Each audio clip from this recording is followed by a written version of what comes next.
the sky is on our foes. Come so close to eternity. Our shields are ready, the gods are watching the downfall of humanity. All the species are gone.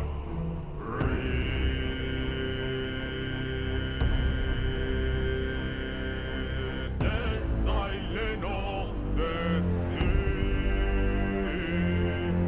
She has her memory. I am the king of war.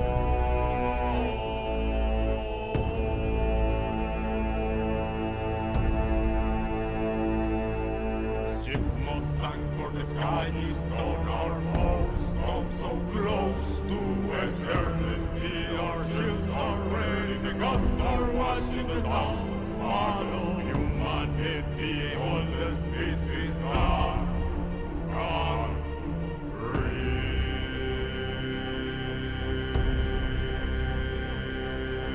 The silent of the sea. She has her memory. I am the king of war.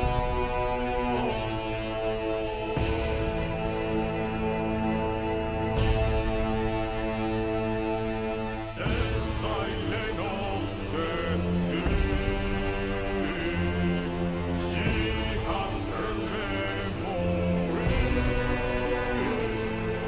I am the king of war.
Been a while since I hosted things that matter.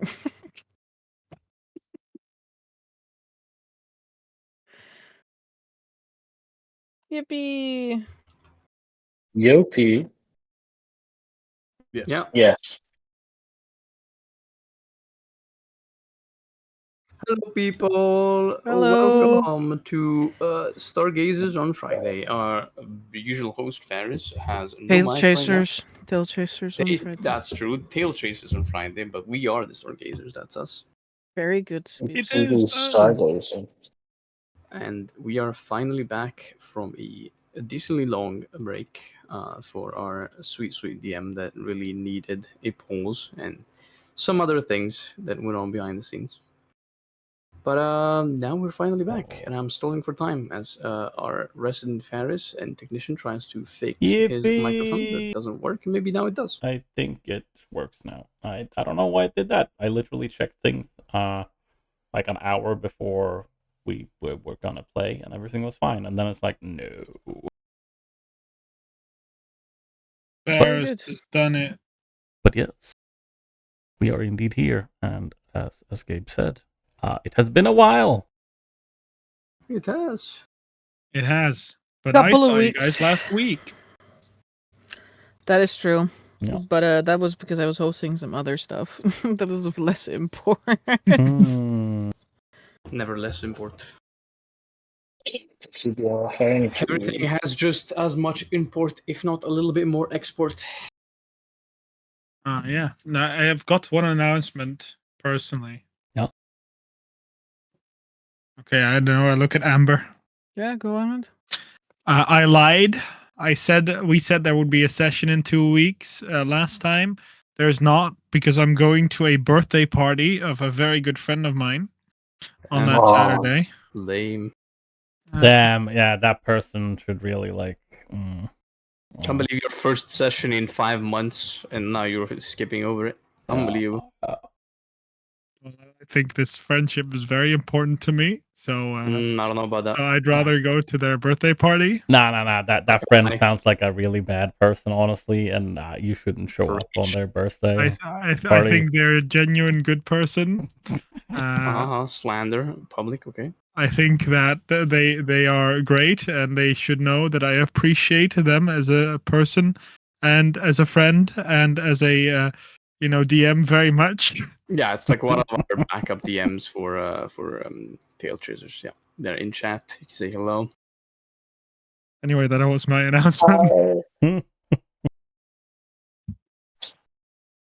It's me. It's my birthday party. Yeah, I'm going to Let's Brandon's fucking birthday go. party. I'll just break through the secrecy. It's me, guys. we are Yeah, flying to London. The to hype party. is real. I'm 30. Damn. Whoa. No one here would be older Damn. than that, I imagine. 100%. Like all young people. There's no one that's older than 30. Like yeah, man. Without going on too long of a tangent, man, I feel really old going to community college. Yeah, it's You're still 21 in my eyes, bud. Yeah, well, you see, Brandon, Slowly. when I literally this week, I talked to someone, and she was like, "Oh yeah, you said something about when you did high school, like during the Swedish class. That was like in what 2010 or something." And I'm like, "Yeah." She's like, "Oh yeah, I was 6 years old when you finished high school." And I'm like, Damn. Me realizing people born in 2006 are 18 this year. Yeah. Also, I do believe either Amber's PC crashed or her internet because No, her PC crashed, but she's back, hopefully. Maybe. With a little bit of hope and a little bit of luck. Yeah, there you go. PC got locked down. We got locked down, and somehow I'm still seeing at least the screen. Well, my Foundry went to critical failure. There's currently no active game session. Anyway, let's entertain the stream, shall we? So Yeah, we're talking about how fucking old I am. Yeah, monkey. I'd rather you didn't.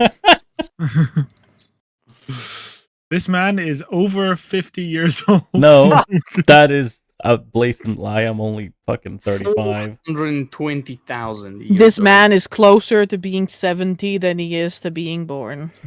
Why would you say that? That's tough. That is a tough line to say, honestly. I'm not gonna give you any good birthday wishes. Jesus Christ. Well, that's okay then. Us kicking Ferris while he's already feeling down. Holy Amber straight up fucking shit. shooting him in the fucking face. I'm almost closer to 60 than I am to being born too. Yeah, did you know that 30 is the new like hag age? Yeah, I'm an old spinster. What? Yeah, people, all the women around 30 on the internet, they're hag maxing nowadays. Yep. Yeah. So, anyways, besides hags and 70-year-olds, hello everyone, our DM has returned. I think it's about time we begin our tonight's session. Yeah, I'm doing my best to pull We up all my all my stuff again after my PC just decided to turn off on me. That's no biggie, whatever. It does like What to is do life with that, a little bit of Foundry. struggle, It's not just a little bit. What is life without a hefty amount of struggle? A victory lap. It's just That's life, true. I guess. A nice life. I wish there was a victory lap here, but Not the time that yet. comes in the home stretch. First, I need to win at life to do the victory lap. Yippee! Not much victory without an Yippee! actual win. We're alive, Pretty much. surrounded by people that we love and adore. Catching Speaking W's. of- We're all special. Catching W's, yeah, I'm catching strays. Amber saying I'm fucking closer to being 70. And That's true, you did ugh. catch I some feel like you're strays. really taking this to heart. A lot Yeah, more than I you am! Because I was already feeling old, blame him. and you I just don't fucking blame him. murdered me. I don't blame him. I A murdered very you. respectable action. You really walked in on him in the alleyway, pulled out a fucking Glock, and just let him have it. In the I Yeah. finished the job. Walked into the alleyway and said, "Hey, are you Bruce Wayne's parents?" Oh. Not to add to the fact that he was already on the ground bleeding out when you did it, you know, like you didn't give him any rest. Sorry, I didn't know. Like, I just walked past the alleyway. I didn't know you guys were already beating on him before I got there. like literally, she saw Ferris crawl bloodied out of the alleyway. She's like, "Whoa, a person!" And just fully unloads her shotgun in his face. It's best to put him out of his misery. Damn. Poor Solomon. As an empath. No, no. I need a Is it- recap of what happened. Yep. Banjo bar fight. What? Oh, Sorry. What? I was He's just looking at the already off tracks rails. I We haven't have. even started. I was just looking at the tracks. understand. Last Right. time, yeah. Last time we left off, it was the 27th of Plow died, year 925. We have about 5 to 4 years left before the world goes to shit. But you won't. But it won't. Our march through the nightly woods was hasted, concerned as we were of the manifold complications Lawrence could cause by flying off into the night. Thankfully, none had seemed to notice the winged priest land in front of the church, and we quietly walked into Cyrie's abode, believing that no one had noticed us. Once inside, we had a long talk with the priestess of Darlene, and her involvement in the public execution that brought upon the curse over this village. We exchanged a few words of sympathy, albeit some of us were less keen to show pity on someone that burned an innocent woman at the stake. In the end, we managed to convince her to help us and lead the villagers to Miria's ghost. But before we could enact such a plan, our small party was abruptly interrupted by a claymore knocking at our doors. Little image of a claymore with some draconic prosthetics attached in my notes only. Sorry to say. It was a woman, taller than even Vittoria, with a grafted arm that looked too much like that of a dragonborn and a sword sheathed at her side. She began throwing inquiries at the priestess about her whereabouts. We clearly were less unseen than we believed. While the woman threw Cyrie's furniture upside down, we silently walked through the door that connected the house with the church and hurriedly searched through the different classrooms for a way out. We noticed Mark the halfling still playing music in the doorway and narrowly avoided him, and a window leading into the woods behind the building.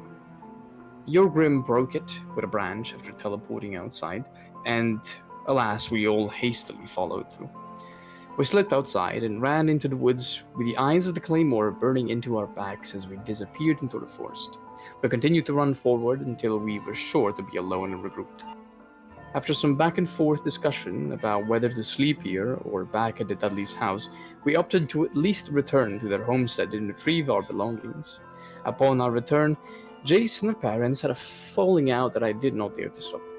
Culkin was much less inclined to argue, but Belladonna was shouting from across the other side of the house for the whole duration of the argument. Now I get where Jace got her fiery temper from. Once their scuffle dimmed down, the younger Dudley decided to go to sleep in her room, and I had little choice but to follow. Thus, the rest of the group decided to stay at the house and sleep through the day, preparing themselves for the night to come. I personally spent the day reassuring Jace in a way. After waking up, I almost felt even more tired than when I hit the bed. On that night, many things would change. To begin with, we executed our plan to atone the townsfolk in front of Miria's spectre.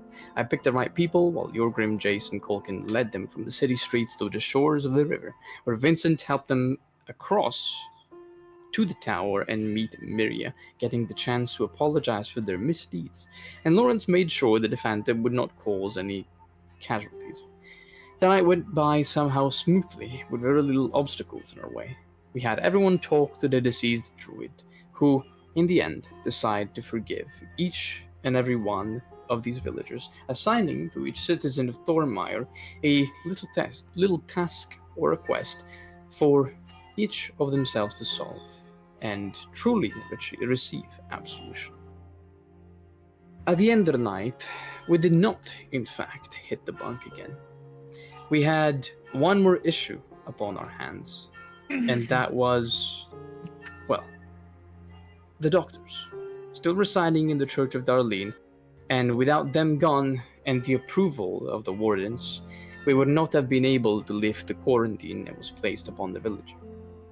And so we decided to do the only thing we could have really done without immediately resorting to violence, and that was contacting the head of the wardens that were stationed here in Thornmire.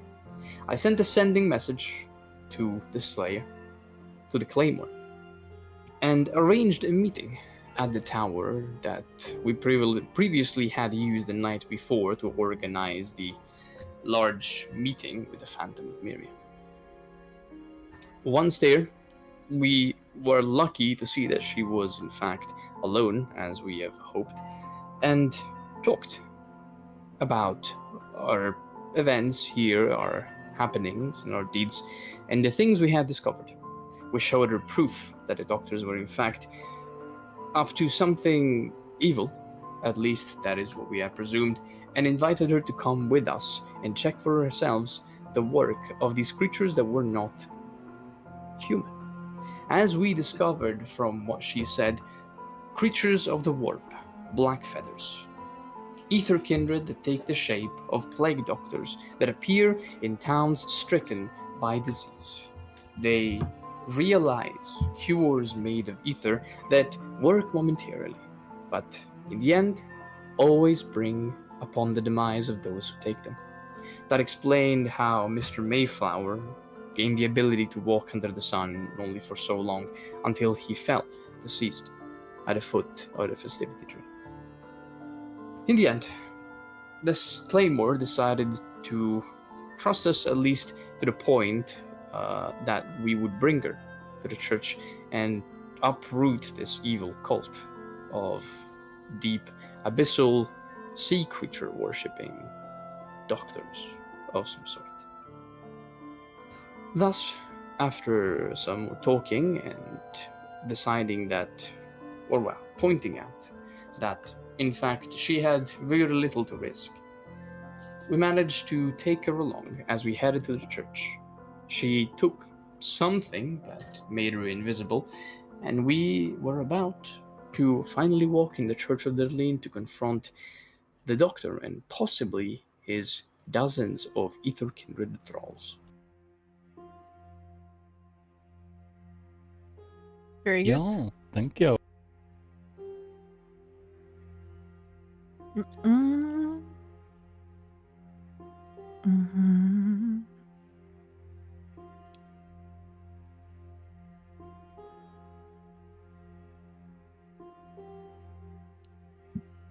I'm ready.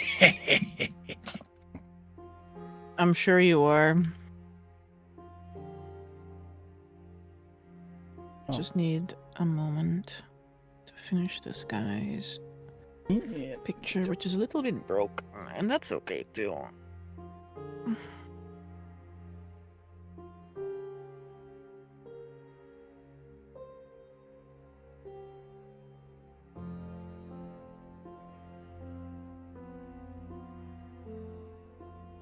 It's a little bit broken. Basically, yes. I will already load the Sunsong hole for you. Yippee!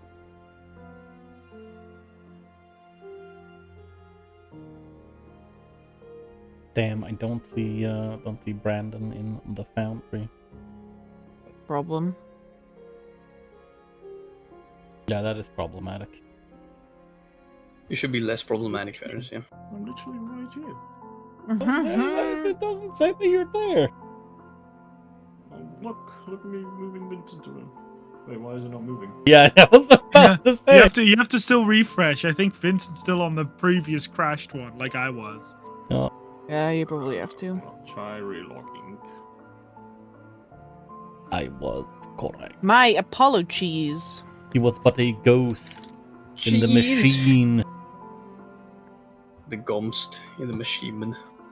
The Kronk in the. Yeah, that's what I thought. yeah, That's what I something. thought. Yeah. Sadly. Now I see him. No, I be it. Damn, this Rod of Illusia would have been great. It would have been. Yeah, it sure would have been.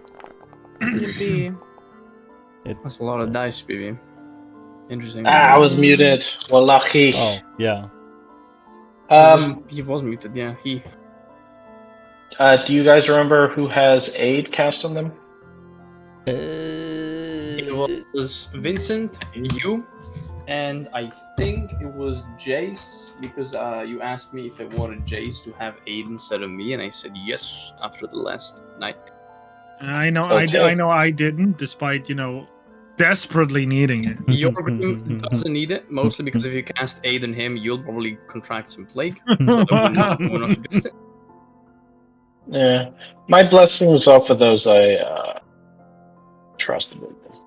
He's blessing us for those healthy. You are not. You see, I'm not your mother. My love is not conditional. That's true. Oh, sorry, my love is conditional. My bad. That is, I was just that saying, is true. like, if there's anyone that loves life, it's me. I hate y'all. I don't know, man. You haven't proved anything to love. The only thing you've proven is that you gave the beast a die, so... What do you honestly- mean? No, I did Honestly, not. you have proven quite And the opposite of that- loving life. You trusted.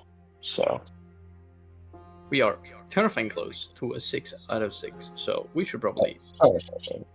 I didn't mean that you can't be trusted. I meant to say that you have no tact. That you're a very you've no tact, and that you are what's the word? No maidens. Not willing to work. Clearly, no maidens. Not willing to work with the group. And even when asked nicely. Preach. What else? I'll remember everyone that we have because we're not gonna have many more fights in this place. We have resolve dice. We have 5 of them. Or now we can do a hasty recovery, which is during a short rest you can roll one of these dice and you get healed, and then you can cure disease or poison that you were afflicted by. We have inner strength. You can spend a resolve die instead of a hit die to recover HP during a short rest, or activate an ability that requires a hit die. Final push, if you fail a death save, you can spend 2 resolve hit die to re-roll the save.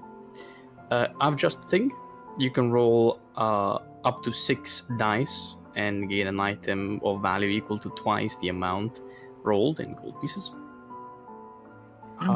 Also, hasty recovery. Put it in the chat? Can't. It's already in chat. It's pinned. It's pinned. I just checked your pins. I can't see any. Yeah, I'll post it again. Personal business, mega thread, resources, I've Nero, plot points.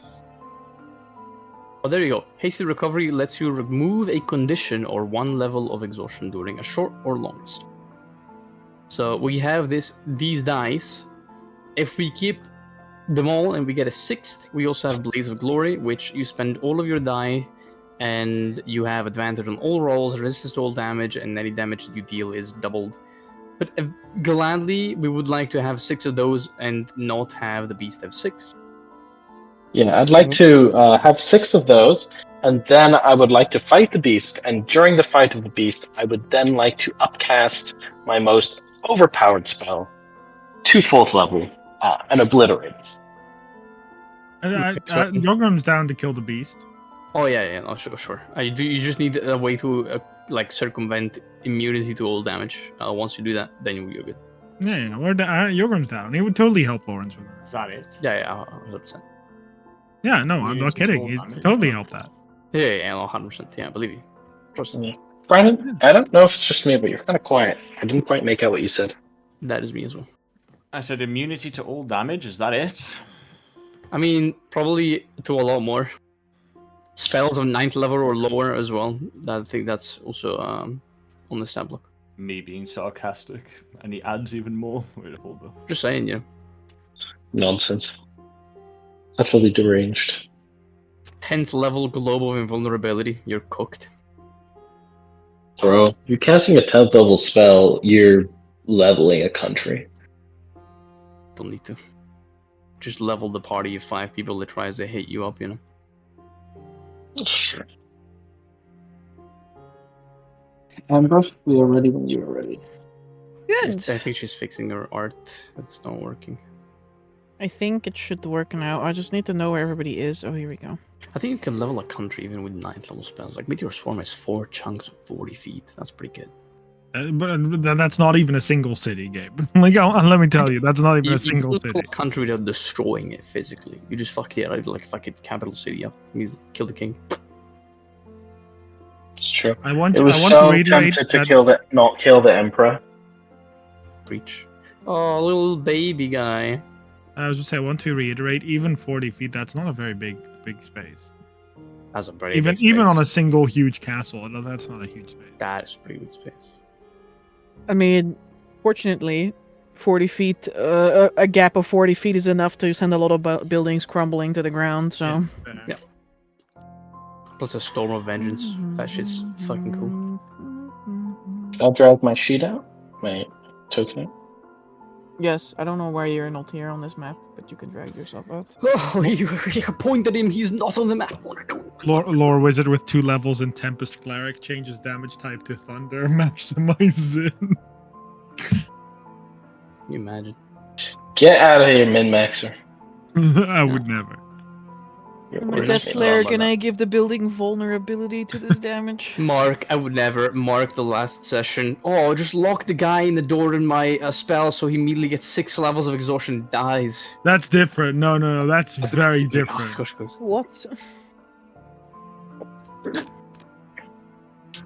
10, 15, Amber March is being questionable again.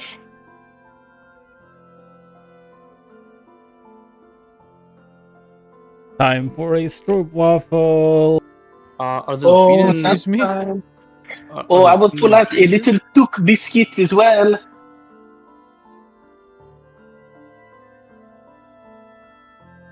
Italians really like their Tuck biscuits, but so do the Dutch. Yeah. Curious. Whoa. Are the NPCs with us, by the way?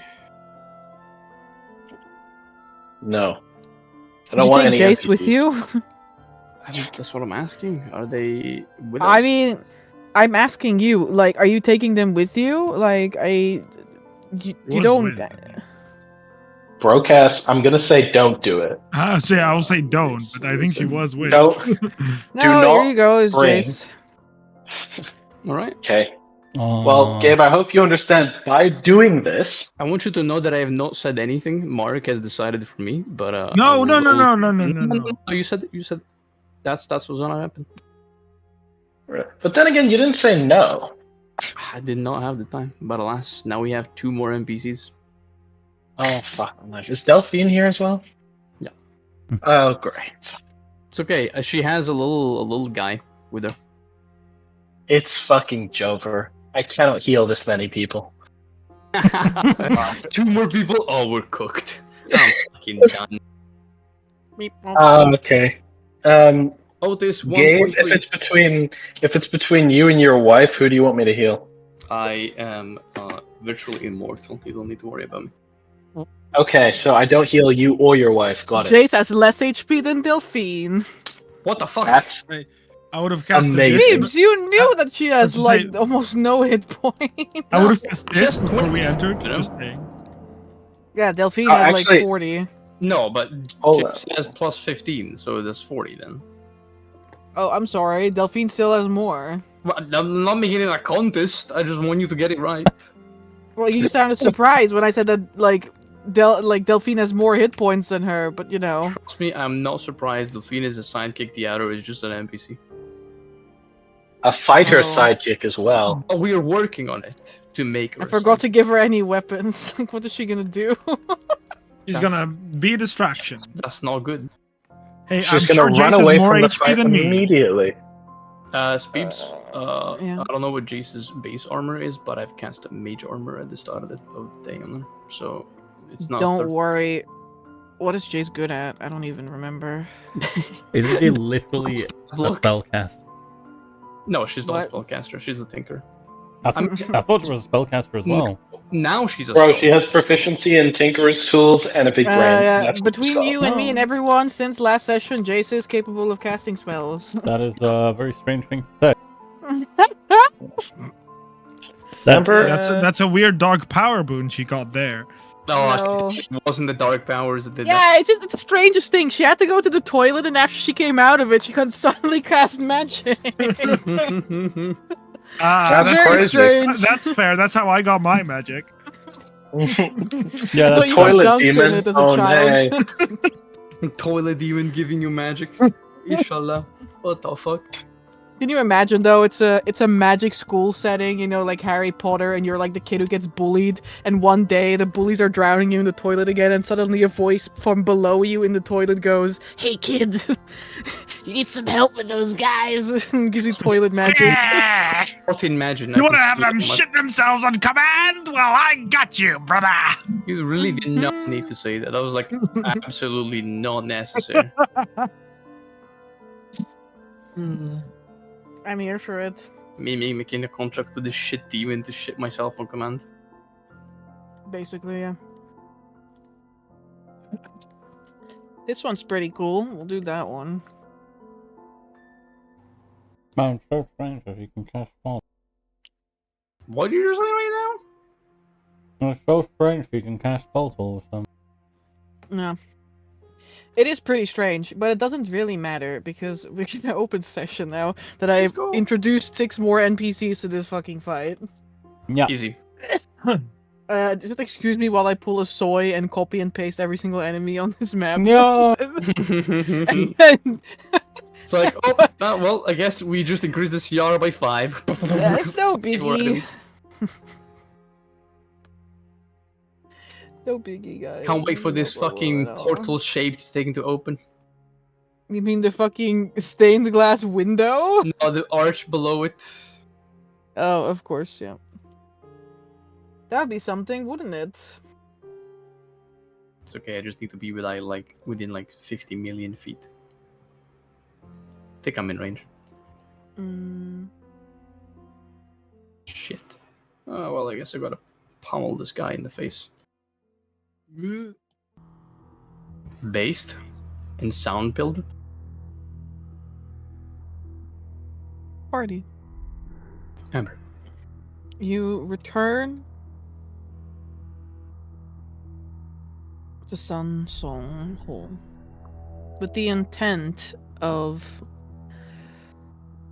confronting your demons, or at least the demons that haunt this town.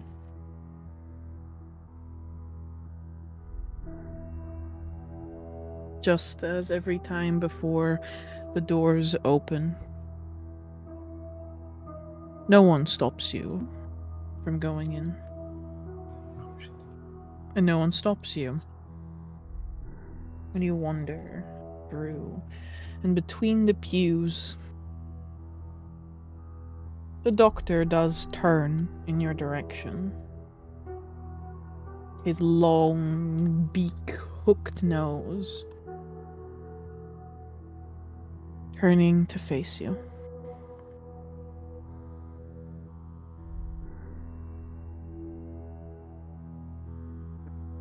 You are back so soon. Have you reconsidered an appointment? Fuck no. I think you know exactly why we are here, Fiend. Wait, what? No, don't worry about it. He's no actual fiend. It's just like a metaphor. Thought I The missed doctor something. kind of like turns his head in like the sort of like the way that birds do when they like hear a sound they don't quite understand. Like, A fiend. Perhaps more of your companions suffer from some sort of mania. I must implore that you reconsider a thorough physical examination. we came here for an examination, all right? But I believe, sorry to disappoint you, but there's not going to be any physical one. I believe you might have noticed, but we broke the curse of the village. It's done. What also we did was discover a bunch of things. And I'm gonna try and recite the deep speech sentence that I have seen attached Oh, no. on the little piece of flesh by memory. Oh man, he's gonna say L bottom text, but in Yeah. English. Pretty much.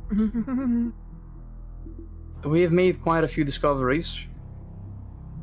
And let's be honest, I don't think even one of them wasn't disheartening, so I believe some explanations are due.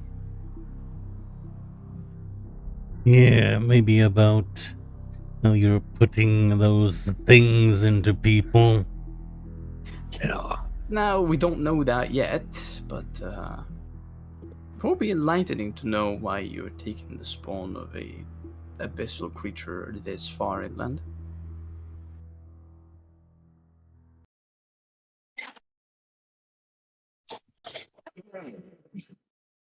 You are nosy ones.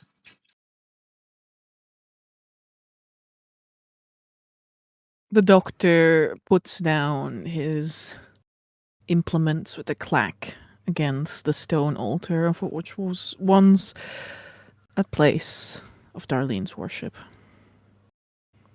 Doka shrugs. And he turns to you with his arms wide. This I can appreciate.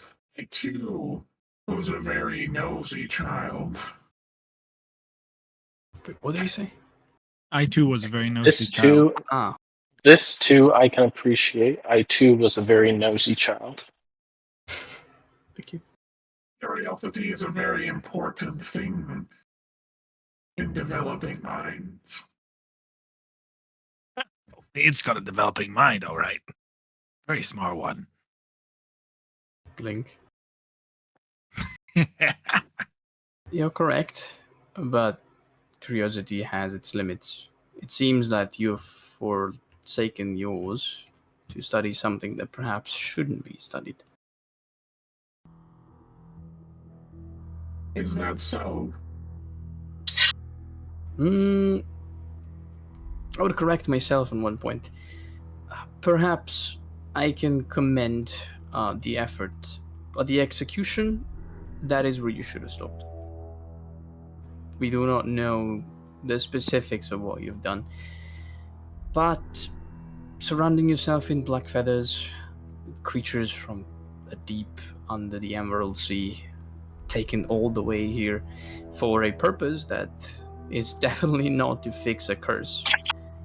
I'm sure you know that it's a curse. Or, well, correction, it was. We fixed it.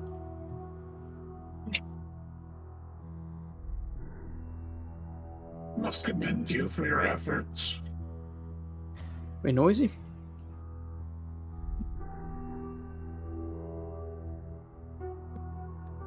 It was easy with all the facts laid about. Really calls into question why you're there. I'm simply doing the job I was hired to do. And what's that? cure these good people of their affliction.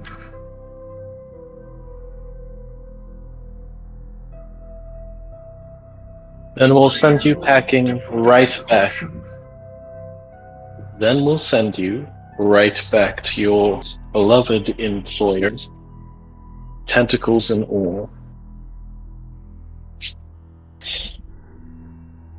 Because these people are cured. And still you hold no authority over me. No, but the wardens that we have contacted do. So do the lodge that I will swiftly request move forward the right papers to have you out of here by tomorrow. But before you are gone, we wanted to make sure that our assumptions were correct. You know, morals, all of that.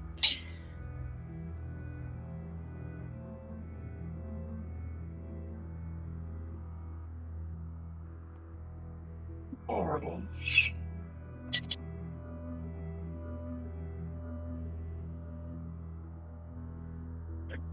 You're wasting your breath, tokens. I don't think this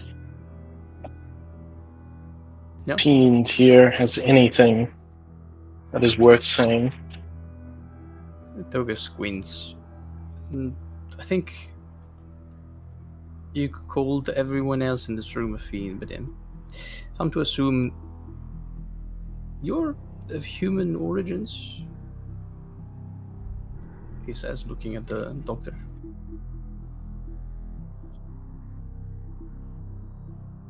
Of course.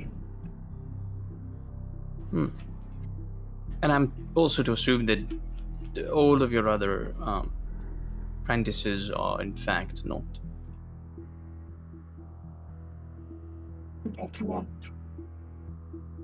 Well, it's really not that hard to recognize him. Togus pulls out this long, big black feather from his pouch. Especially when they leave these all over the place. Are you pulling this out like 200 feet across the fucking room? Just but a single feather, be like, look. It's a black feather.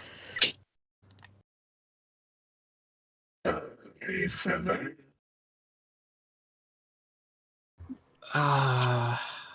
Right.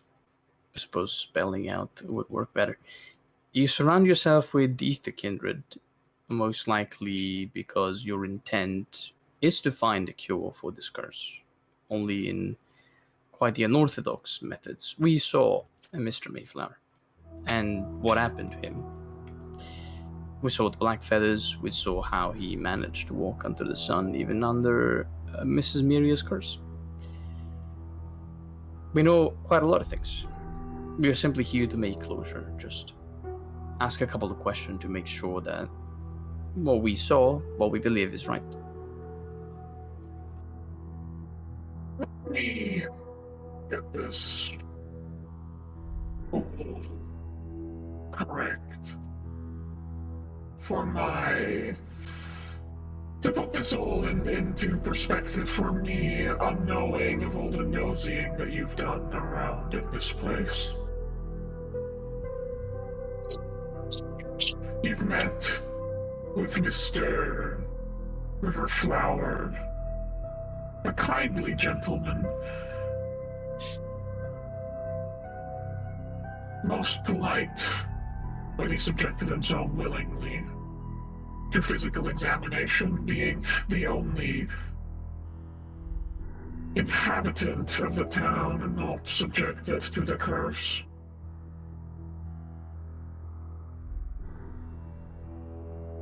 And then you accuse me of what? He says as he slowly strides down from the altar, hands behind his back. Many particular things. Defiling a holy place. I'm sure that you didn't forget the spectacle you've left at the festivity tree about half an hour outside of the village. Most likely sending one of the black feathers under your command to kill Mr. Mayflower as he was leaving the village. perhaps that wasn't even under your control. Maybe it happened and you did not foresee such a thing. Outside of those, I could start talking about these abyssal spawns that you harbor in your clinic. For whichever purpose, I do not know, but I hardly find the presence of a creature that belongs to such monstrosity beneficial. Then, well, the ominous is a very light word. Prayers you've hung over the guts of one such, Mr. Mayflower. And, well, the presence of your fiendish cohort. And look at Vittorio and say, could you please bring it? Just to make sure.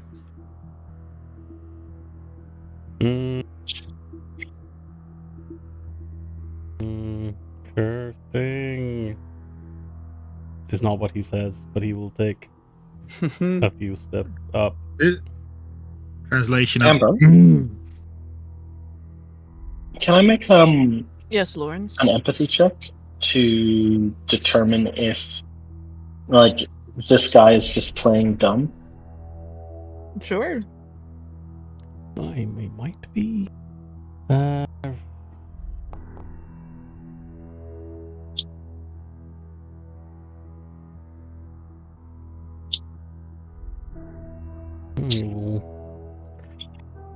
We'll walk up a couple of 28. steps, and then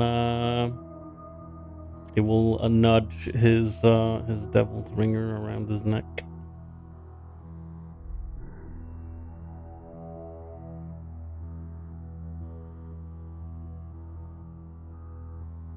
And yeah, at least all of these should be within the range.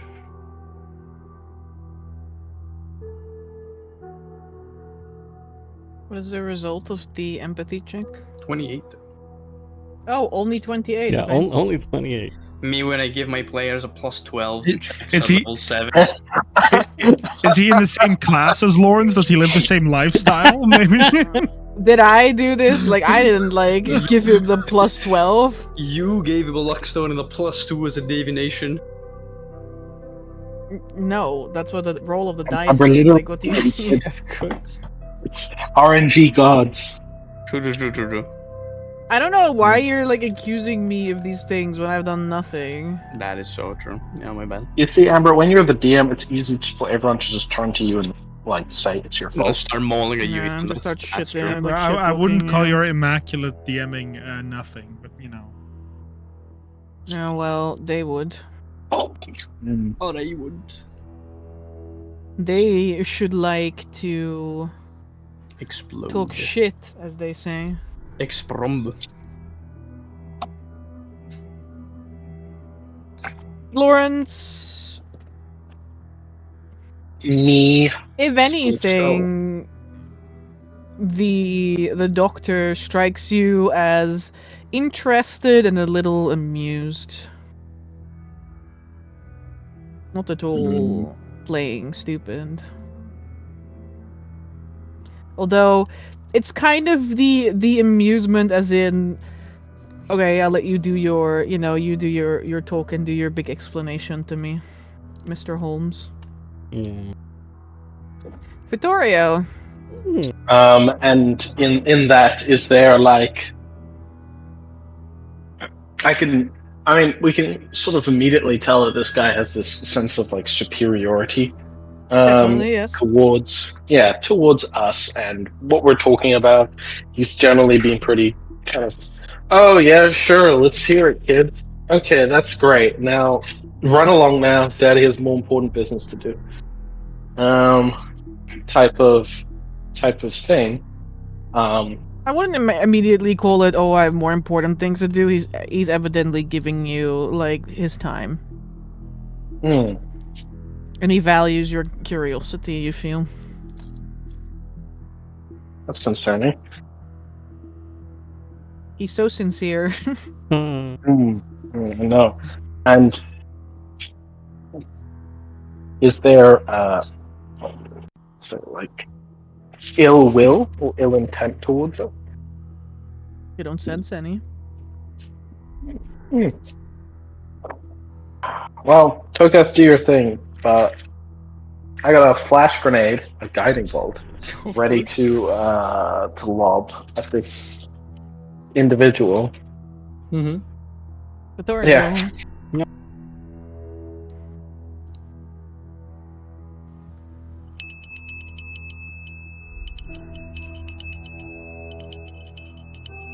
Well, that's concerning. That is very concerning. Yeah, Victoria, like, Is that the dinner bell? What did he say? is that the dinner bell? The doctor quips.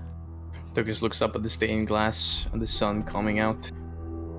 Sure, you're not used to it anymore, but no, quite a couple of hours before time. But those were our musings, our discoveries. Now, of course, we didn't come here to denounce out of that. Came here to make sure that you truly harbor ill intent. Or that perhaps there is another threat that veils itself in the proximities of Thornmire. So you should readjust the way you communicate with your peers. All I have heard thus far is accusations with very little basis. Well, oh, sorry, Ferris. Oh, yeah, that was terrific. You are based. Well, That's all I heard. why don't you just tell us about those little, let's call them squids, that you have in nice little jars then, since, you know, we're just assuming things here, as you said. Scientific research, I suppose, as a He kind of like cranes his head up in like an uncanny like kind of like ducking down and then like pointing his head upward like just giving you one eye to like look at you. He's like, monster hunter such as yourself. What do they call you? Ah, yes, Carnia Inimicia. No different from the human genus, really. I suppose you're well acquainted with the beneficial properties that some creatures carry within their blood and bones. All of us possess the gifts of divine magic.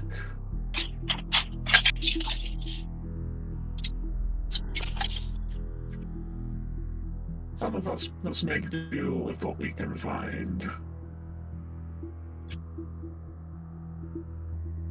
Lawrence, one eyebrow looks about. Couldn't be me.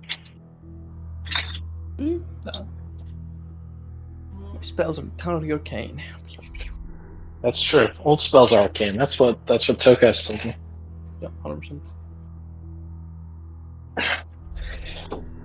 Even though he did call me a fucking disgusting, filthy mutant for that one time, but then I think that's what you did. it's true. Can't believe Tokas was like that. Ah, Right, so... sorry, I'll kill him. So what the fuck? Kill him now. He made fun of you being a witcher. Scientific curiosity. Yeah, I don't suppose you, you tried your hand at, putting that into some of these lovely townsfolk then, to get rid of the curse? Looks at his beady eyes as he says this. It's like the mask fused with his face. Most assuredly not. I did not tell you But the result would be very beneficial to either party.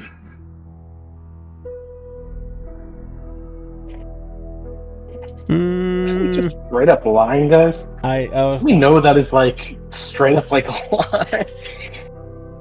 I was gonna say I would like to insight that because Well, we do not know if he's lying or not. indeed. I mean, the implant they gave people was, again, theory. Yeah, I don't it's a- see anyone with yeah. a scar on their chest. This is true. May I roll an empathy check, Miss DM? Yeah. While he does that, Amber, were there in the list of atrocities that this guy committed that was given to me by the counselor, were there experiments done in Thornmire, or only things done outside of it? I think it was only outside. He only has logs from outside Yeah. Makes of sense. Thornmire because nobody got in or out. So, Makes some sense. but Dora, he just sounds he sounds amused to you. But also, he almost sounds like a teacher who's like here with his favorite subject, and like you're asking him questions about his favorite subject, and he's like, "Let me teach you. Let me show you how it's done." You know. He sounds amused. Yeah. Victoria's like, no, yeah, it wouldn't be beneficial, right? Right, of course. That is the, of course, logical answer to the question, but you'll forgive us for such, well, hypothesis when your background is not the most stellar. We can agree on that one, right? Mm-hmm.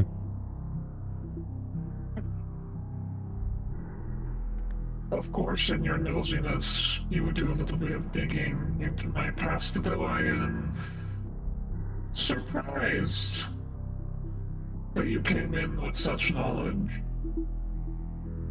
Well, we are both men of science. It would be a shame if I met another man of science without preparing myself. If only you had given me the chance to do the same. Oh, well, it would have been lovely to talk over a cup of tea, but I'm afraid that due to past experiences we've learned about, my initial trust of you was incredibly diminished. Now, our discoveries, a connection to a deep cult, and most profane rituals that desecrated a holy tree, and the presence of creatures belonging to things that shouldn't even be nominated. Let's say that it doesn't add to the credibility of your goodwill. Again, that is why we're here to truly determine if you are as despicable as all these things point, or perhaps if it is just one giant misunderstanding. Perhaps it is just one giant coincidence. It would be scary, in fact. I'm a man of fate myself, and even this is quite the lining up of coincidences, one right after the other.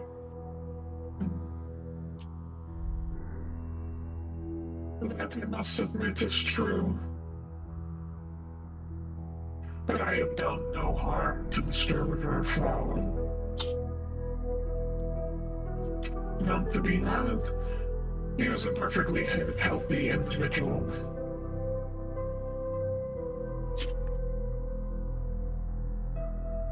What did he say before that? Just having a little hard time understanding. He did no harm to Mr. Riverflower. Yeah, it was a He perfectly personally did no harm. perfectly healthy individual. I would love to pick that man's mind someday. I'm sure that you haven't caused Mr. Mayflower any harm, but I'm sure you're acquainted with the figure of a black feather. I'm acquainted with the figure of birds and the concept of them, but I am certain that you are pointing to the presence of dark feathers. Yes, in my line of duty, They are more than common. Of course. Now, the other thing I'd like to point out is that somehow Mr. Mayflower was the only one who could walk under the sun and was promptly killed by one. Pretty much like all other creatures that accept some form of panacea from these ether kindred. I'm sure you knew nothing about that too. Sorry, can you repeat that? Yeah, he said, I'm sure that you know nothing about the fact that Mr. Mayflower accepted some form of panacea from a black feather and was promptly killed by one, just like happens to all other people that accept their cures.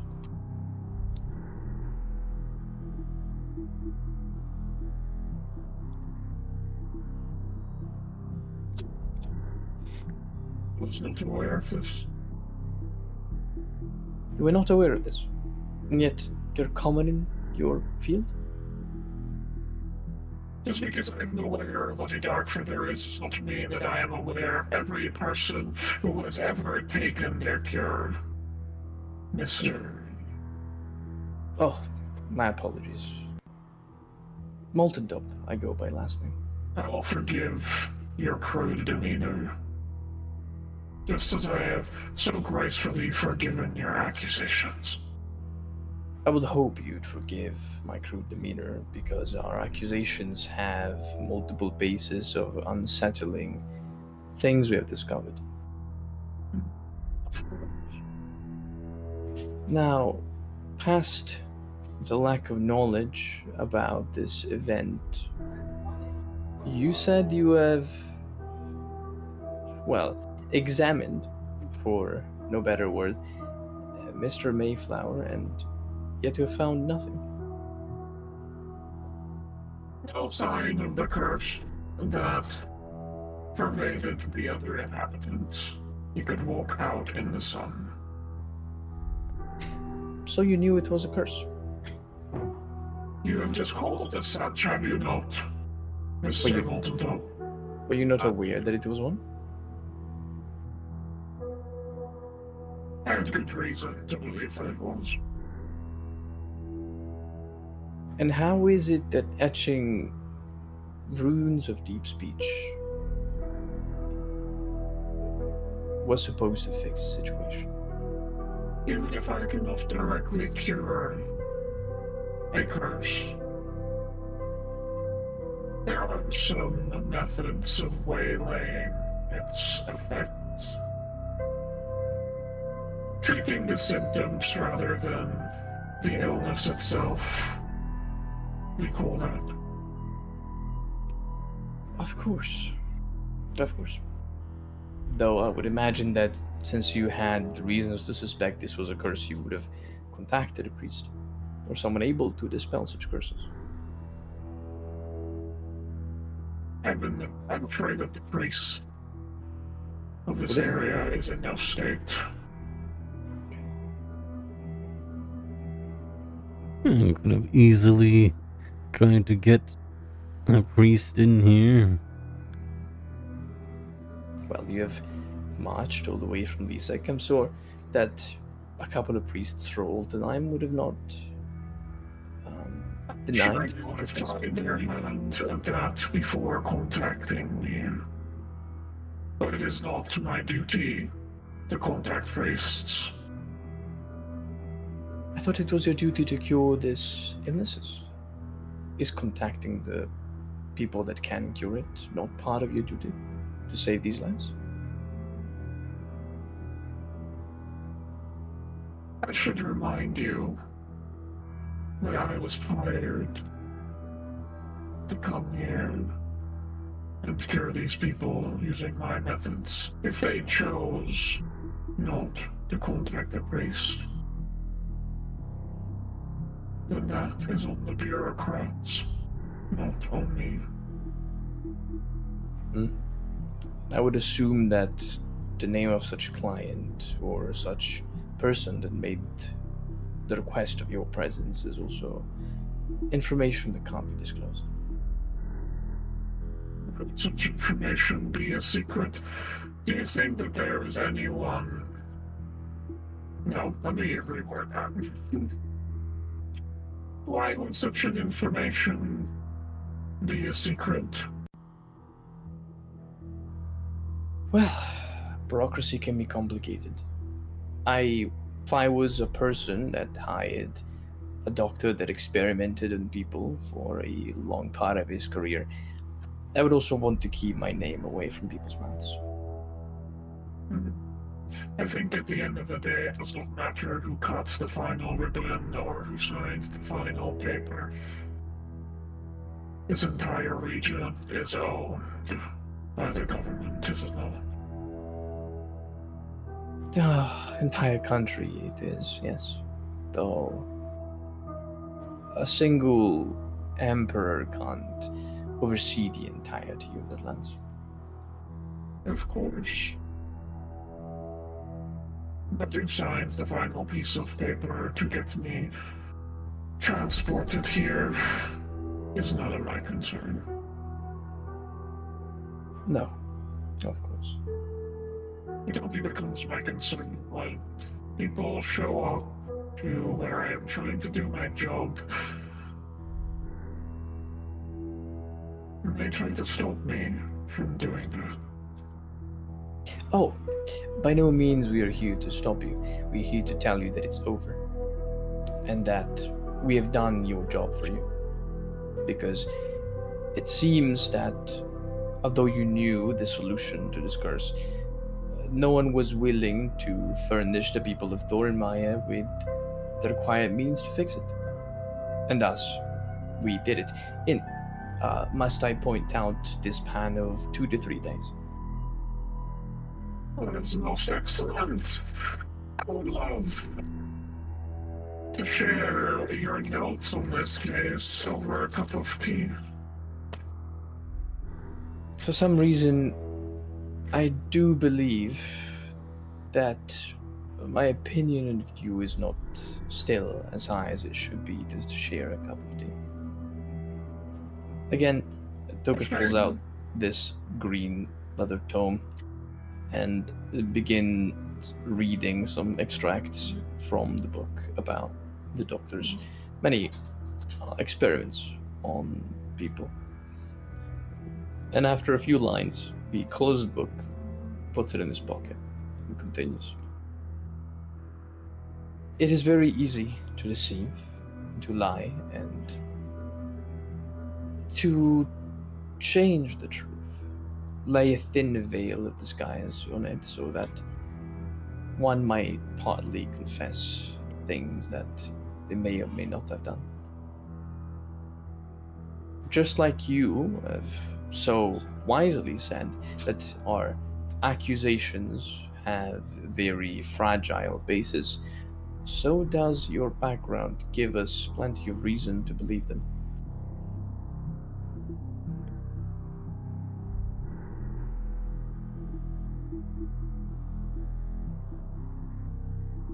Gabe's making me nervous with all this fucking measuring.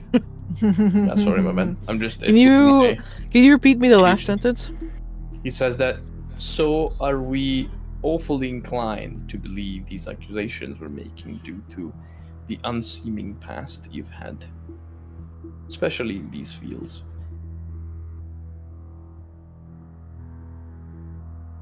The doctor strides forward, soft clicking of his heels on the stone.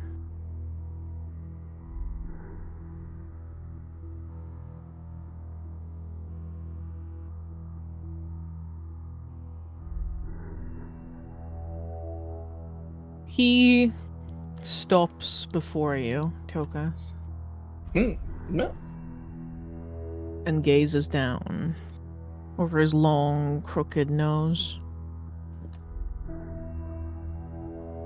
With those human eyes that sit in deep sockets.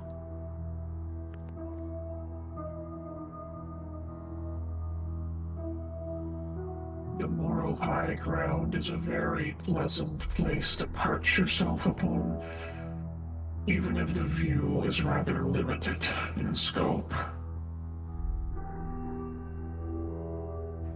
The gnome sort of furrows in his brow. Oh, by no means we sit on a moral high ground. I'm sure that most of us have done things they regret, but there are different extents to how far someone can stray for the sake of their cause. I might have put an end to someone's life once, but this is more than I could myself push to achieve. By no means I judge what you've done. I am no jury and no executioner, and, well, as you've mentioned, I'm no paragon of justice.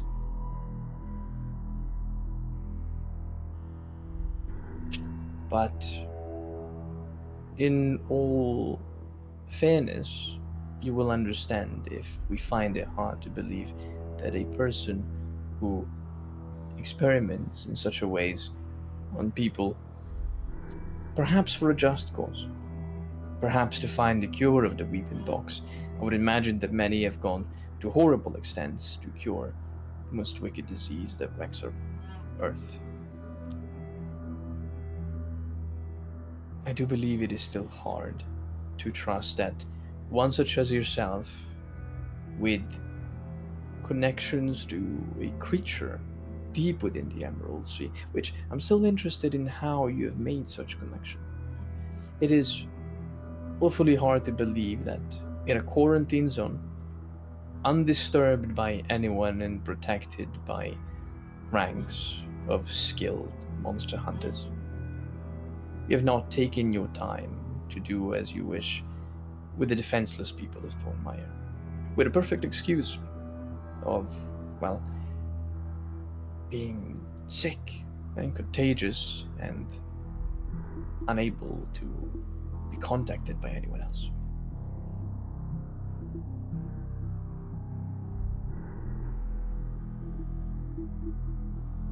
Oh, but I know all about quarantine zones.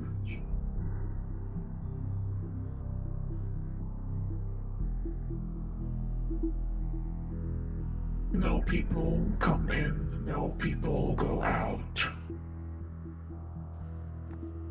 No trade any longer. They watch you starve in the streets as the supply of food and safe drinking water runs out. And what do? Nothing.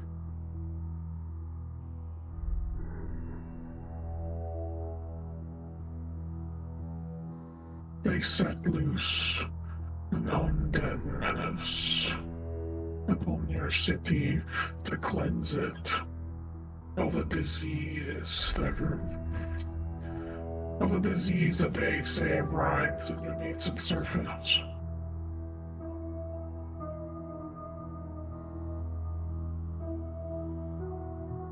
And then there's only more suffering compounding between the ever-growing legions of blood-sucking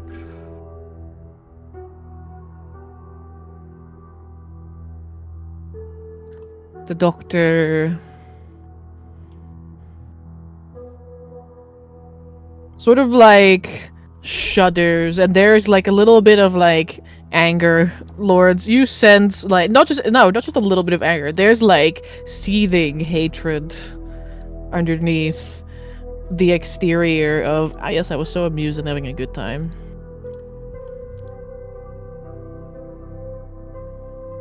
And Oh, what did you say? They set loose leeches upon my city. Bloodletting would be the cure.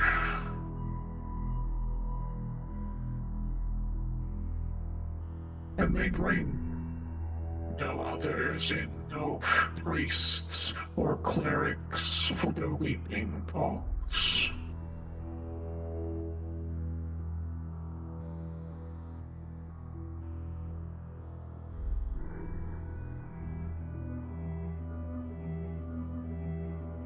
sometimes there are no other options. And thus you resorted to something less unholy. Is that how you found the fifth reason?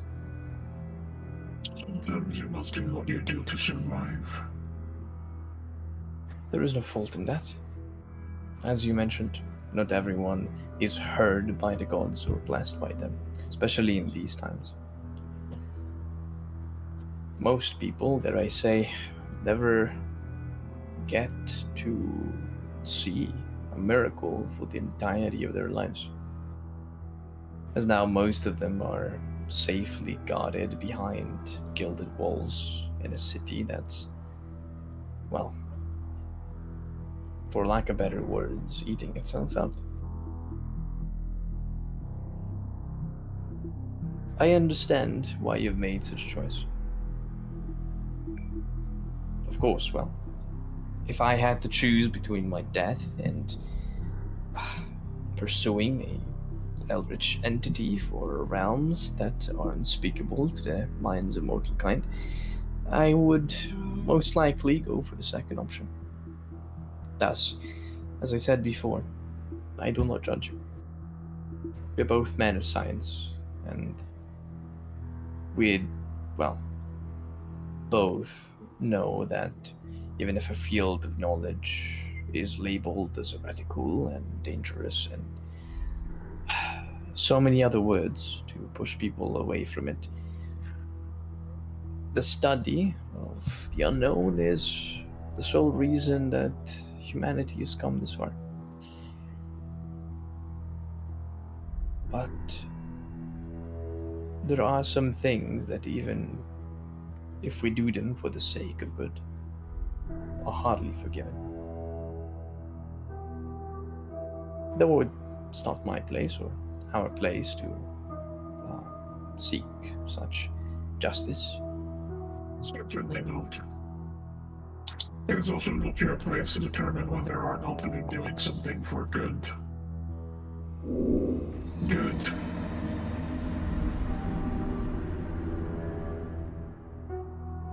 Jesus Christ. Yeah. Very sad. It's okay. Vittoria's also seething a bit, so that's why he doesn't notice anything. I'm looking for a word. He's fireball this. Is subjective? Is that what No. Inflict wounds is what you need. What the fuck? Apply directly to know. I am looking.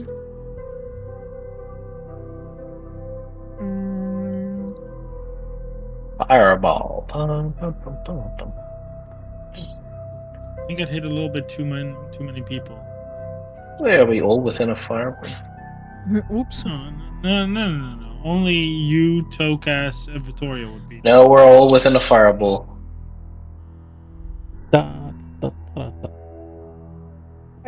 I'm genuinely struggling so hard with the word. What is I'm the trying meaning to of the use. word you're seeking? Yeah.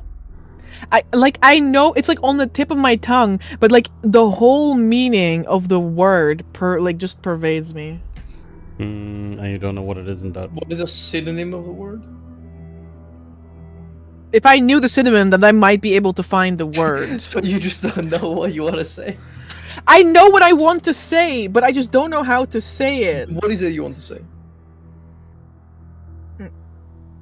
I don't know how to say it.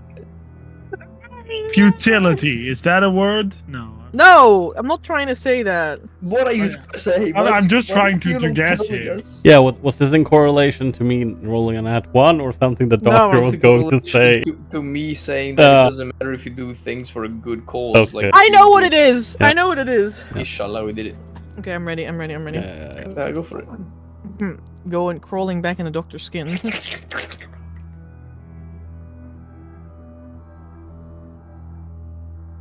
Goodness is a privilege for those who are not struggling to survive every day.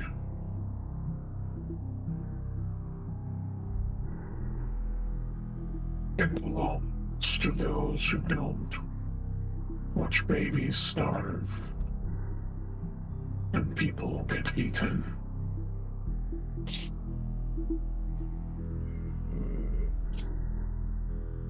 You know, I would have thought the same way you did about a year ago. Then I met a guy who constantly said that if people stopped being bad, then the world would simply be good. And the absurdity of the statement holds by itself a truth that is undefinable. I think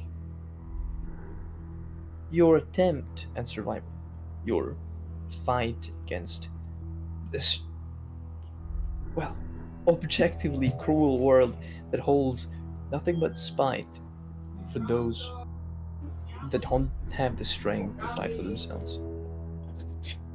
Jabri. You did good, in a way. Your work was for a good cause. You fought for those who couldn't. You sought strength, resources, knowledge for the people that didn't have the power to do so. In a way, you're like us. You did what you did for the sake of others, and perhaps for yourself. So, once more, I do believe that your cause is good. The attempts at curing the pox, uh, the, well, research that you've put into finding a cure for this disease that have been, well, rampaging a city for so many years I can't even tell anymore. But in pursuing this goal of yours, you've committed things that have tainted your scope. And yes, of course, once again, not everyone is blessed by the gods, not everyone wields miracles or has an easy life and the ability to bury themselves in books or wield a sword till their hands become sore. Some of us are dealt the cards that we have and we must play with them. But it is up to you how you play those cards. And well, he pats the pocket with the book inside. At least from what is known to us,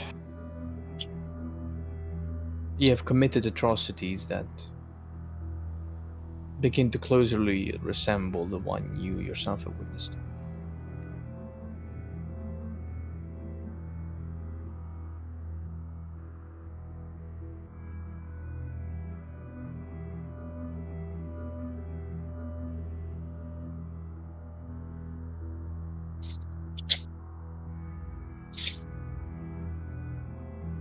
Perhaps that is so.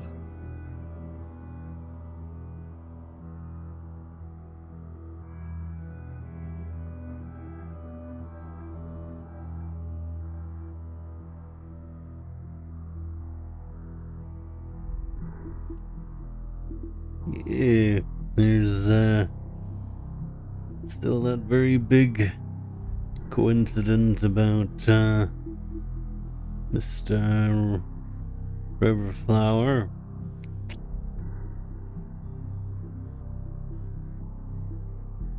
What coincidence?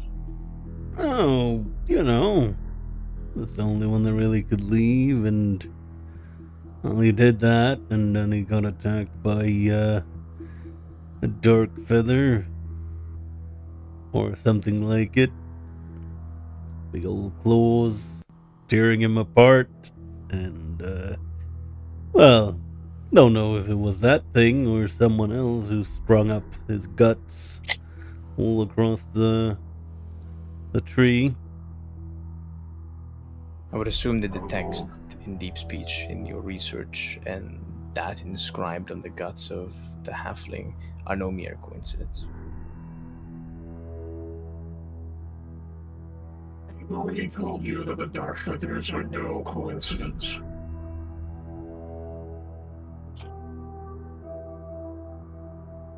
I do not see the point in rehashing that conversation.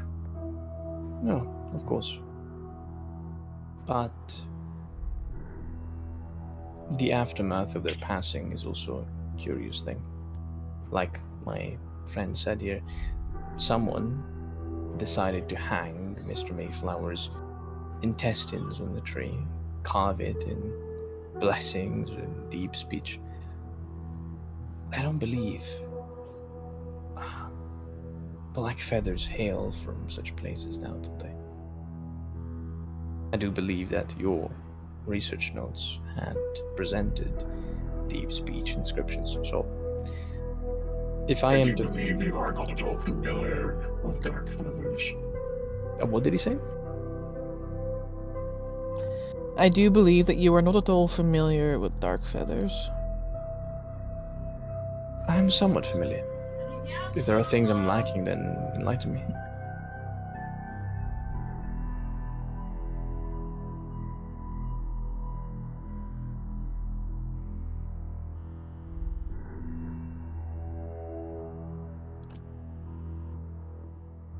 Dark feathers seem to do no more than perpetuate the suffering that has given them life.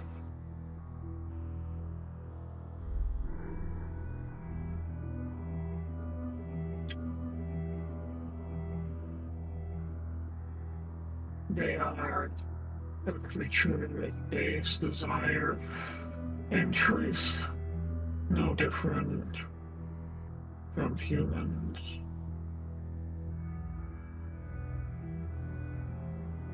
A mimic looking for a way to survive.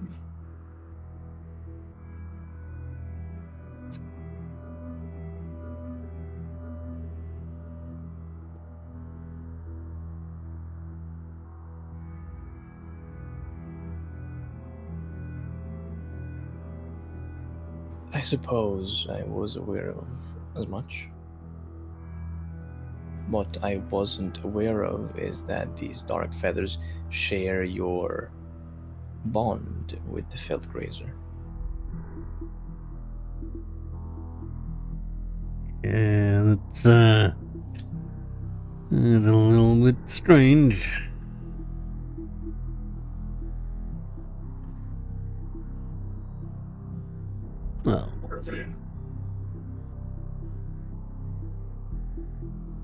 Well, what did he say? Noteworthy. Noteworthy. Yeah. I suppose that's one way of calling it. Since, you seem to know a lot of things, why do you think that's the case then?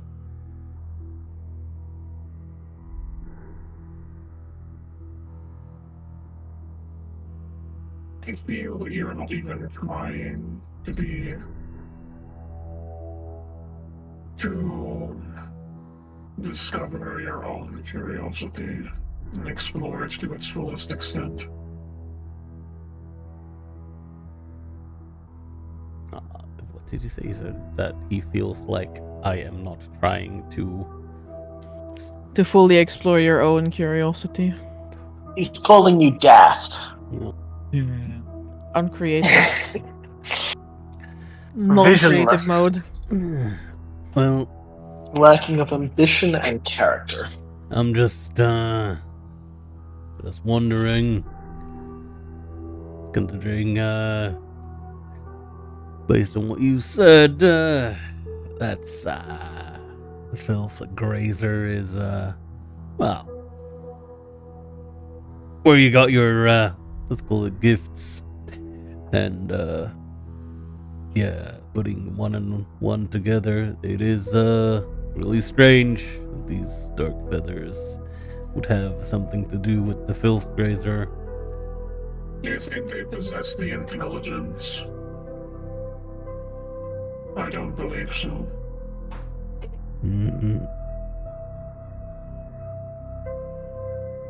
I think they merely mimic that. I think they merely mimic more aspects of that which they already seek to copy.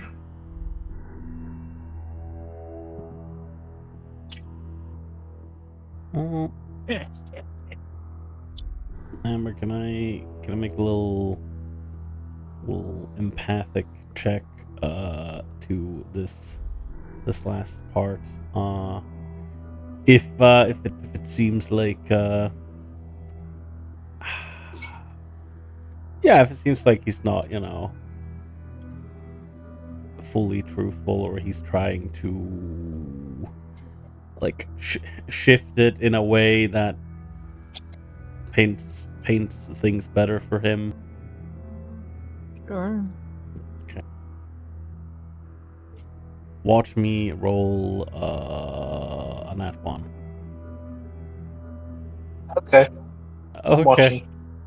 Let's go gambling. Empathy. Am I blind? Categorically, D&D is just low stakes gambling. I am not done. I would like to add. Where is it? Yeah, I will be tactical in my assessment of this. Of course, it doesn't roll. Oh, I need to do this. Oop. Okay, that is 6 additional for a total of 24.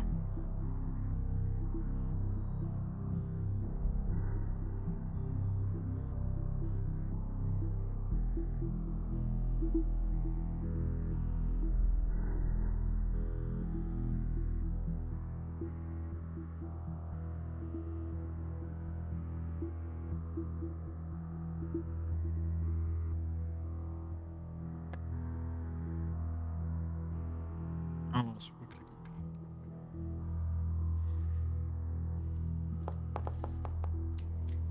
quickly. Interesting.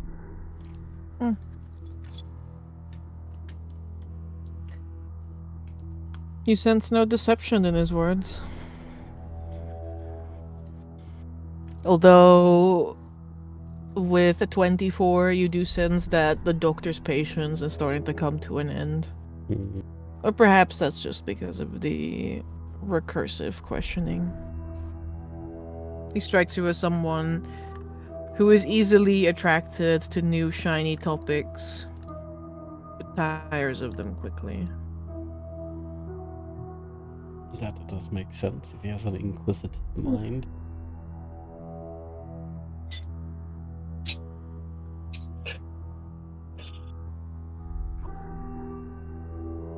Also, roll me a d4. Oh, first thing.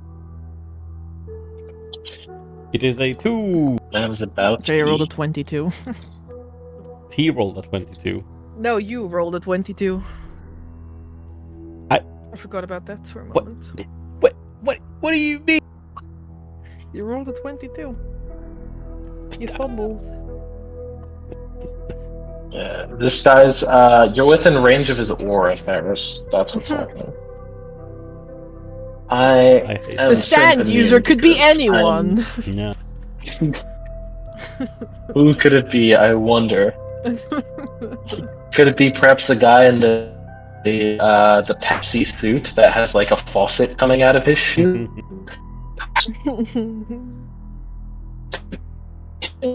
Kokas, find the stand user.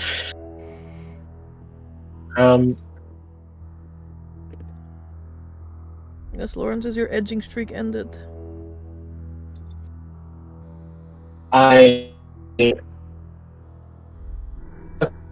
That's a quest. Oh, sorry, you're lagging out for me a little bit. Yeah, it was a little bit like. And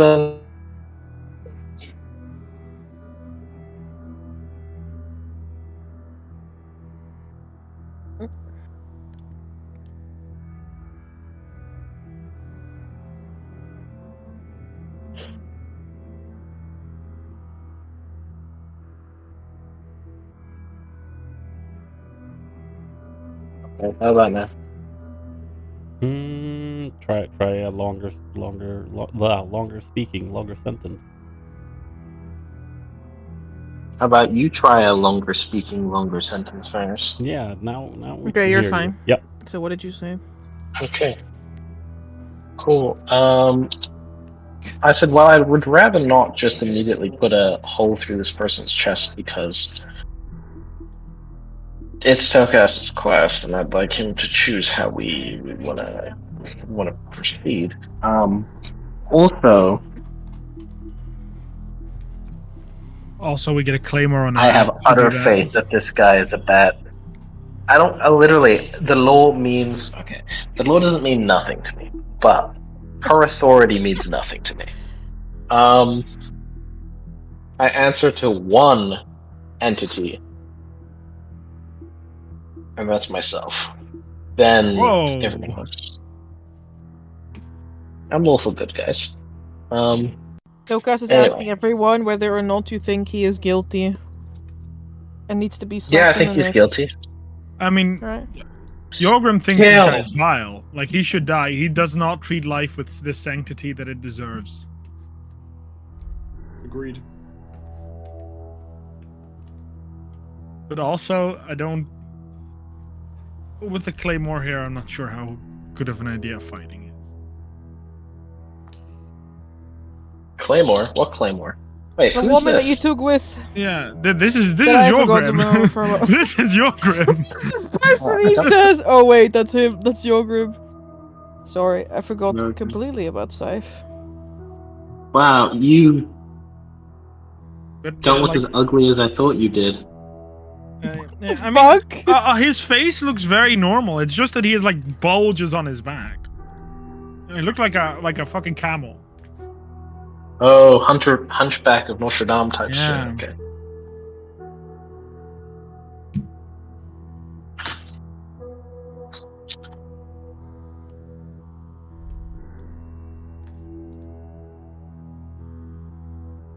I think he should die.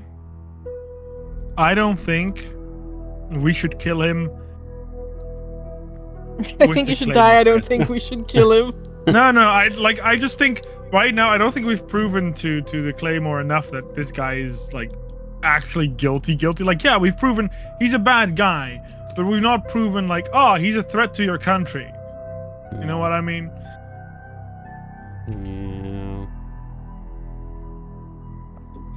Yeah. Yeah.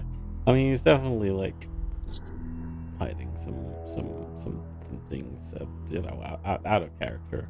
But Yeah, but shanking him without full hard proof will have this Claymore turn on us. yeah, Alright. that's a big possibility. Don't care. She's just a Claymore. I don't care. A fucking dragon arm. What do you mean she's just a Claymore? I bought that at a store. Secondhand shop. I get that one. That was a good one. That was a really good one.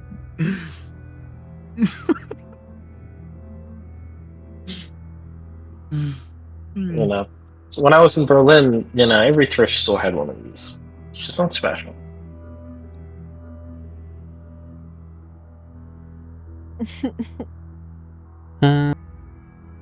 Does Gabe say, what I really want to know is, you truly experimented on people here in Thornmire? Yeah, that would be nice to know, but He's elusive and dodging it every single time he can. I was gonna say, I do Uncanny think, dodge. I was gonna say, I do think we're indeed at the coin flip, because if we turn back, we're going to jail. Like, simply put. Yeah. If we're attacking him, we risk pissing off the mercenaries. Why are we going to jail? What did I miss? well, you see, I'm pretty sure we explained this to you because I don't think you were there at the end or something. But basically, the reason the Claymore was okay with a little plan was that we said, so if we can get him to fess up to what he's done, and you can see that we are actually correct in that he's been experimenting on people and doing bad shit, then you can take the credit for this, and it'll be fine. And then if we're wrong, you can then just take credit for taking care of us, and then we'll basically end up in jail because we were trying to come in here in the place we were not supposed to be because it's a fucking quarantine zone. I want to be clear. Jorgrim's the one who suggested it, and Jorgrim's the only one who Right. didn't break the law. Yeah. But he has admitted to the stuff that he's done in that book, so we have proven that he's agreed on multiple accounts to talk us reading stuff out of there and being like, Yeah. I've done it." Yeah. He has only agreed on stuff that we have clear proof on. He never agreed on stuff that it's based on Speculation. clues. But the thing that I Yeah. think In the is that book, he like- outed himself in one particular point, which is there is a clear connection between someone who gutted Mayflower, wrote deep speech. His name was blessings on it- Riverflower. Riverflower, yeah. Someone who gutted Riverflower, hang his guts on a festivity tree with deep speech blessings written all over them. And when we brought it up, he clearly dismissed it. He didn't admit to it. He just said, interesting. I'll take note of that. I mean, it could be like let's not complete. Doctor Like, let's, will remember this. let's play devil's advocate here, right? For a moment, Yeah. it could be that he definitely knows of what did it, but it is not him. Like, It is definitely one of them. He admitted to have connections with the field grazer. The field grazer, it's a creature that speaks in deep speech, because that's what I've seen from the vision. And it's also the creature that is being referred to those blessings. And we know that the only creature that has admitted to have a connection with the field grazer is this doctor. So it is quite impossible that there is another creature with a connection to this infamously unknown entity from deep inside the Emerald Sea in the same place at the same time. So this was him. It was him or one of his followers, or more than one of his followers. And they did this. And he immediately diverted the conversation. So that for me is a sign that he's not being truthful, even though it looks like that to us. I don't know, like, I want to kill him. Mark, Jorgrim wants to kill him. I don't want to kill him. I definitely want to subdue him, but I don't want to gut him, because that's not our job. Fair, but I'm a magic caster, so my non-lethal options What is it, are I am? extremely limited. Excuse Okay, I'm a non-melee magic caster. But yeah, he at least is guilty of the things that we wrote in the book. Most likely of more crimes that took place in Thornmire with the proper investigation. So, by all means, he is legally a criminal. By the law, he's punishable by that. And I do think that we should stop him from simply leaving, because he could simply continue to experiment on other people. And if there's one thing that I'm sure the Slayers, or well, the Wardens don't appreciate, is human experiments, because they know a lot about those. So, yeah, to me, the verdict is not quite clear, but to me it's, we should at least stop him and make sure that he pays for the things that he's done. I think one quick reaction I once asked, what is a Claymore's like expression like listening to all this? She's invisible. Yeah, I was about to say, I think you No, guys yeah, turned yeah. her invisible. Yeah, we did turn her invisible. So I I was gonna say she's transparent, you know. Yeah, I was like, hey, if you want, I can make you invisible. And she's like, watch this. Turns herself 2D and disappears in the 4th dimension. She grabs a fucking pixie from her back pocket and cracks it like a fucking glow stick, you know. It's like Link just becomes flat and attaches herself to an object. I think all of us are going to just agree here. Tokas, we are going to agree with what you're going to do. Yeah, I mean, I get this is my quest, but I want you guys to also have your own opinion. I'm more than happy to hear that someone has thoughts to share. My thing is, he said something that immediately made me believe that he lied throughout the entire conversation, and he is still guilty of many crimes detailed in the proof that we have here. So yeah, if I had to make a decision, then I would make it so that at least he pays for the crimes he has committed in the past. I'm ready to hear it. Me and Jorgrim already support you all the way. Good, because I've just finished dinner. I'm just gonna take a whip some stuff. That's very well. Can we take like a few minutes break. break before. Yeah, just a moment because I need to quickly go downstairs and do some things. Very well. We I'll shall be right take. back. Yeah, I'll take like 10-ish minutes, I guess. I'll do this. All right. We will be back in a little bit. Take this opportunity to hydrate. And Or dehydrate. of course. And we'll see you soon.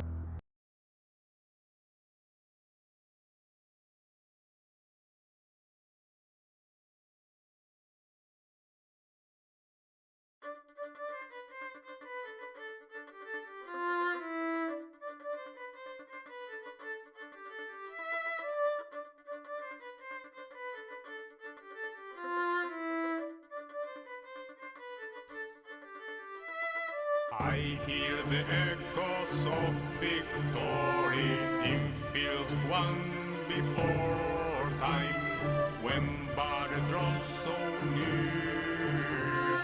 You will feel the same in war. Below is the battle, below one before. The memory stays ever so bitter. Below is the battle, below one before.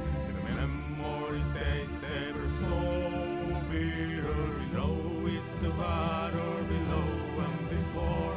The memory stays ever so bitter. Below is the battle, below and before. The memory stays ever so bitter. I hear the echoes of victory in fields won before time, when battles draw so near. You will feel the same in war. Below is the battle, below and before. The memory stays ever so bitter. Below is the battle, below and before. The memory stays ever so bitter.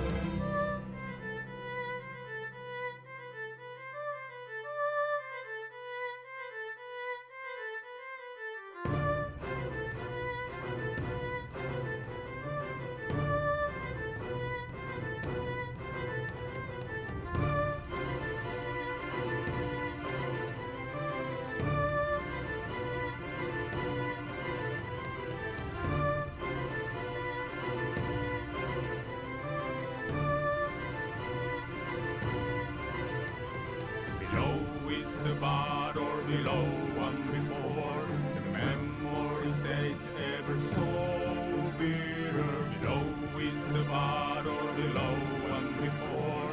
The memory stays ever so bitter. Below is the battle, below one before.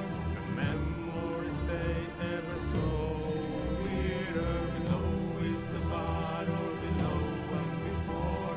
The memory stays ever so bitter.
Ship must anchor, the sky is on our foes. Come so close to eternity, our shields are ready, the guns are watching the downfall of humanity. All the species are gone free.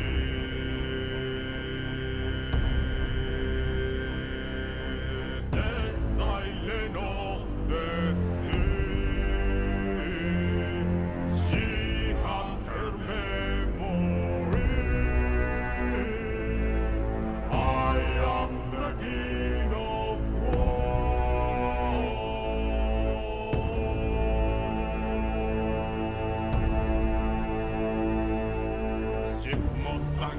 skies on our foes come so close to eternity. Our shields are ready, the gods are watching the downfall of humanity. All the species are gone.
Darkest of nights, an Arkhonian tale unfolds. A quest to rewrite destiny, when fortunes have already been foretold. A divider with blood of old seeks answers this world may hold. A bond with a shadowy past seeks naught but bonds that will last.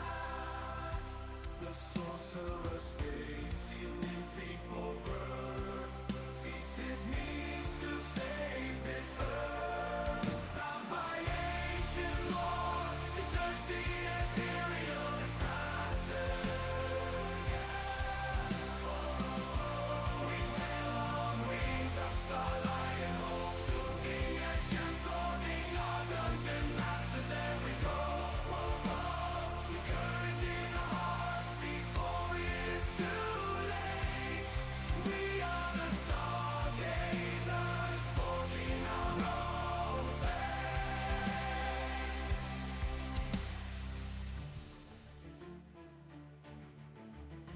Now remain two fighters, whose paths to freedom align. With futures they seek to undermine, the dark elf as pale as snow holds a bloodline of which none may know, and one of that which is so twice over. What destiny will he conquer? Bound by ancient lore, they search the ethereal expanses. We sail on wings of starlight and hope, soothing ancient clothing, our dungeon masters every door. With courage in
the sky is on our foes. Come so close to eternity. Our shields are ready, the gods are watching the dawn. Follow humanity, all the species are gone.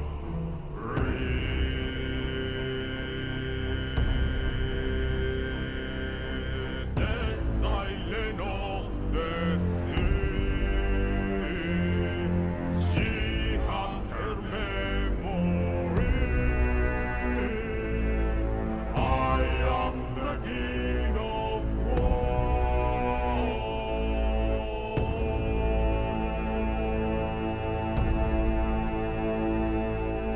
Ship must sank for the sky is on our foes. Come so close to eternity. Our shields are ready, the gods are watching the dawn. Follow humanity, all the species are gone.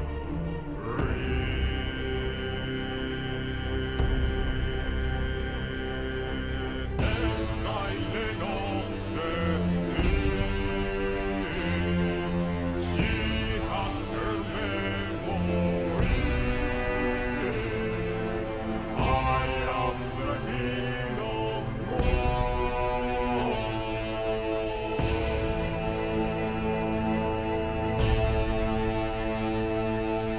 The silent of the sea. She has her memory. I am the king of war.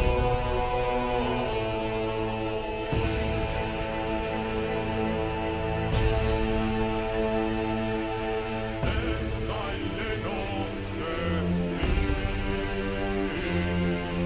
She has her memory. I am the king of war.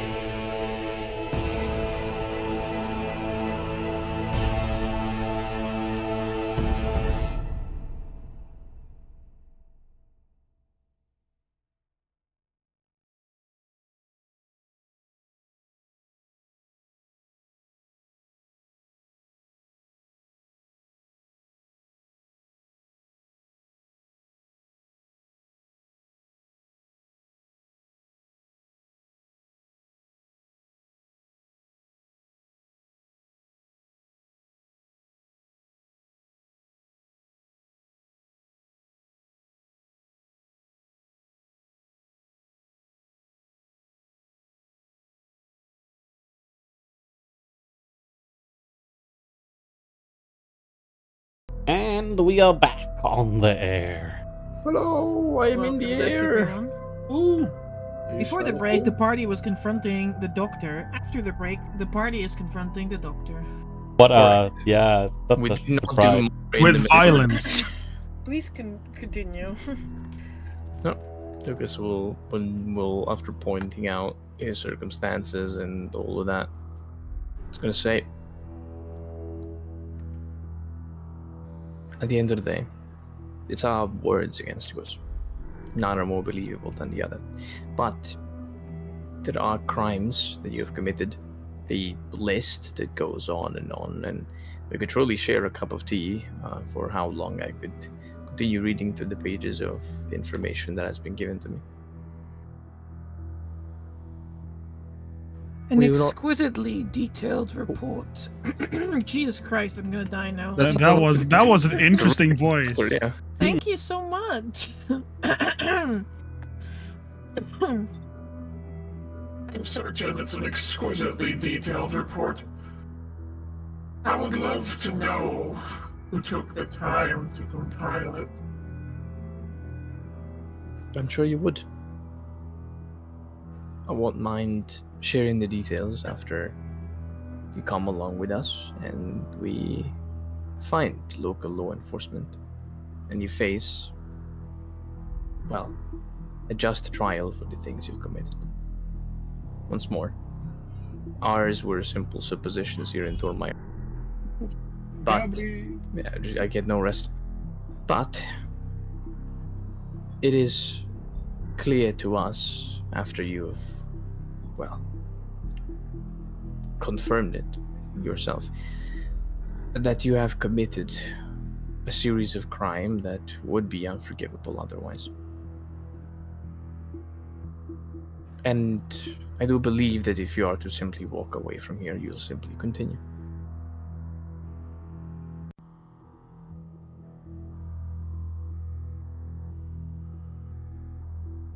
So you would bring me to local law enforcement and deliver my list of crimes for me to stand trial.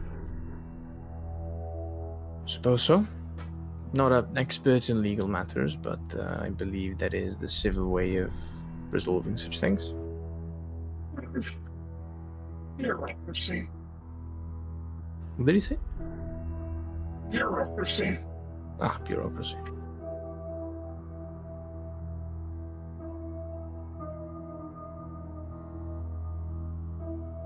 Well then,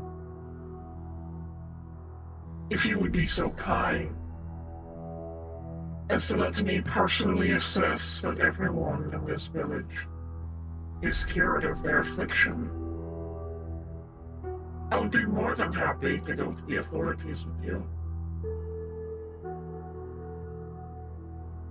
Togus sort of squints his eye a little bit.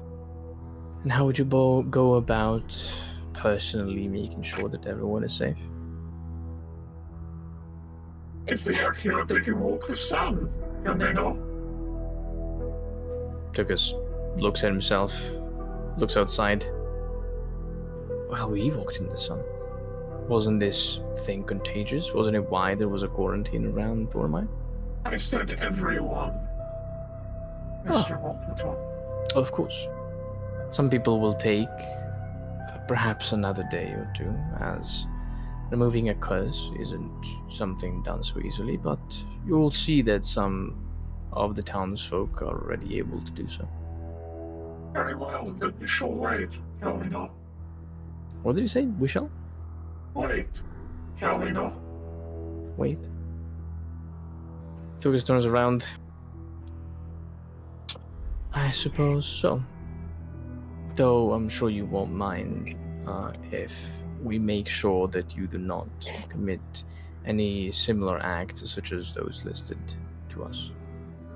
How would you go about doing that, Mr. Moltentub? Would you perhaps like to stay by my side throughout this time? Bro, you're getting a disease. I believe it was you who wished to exchange details over a cup of tea, no? You would like to have a cup of tea with me now? I would like to make sure that you stay within my sight.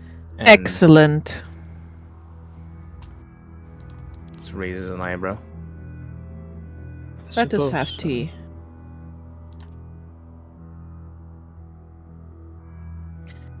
There is a rustle of cloth as two of the apprentices get to work to start making tea. Of course. Of course.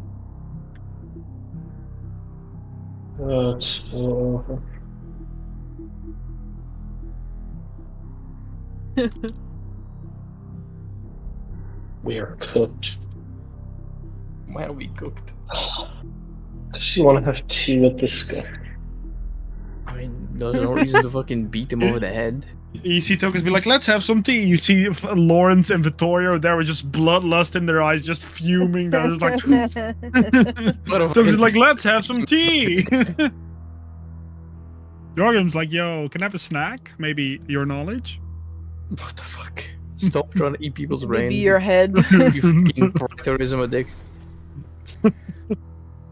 Knowledge addicted. It cannot stop nibbling brains. Yeah, truly a I've space If you never marine. overcast I've never the nibbled. the spell scar that you get for casting preterism too often is becoming a mind flayer. That'd be dope though.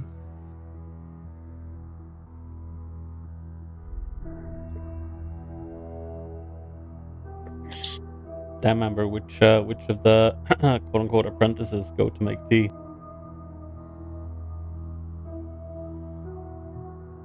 The two ones on the right hand side. Well, if this is happening, I'm just gonna sit down, bro. I'm not gonna stand here. I'm just gonna sit down. How course. how are those apprentices moving around, DM? They move a little stiffly. Damn, a little stiffly. Interesting. As I pass by one, now that I'm not concentrating finally, I think I make a witch sight. Wait, so you wait? Are you not? No, wait, you're not concentrating on anything. That's fine. Yeah, I passed by who? One of his apprentices. I'd like to make sure. I'd like to check these people out. Yeah, go ahead. Feel their vibe. Feel the rhythm of their skin. I sadly have no inspiration to give. It's okay. 15. They feel a little bit strange, Tokas, like they breathe out. Like they take in the weave in one way, and they breathe it out a little twisted. Just as how? Warbled. Yours was not Lorne. Tactile. Yours was tactile. Yeah. I feel the weight and the shape of things and the texture of things. It is almost as though the weave comes out heavier on the other side, like smoke just drips down from. I want to say it like almost like goes into the back of your head and comes back out your mouth as you breathe it out, but like out of their mouth it pours out thickly, heavily, oily. Is there a lore check I can make to connect this phenomenon to maybe another phenomenon I'm aware of, either from a creature that I know or from something else that I know of? Sure. What would it be?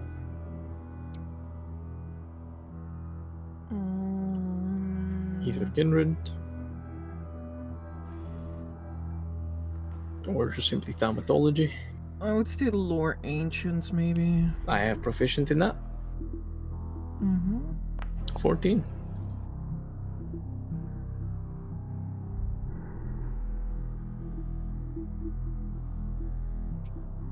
How would I describe this?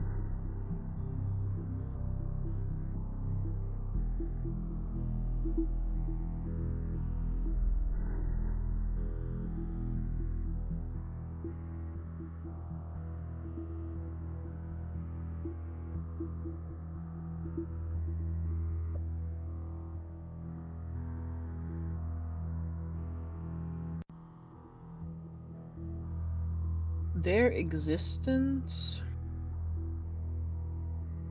is utterly... No, not utterly. In many ways, it is normal, but it has some influences that are unnatural. I would equate it almost to the way some people are like corrupted by chaos, by demons, by outer influences. But it is distinct, like a very distinct manner, like a distinct taste of corruption.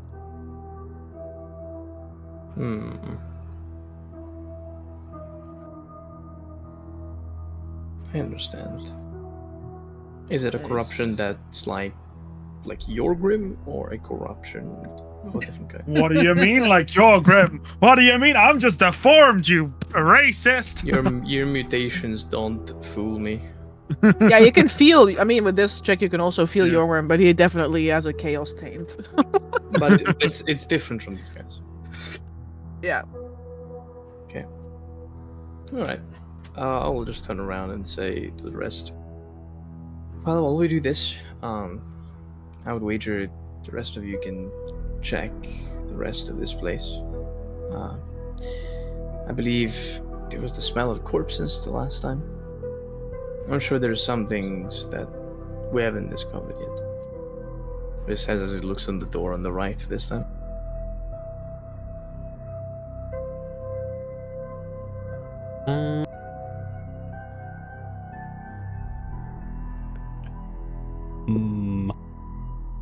The door is like raises an eyebrow and is like, right. Well, as long as long as not, you know, it's just the two of you alone, I guess. Well, I suppose we could all come. And he looks up at the doctor. Sure, you wouldn't mind accompanying us to the rest of the structure. What rest of the structure? There's a right door as well that we didn't explore, right? The storage cupboard. I would be more than happy to acquaint you with the brooms. Perhaps brooms, perhaps something else. It isn't difficult to hide things. It's perhaps a witch's implement to fly through the night sky. That is Dale's. The doctor says as he begins wandering towards the storage cupboard. I'll cast detect magic and I'll start following him. He opens the storage cupboard for you. Did the scent of corpses, the smell of rotting corpses, come from this side of the building or the left one? The other. Yeah, so it's the left. That was the operating theater. I will give the cupboard a look over nonetheless. Would you like to make a forensics check or an observation check? Forensics. Oof, 9. Not a good result. But I do have detect magic up if I find anything useful. Nothing. It's a storage cupboard. Sometimes it isn't. But yeah. I will- And sometimes that's all you see. That is okay. As I will acknowledge that I did not find anything, and I'd like to go look through the rest of the facility. You wanna go back to the operating theater? No. See if there's anything we missed. Alright.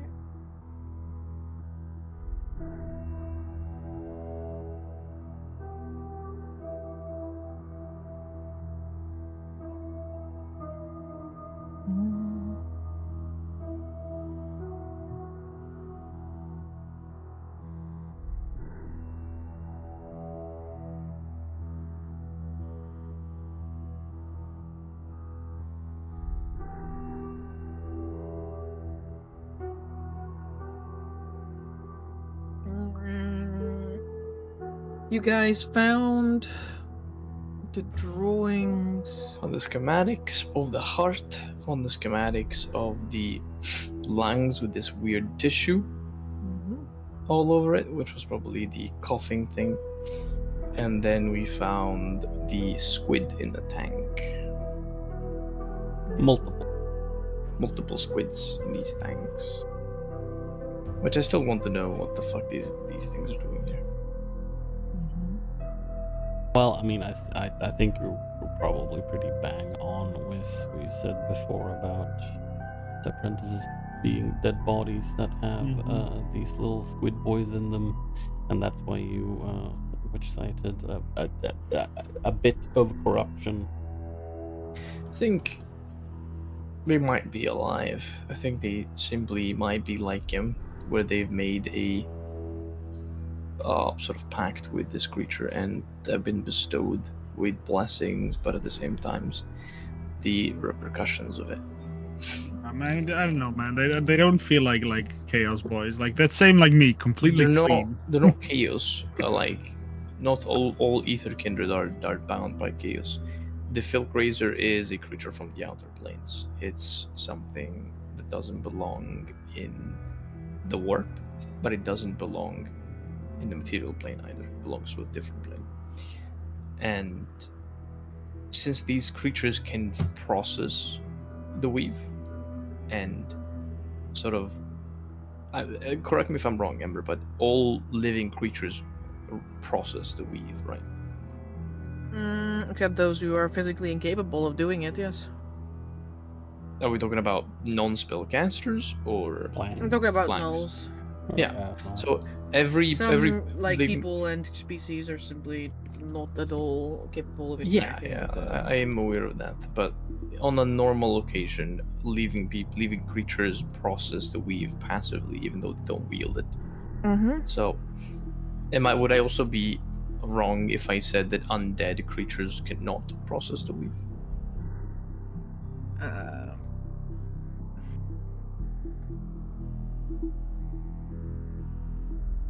You would be wrong. There are undead who are capable, Yeah. like very capable spellcasters. Well, here's In some ways, the weave even becomes a part of them, as you know. It's yeah, but it's a literally different in thing most- here. I'm not talking about spellcasters that can bend it and use it. Yeah, but Pointing- like even then, like to various degrees, like some undead cannot process any part of the weave, while others.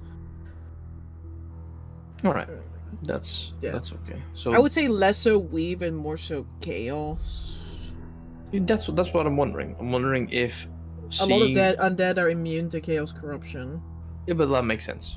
They don't have a man of their own. What I'm wondering is seeing a person or an individual, seeing the weave go through them and coming out processed material. Is that a thing that only happens in living creatures, or does it happen in dead creatures as well? Not in dead creatures, but undead. Yeah. Yeah, undead creatures. Yeah. Okay. It is So- possible. It is, I guess, then still a possibility they could be corpses controlled.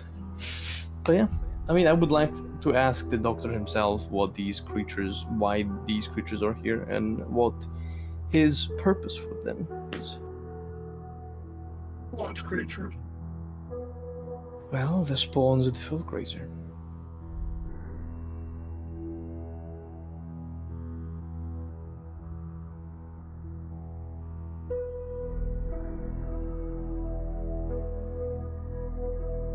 I do not believe it is important for you to know.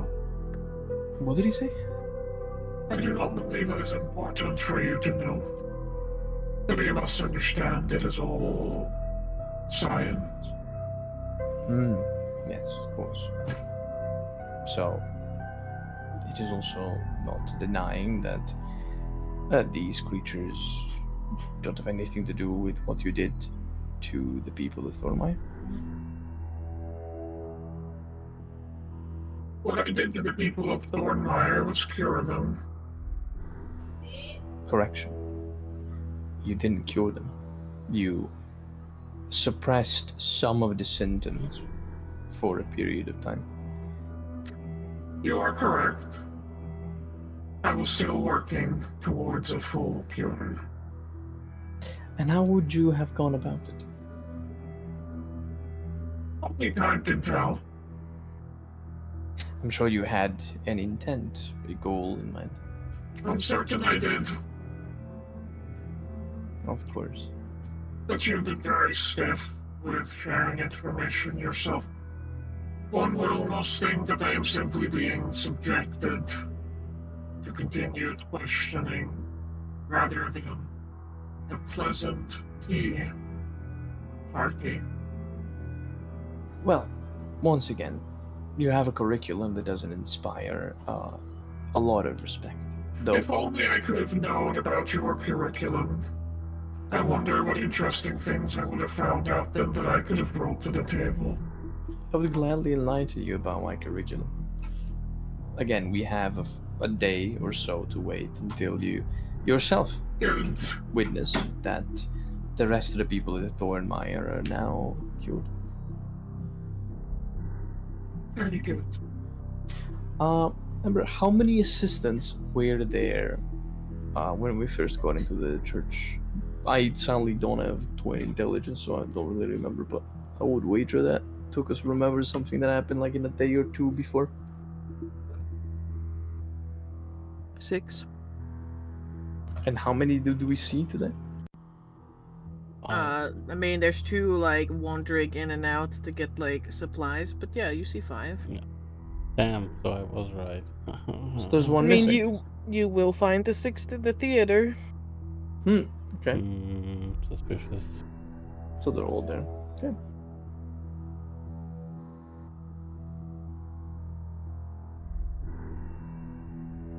Nonetheless, I suppose we only have to wait now.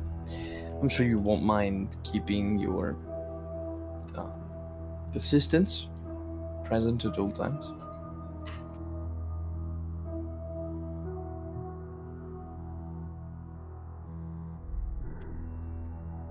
Of course.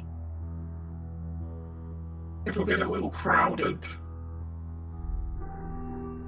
But I don't mind. Nor do I.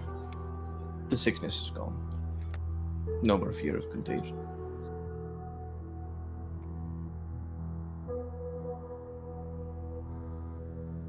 Truly. You guys can pick through the theater again if you'd like. Yeah, I'd like to see if there's like any hidden rooms, mostly like cellars or double walls or a place where things might have been hidden. I mean, there's been straight up rooms we haven't been in, right? There was a door here, if I remember, that we just haven't entered yet.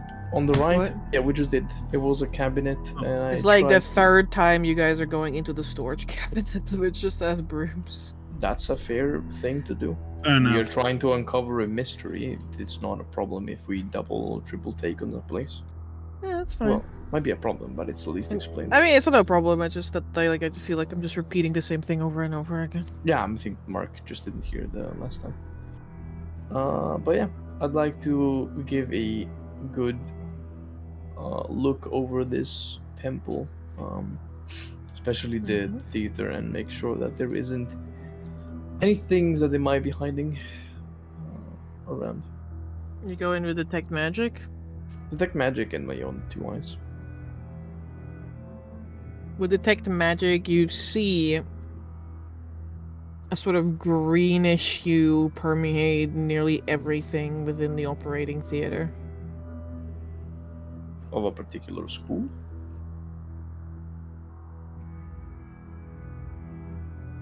The closest school would probably be biomancy. So transmutation. Bio, necro. I would say more biomancy leaning towards necromancy, necromantic exploits, transmutation, biomancy, necromancy, yeah. Woven together. Would you say that such similar schools of magic also emanate from our dearest doctor? Not necessarily the doctor himself, no. What about his assistants? In some degrees. Would you say that there is A a sickly- source then? A sickly greenish light that pulses, that undulates. Mm-hmm. The steady rhythm of a heartbeat. Would you say that there is a source then to this magic that basically permeates the entirety of the operating room? Yes, there's two. You say so. One is a leathery scroll that is tied shut with a belt. Mm-hmm. Not been found before. The other are these tubes with wet specimens within them. Are these specimens more little squids? Yeah. Okay, so it's some sort of deep speech, some sort of aberrant magic from the filth grazer. Then I would wager.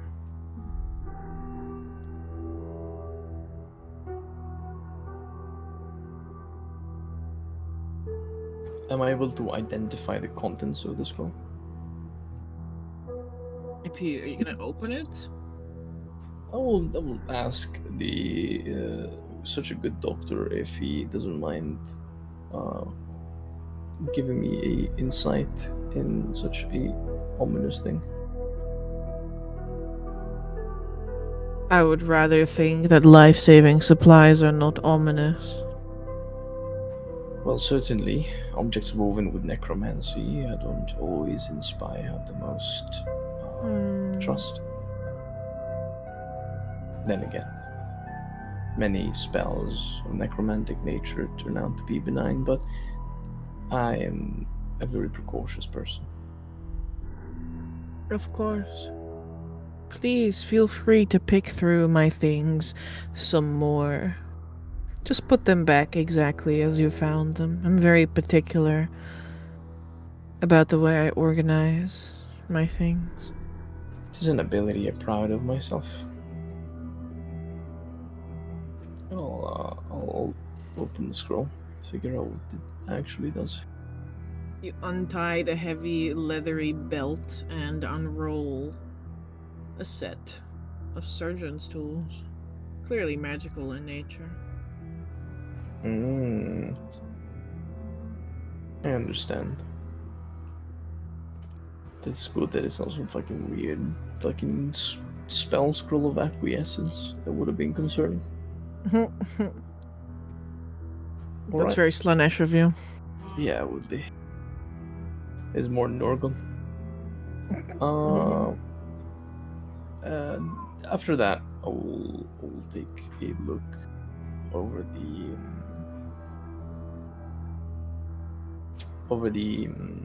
what's it called? The rest of the rooms. Make sure that there is no hidden switches and the likes, or hidden passages.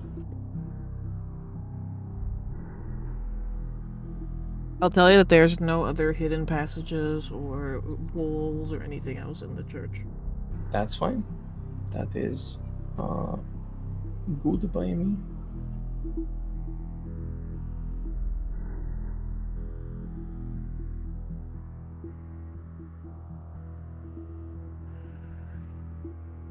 When you've combed over every single inch of the theater, the doctor turns to you, patiently, hands on his back.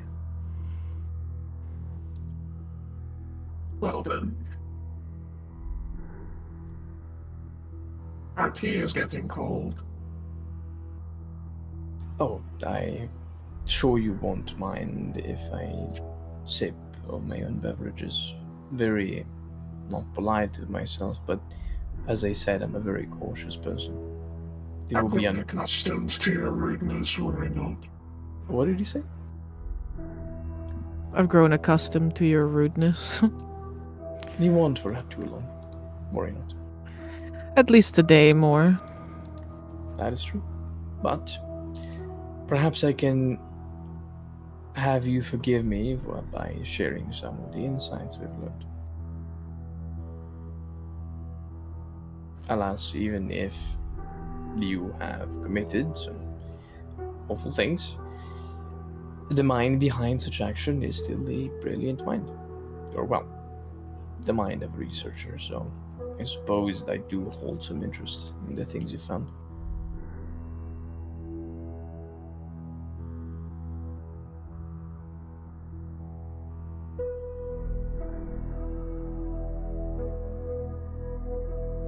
I'm sorry, could you repeat that? I think my brain just didn't...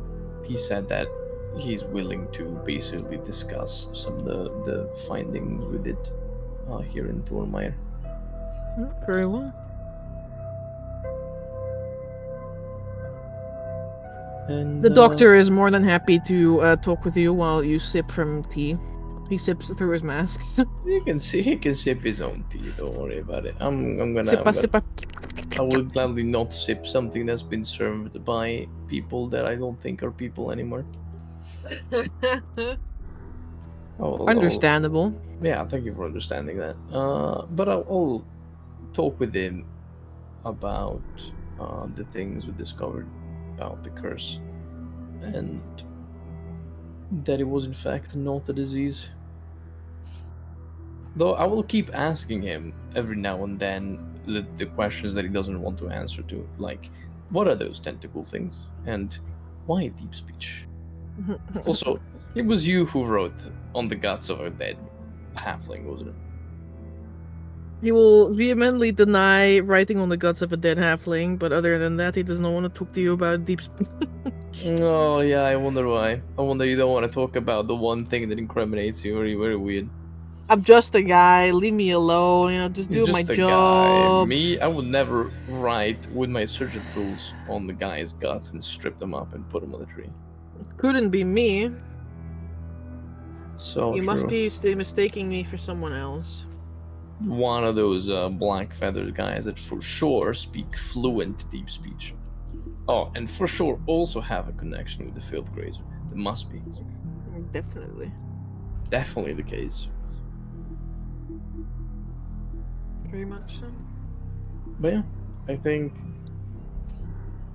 unless anyone has anything else they'd like to add or do, the only thing left to do is now wait until the day after so we can prove to this silly little fella that we did indeed fix his problem and that he can go home and face trial for having brutally experimented on a slew of people.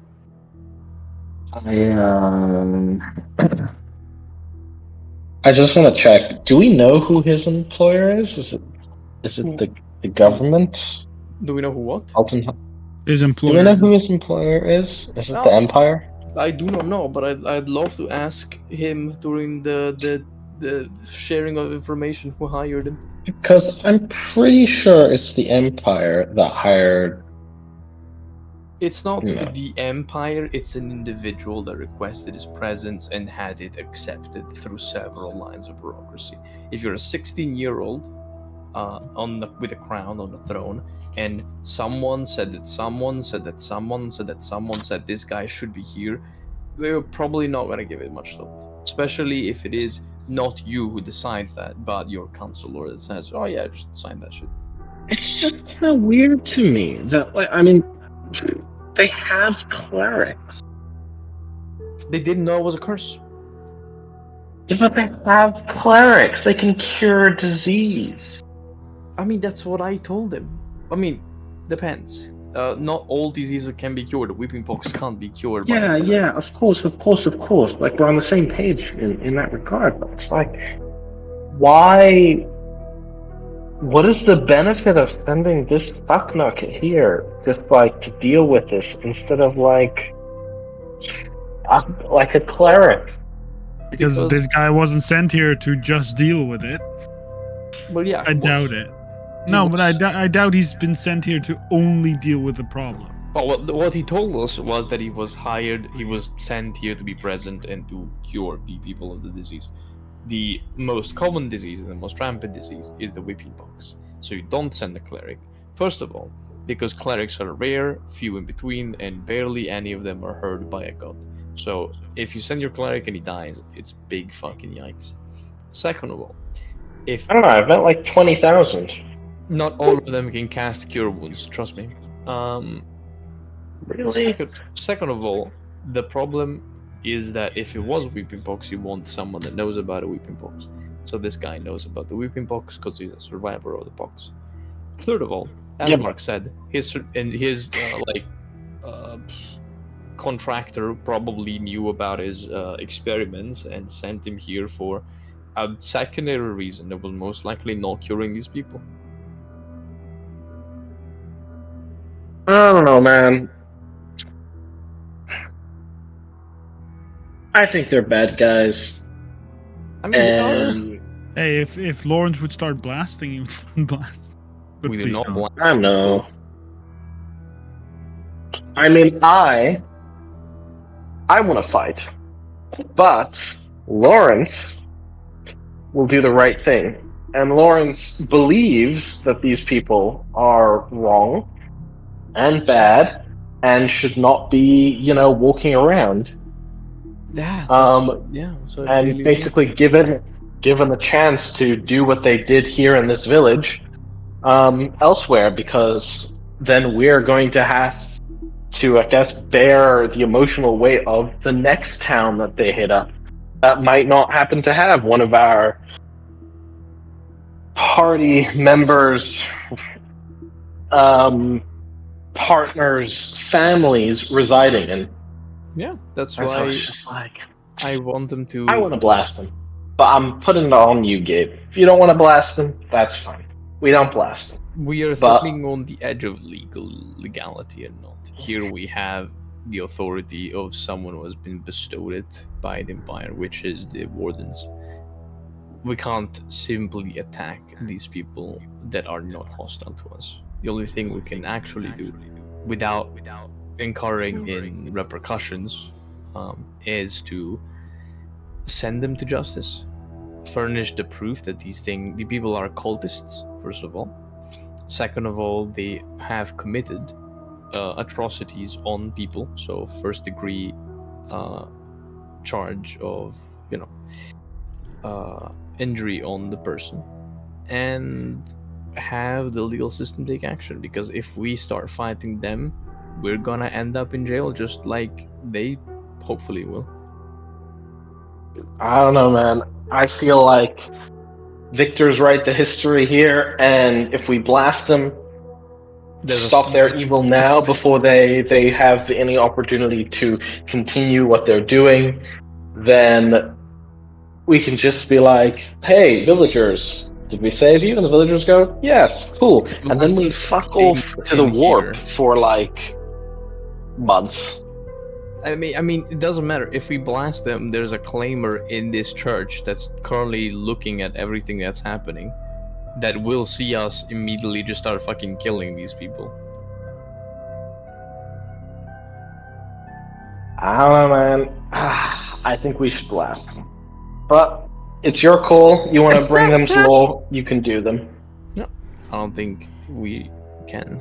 So I think we should do what we can do, which is take them to someone that will get rid of them. I mean, after the Very hour, well. like what Guys, does it you like? hear that? I What's mean, up? Yeah, but Can after you the hear hour, that? does the Claymore like show up? I don't know if she's invisible, but does she at one point at least let us know what her opinion is so far? No, you don't hear from her. Shit. So I that still will- might mean we go to jail. I will ask her after we finish looking around the place and we'll finish setting everything up. I'm gonna contact her and ask if she saw what happened and what does she think. What do you mean you're going to contact her? I have sending. You're gonna cast sending here? Yeah, is that like a illegal? No, it's fine. Cast sending. Go ahead. Yeah, I'm gonna cast sending and I'm gonna ask her. I'm gonna do it in private, and I'm gonna ask her if she witnessed the debate and what are her thoughts on it and on this person.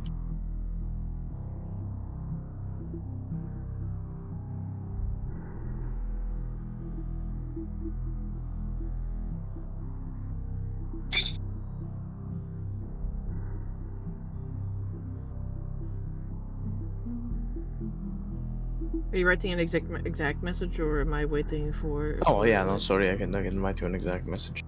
No. You don't.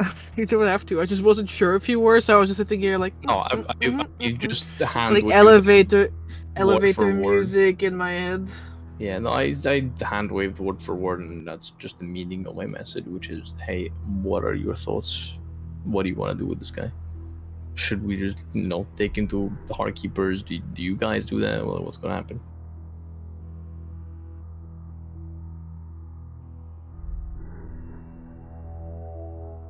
Scythe would probably admit that this was the strangest interrogation conversation that she's witnessed in many years. Yeah, we're not really cops, honestly.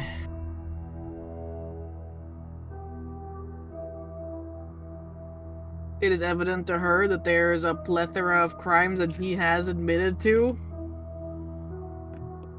She's wondering how he evaded law like this. Protected by someone for sure. It's time to blast. She gave permission. No, I'm kidding.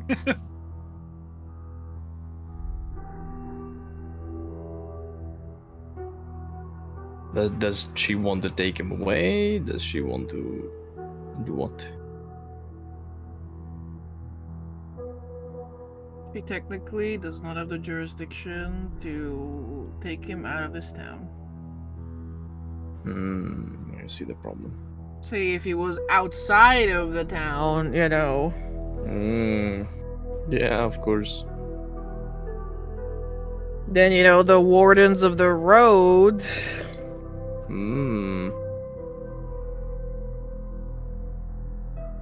I understand. Well, for now, I will wait before doing anything. I will cast another sending and I will ask the counselor if he has the power to get this guy to jail after presenting the charges and all of the things that we know that he did. I'll do it, I guess, towards the end of the day. So you don't do it now?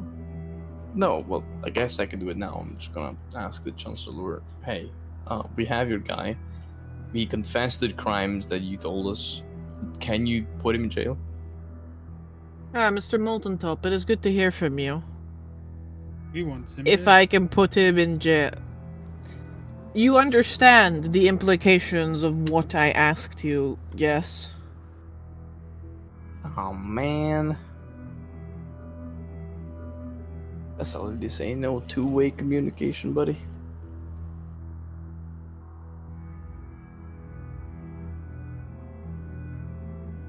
I know my brain is thinking if I have to finish this. Yeah, no, don't worry about it.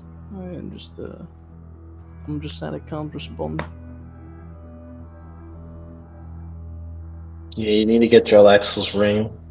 Yeah. Mm-hmm. The ring of sending allows you to respond to people in real time.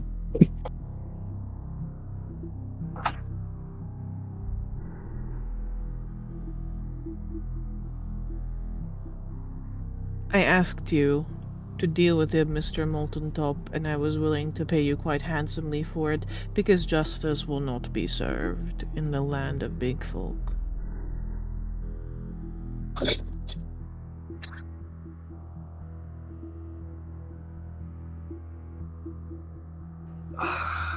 I understand if your hands are tied. Mine are too. Inshallah.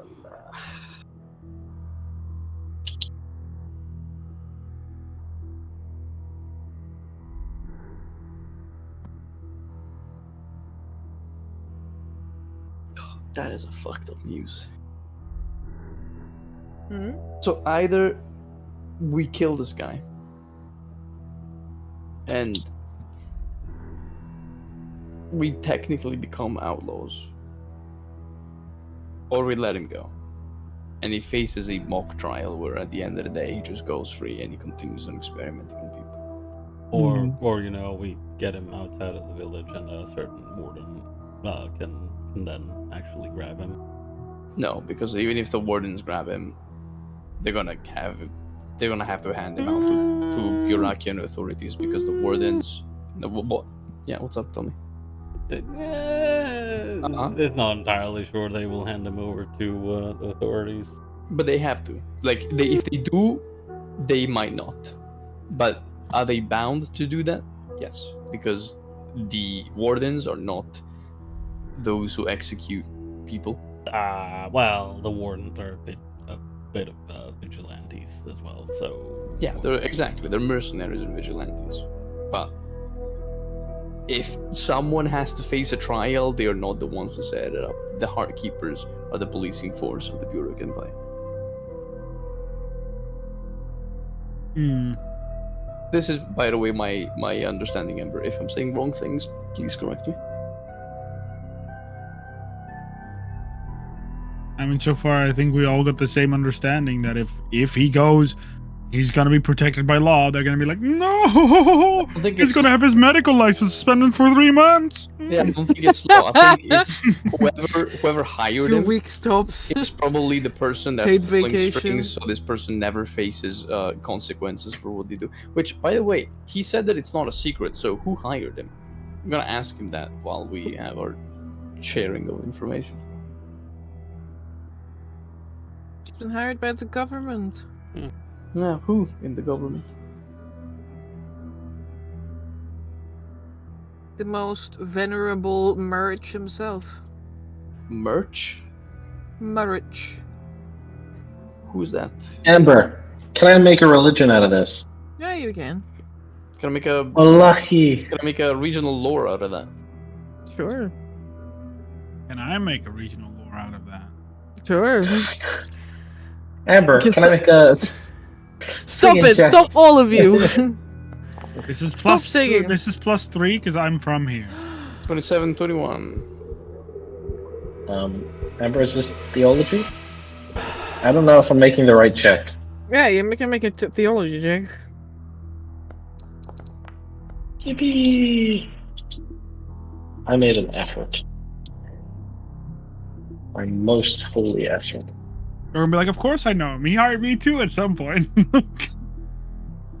Mr. Marriage. Mr. Roland Marriage. Is to the Hearthkeepers what?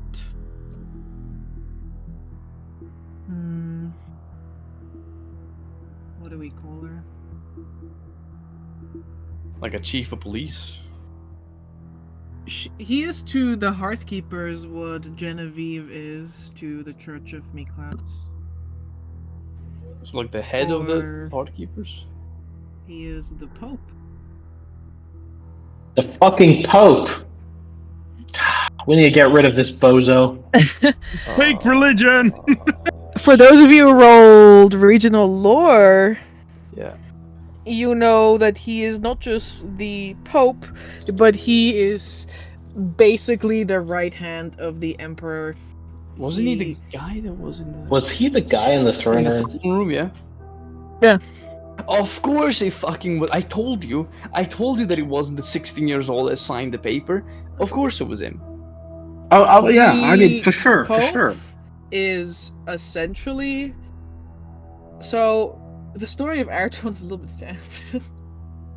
His dad was Adelhard I. His dad died quite early on in his life. After a whole slew of getting drunk a lot, neglecting his duties a lot, fathering bastards left and right. To the point that his wife was brought to such shame that she left the capital and moved back with her family, leaving Aratron with Adelhard because that was his heir. She couldn't take him. Nice. Adelhard, eventually croaked, but before that time and after that time, Aratron II was raised by essentially his, I want to call Pope it Dad. Pope Dad, I mean, guess. He's a regent, from what I'm getting. Roland Marek is the regent of the Empire. He is the regent of the church, and he is the one who ensures that the church and the imperial line remain very closely tied together, and he makes sure that the church is above all else. He's the one who personally oversees every single law that is written regarding the church, while the emperor, of course, should oversee the laws dealing with nobles and the people. But March makes sure that the tithes come in, and the hearts of the people are cleaved to the holy church and the emperor, of course.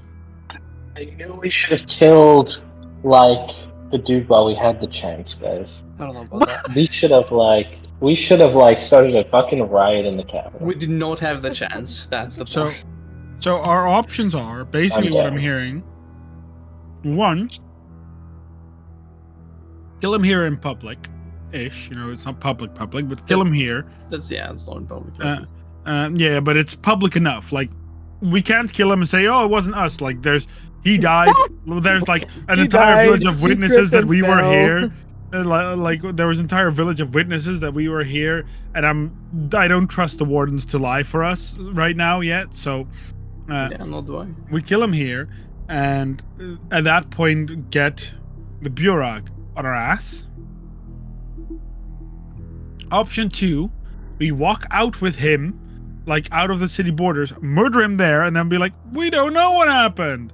and get the Burek on our ass, or he walks free and continues his evil experiments, aka do the right thing but fuck ourselves over, or do the quote-unquote wrong thing and not get fucked over. Thing is, we're not I'm for the right thing. necessarily going to get fucked over. Again, if the wardens are aware that this guy is just going to leave, and that they are, as Faris said, more vigilantes than actual lawful law enforcement corps. They are condoned vigilantes. Okay, so they are their own people. So we could convince them that this guy needs to die, because if he leaves, he's going to continue experimenting on people. We could talk to them and see if they wish to apply their vigilantisms now. And then we have the slayers, but the wardens by our side. And if they ask us, why did you kill this doctor, and we have a slew of cultist deep speech behavior that we can basically slap down on the table in front of a 16 years old and say, here's what we found. And we'll all be like, ooh, what are these squiggles? And I mean, then the guy's like, oh, it's heretical writing. I mean, yeah, like I get it, but are these guys gonna essentially risk being excommunicated by the Bureau for why? Essentially our sake? For what? For killing this guy. Why would they be excommunicated if they say what is true, which is this guy was a criminal experimenting on people? Yeah, but the law knows that too. Like, I don't doubt that the law doesn't know that. The people that have been pulling him away from the law know that. That's the difference. He has not incurred in any legal consequence. He's not in jail because the Pope has been basically pulling the strings so he doesn't end up in jail. And he continues sponsoring him. He's basically sponsoring him. Yeah, but that's the problem. Like, we're gonna kill a pawn at the minimum of the Pope. Like, are the Watchers going to risk their reputation and possibly connection to the entirety of the Burek Empire because we want to kill him? That is too extreme. The fact that he's a pawn of the Pope isn't a public thing. The Pope can't make it public that this person that committed several war crimes is of any allegiance to him. Most, 9 out of 10, the Pope is going to say, damn, fuck, I didn't even know. What a horrible guy he was. So good, you did great. And then most likely he'll try to retort in some way from behind the curtains. He won't do anything public because if he admits to have any connections with a person that was multiple time taken away from legal consequences of experimenting on people, then the Pope is basically saying, I'm fine if you experiment on people, not a crime. So the Pope won't say that. And the Wardens will not lose the support of the entire Empire. They will simply, most likely, upset this little marionette player that's the going guy to... pulling all the strings. Yeah, some of the strings, most of the strings. But again, the Wardens do not commit a crime if they execute someone within their territory for the right reasons. In this case, it was a criminal that was committing criminal acts. And they are sanctioned by the Empire. And the Empire knows that they are allowed to eventually kill people within their domain to protect the area that is, of course, heavily infested by mutants. So the point is, if we get the Slayers or the Wardens to be on our side and take him down, then we should take him down. If we can't, I don't think we should make ourselves an enemy of all the Empire and the people behind it as well, while we are about to set up on an expedition. I don't want to find like 50 kilos of C4 in the back of my ship and explode. You don't? That would be really great, though. I don't. So what I'd like to do is spend the day so that the next day these people, this doctor can see that everyone is indeed safe and walking in the sun. And while that happens, I'd like to have a conversation with the two through sendings, with the counselor and with Scythe. And I want to ask the counselor if he would be able to protect us from legal consequences of killing this person, or if his hands are too tied for that too. And I'd like to talk to Scythe and her partner if she has brought him here or just Scythe at that point.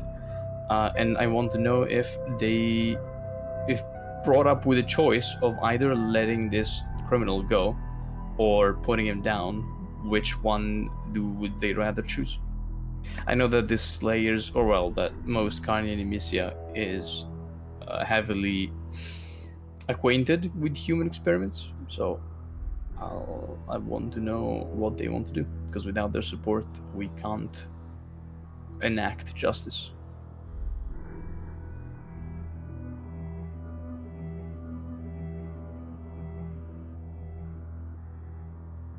That's clear.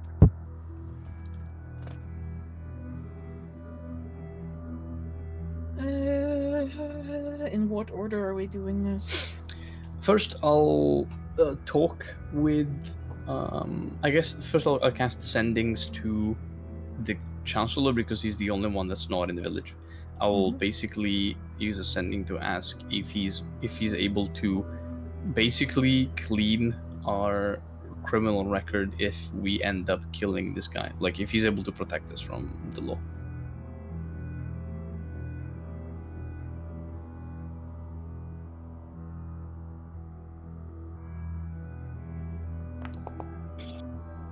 My man's like, do I want to?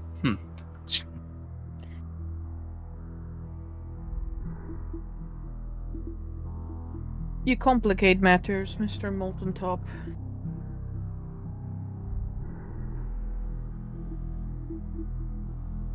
But I am excellent with paper trails and making sure that nobody finds the end of them. Okay, that's Love it. That's very bad. Put a hole in the That's sky. evil, but okay, that's good. I guess having the mob by your side is not a bad thing. Tiny people mob. Tiny people mob. I'm really well known as the counselor of disappearances because I make bodies vanish. And then I'd like to have a conversation with Safe, either through sendings or by talking if she is still in town, if she has not left for the witch's abode yet. And I want to know what the wardens think. We can take him out of the town, and then they can dispense their own jurisdiction. We are able to do that.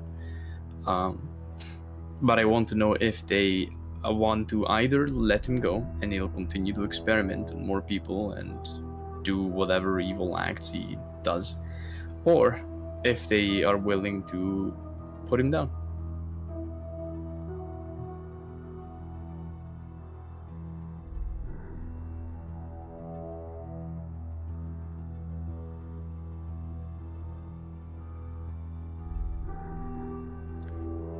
You're asking a very dangerous thing of my people. Suppose She so. says when you guys finally get alone with her. Yippee. And she becomes visible. Okay. I suppose so. But it is a choice of lesser evil. Either we take a risk, or we'll let other people suffer in the future. I don't believe this chance will happen many more times. He's already escaped the law, countless of records. And there's only so many adventuring parties that stumble on a quarantine and decide to help.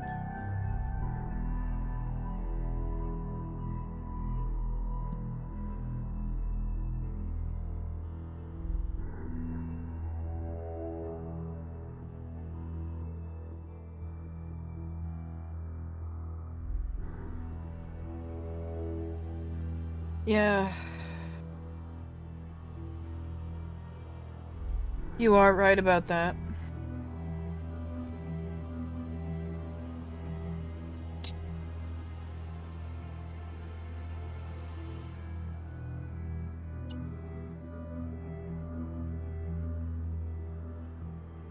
People find out they disappeared in our care.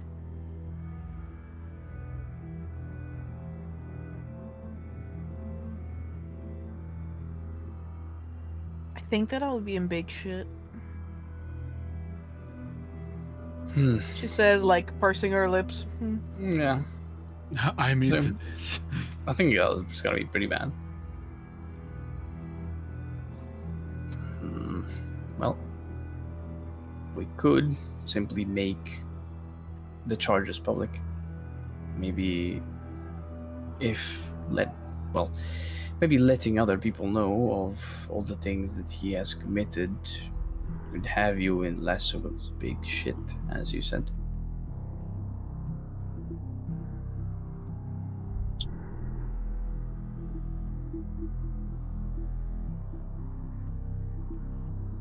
Who are we going to tell now?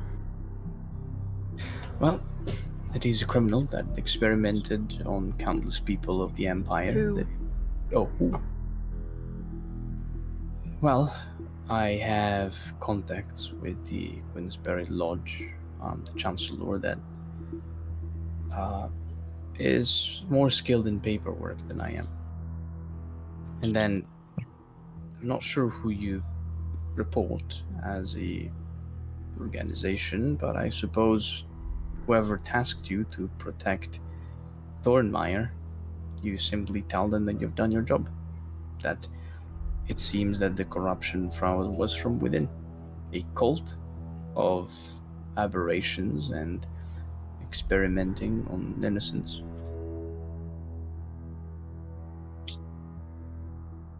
Which it pains me to say, but none of this is a lie.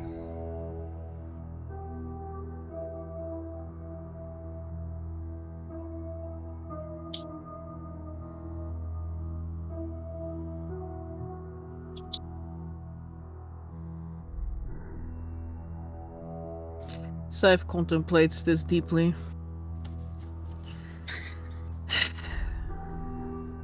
I hate thinking. Sometimes I do too. Is there anyone else we should ask?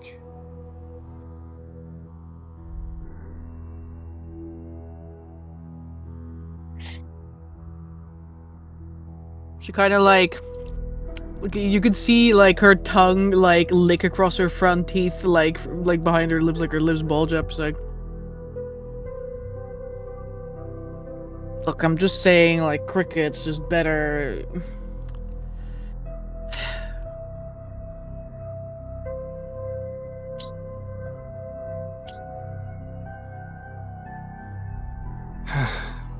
Well, if you are not sure about taking this decision upon yourself, I mean, I don't make decisions by myself.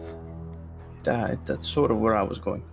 If you're responsible for a lot more people than just yourself, then it's not right of us to ask you, well, right of us to ask you to make a choice for everyone else.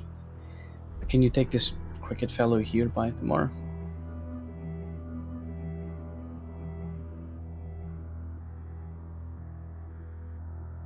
Oh, this cricket fellow has been pretty busy babysitting your little friend. Well, that we are keenly aware of. Hopefully that won't have to last for too long. I hope that our extremely talkative friend is of less priority than this. Maybe Never thought I'd feel so offended. you could convince him to come here and help you make a decision. We won't act unless we know where the wardens stand. But the time is short.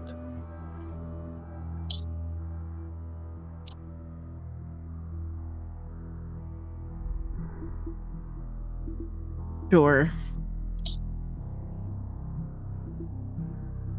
We'll do that. Good. Then we'll wait here. Well, yeah, I was about to say, like, none of you get out of my sight. No, that we'll be in the church tomorrow. What do you we'll mean?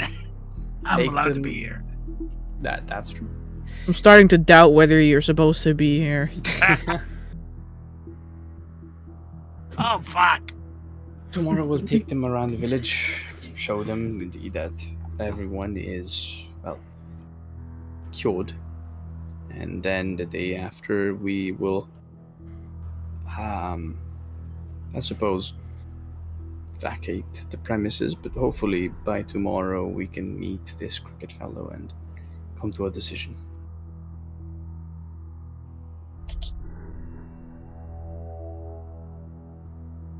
All right.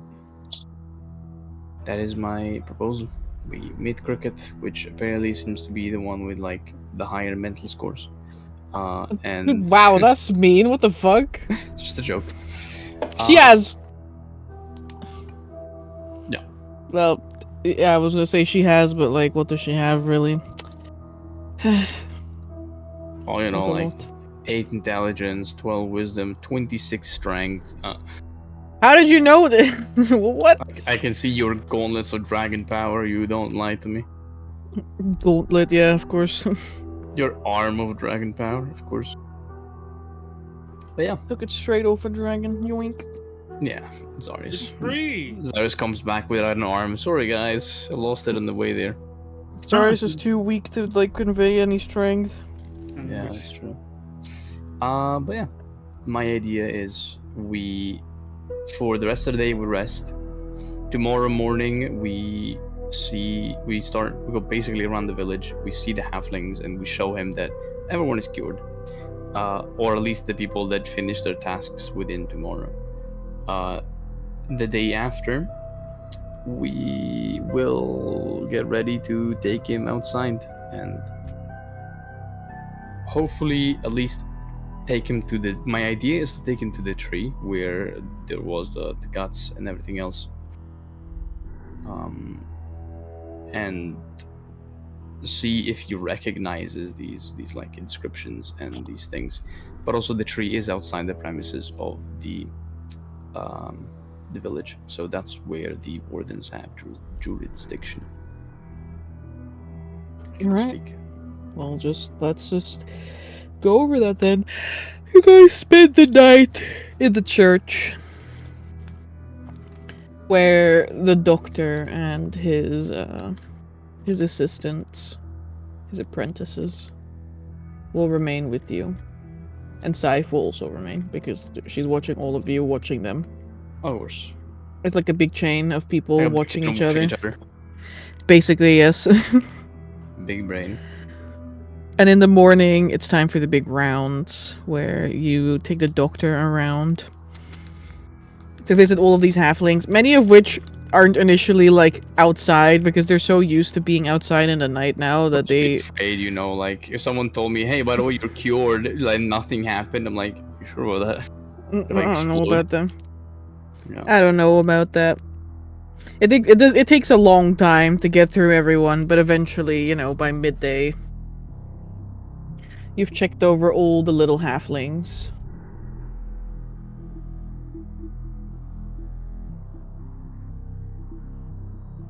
Just advancing the clock if it wants to.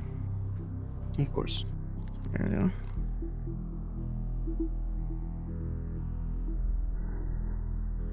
You've checked over all the little halflings, and the doctor seems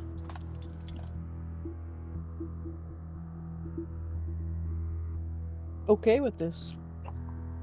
Yeah, I'm sure he is.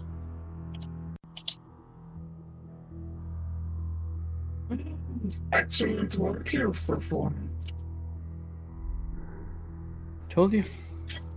Fix it in 2.5 days.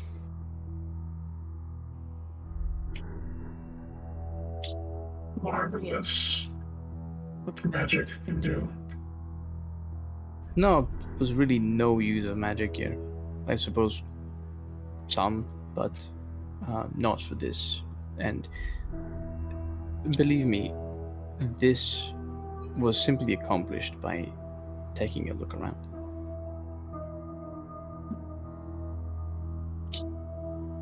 The only requirement was really to understand that this was a curse and figure the source of the curse, which happened to be a person that was well, a phantom more than a person that still had business to be resolved within the premises of the village. And once that was done, then the curse was lifted.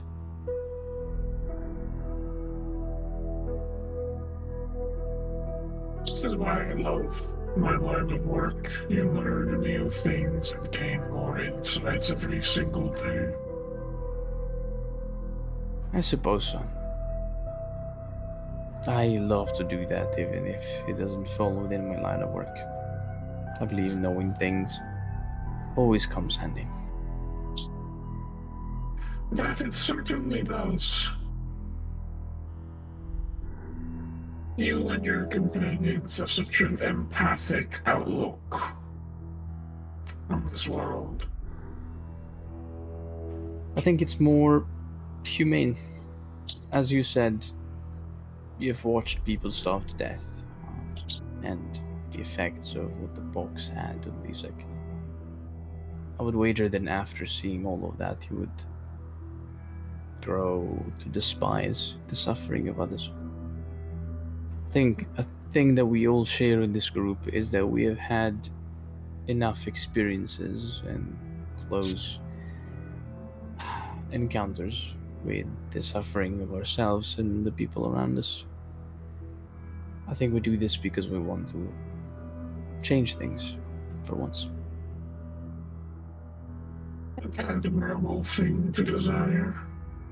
What did you say? Admirable thing to desire. Ah, thank you. I'm not sure if you should call it admirable. I mean, your point stands. Only people with the means, gifted to them, are able to desire such things. Not everyone holds in their hands the power to change things. Then again, many people are not simply gifted such power. Many sacrifice a lot of things to get it. Many people who have the means choose not to change the way of the world because it suits them better.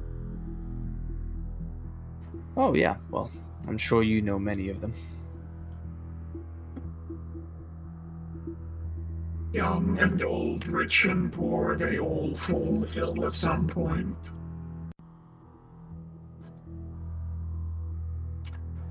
That they do.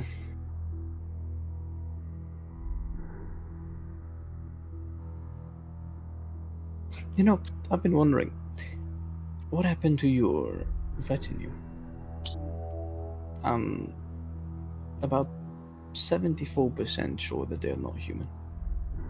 At least not wholly.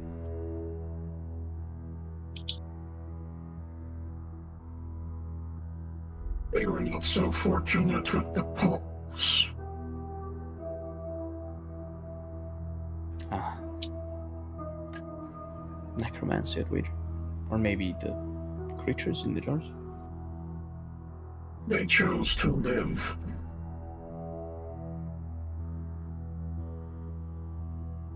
Oh, is that what those unions the prayers referred to are?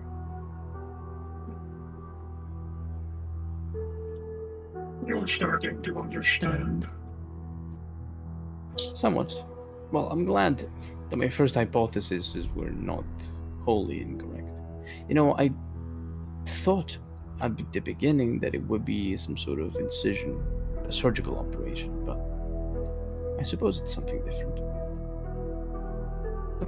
Necessary. Far from necessary. I would assume so. Nonetheless, quite unsettling, I suppose. But then again, many people would do everything to survive. Many would rather live in the known than face the oblivion of death. As long as they can postpone that. I suppose people differ in such things. I know people that would rather die than live like this.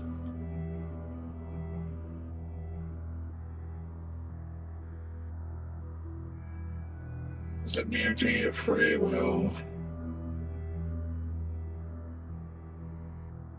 Choice.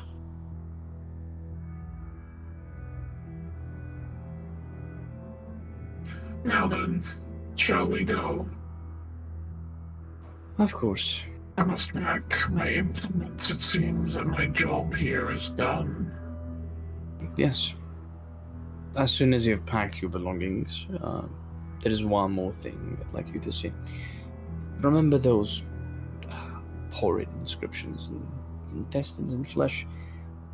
I am sure that it was none of you that did such a thing, but perhaps you recognize the deep speech text on them. Maybe you could be of assistance to decipher it.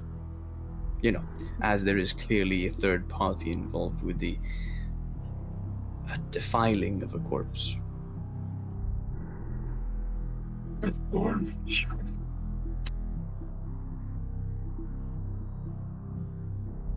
I'll be glad to be of assistance.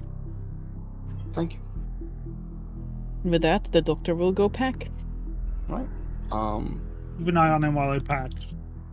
What decisions have the wardens come from? I imagine we enact this plan only after we have a talk with Cricket that I'm sure we don't want to go through the entirety of right now. Mm-hmm.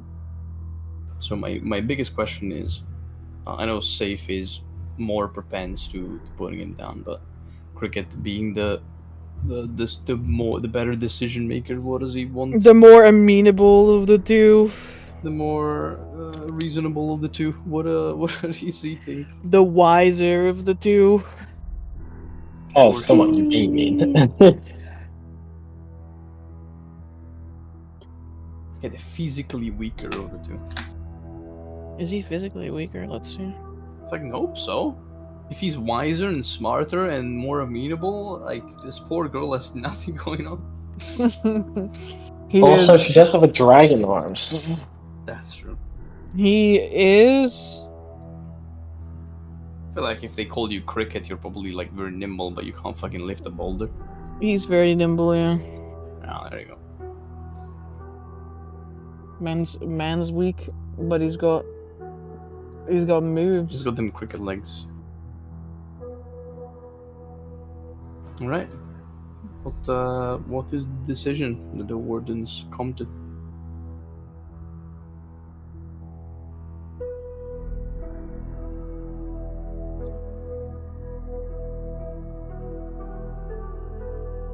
Before we come to a decision, is there any points that anyone else wants to make Yeah, good idea. that might sway them in any which direction? I think Jorgrim could, maybe. Well, Mhm. what's your idea? Well, if Jorgrim could tell them, he would tell to the dragon lady essentially that this person, if he had to argue, I doubt Jorgrim thinks he would have killed anyone directly, which makes him worse. Jorgrim, with his extreme knowledge of disease and pathogens, the only way this man kills and hurts is through tools that can never be linked to him. The way this man abuses people, the fact that we found out what he was doing, Jorgrim would argue is less skill on the Stargazers' part and more luck that we managed. That's very true. If he is to go free,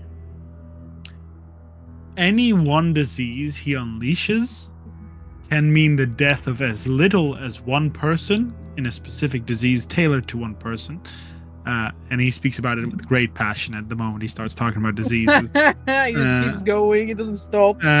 Or it could wipe out a nation at this man's whim, who, if he is let to remain experimenting, could essentially do anything. That is what Jorgrim would want to tell. And he's very passionate about that this man clearly does what he does for the wrong reasons. And he will also be very distinct about the deadliness of disease if not applied well. And yes, Jorgen would say, if not applied well, hinting at that there could be a right way to apply diseases. Jorgen, the moment he puts one foot inside of the village, whink. But yeah, I think that is what Jorgen would argue. Mm-hmm. In the same way he argued that this lady just said, yo, if he's not bad, just arrest these guys. Anyone else? Yeah. This is to the wardens, right? Yes. Yeah, to convince the wardens, basically. Yeah. I mean, Vittorio would say that while he might not have experimented on these villagers, or at least he's not admitting to it. There's a long list of what he's done in the past, and a lot of those experiments are on the same level or worse than what goes on with the Augustine Trading Company. And he's most definitely, had a hand in at least the death of this Mr. Riverflower, even if it wasn't directly. Then in what way? Indirectly. I mean, yeah, indirectly, or by nudging these dark feathers here, effectively.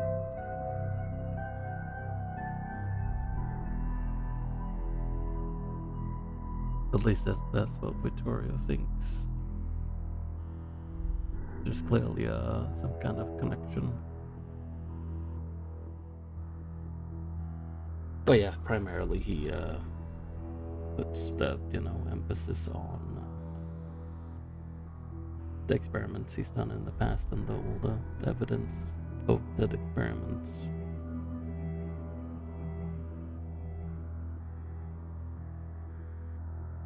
He does it with a bit more emotion than I'm doing currently, but I have a big old headache and I'm very tired. I'm sorry.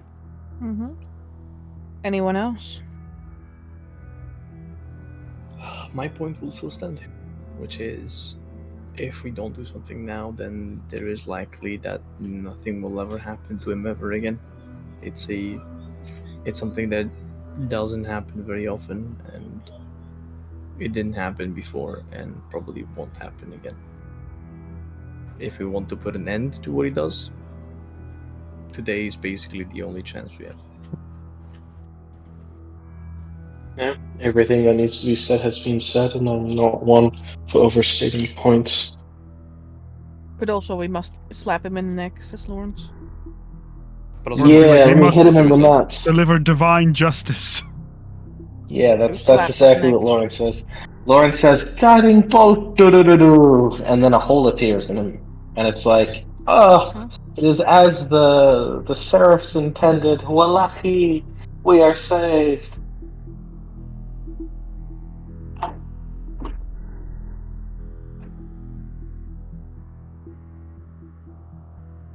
Very well.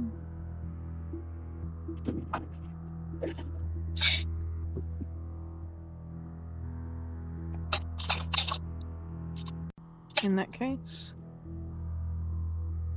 Cricket.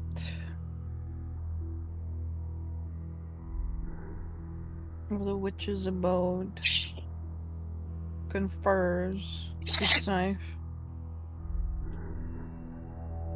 The two don't exactly speak thieves' cant, but it almost looks like their own twist on it.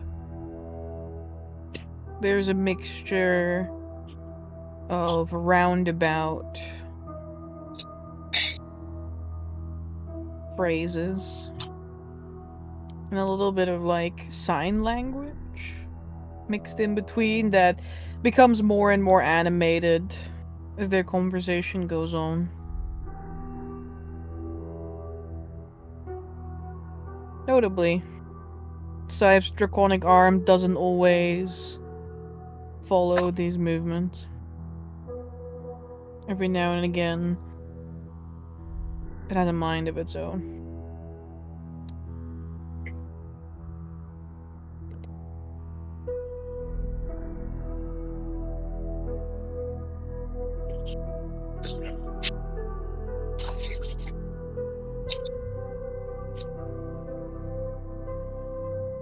I'm for Vittoria and her to get together, so like one day they're on a nice park walk and the hand starts just like choking him out. Flipped him the bird. And slaps him across the face. Sorry, I wasn't in control. Nutcap. What?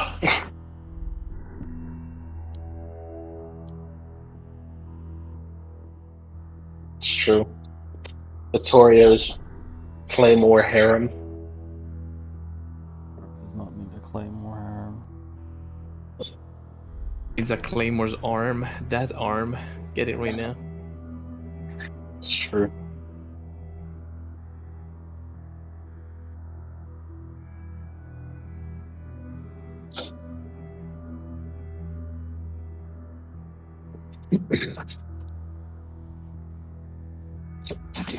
Paris, what's your strength score?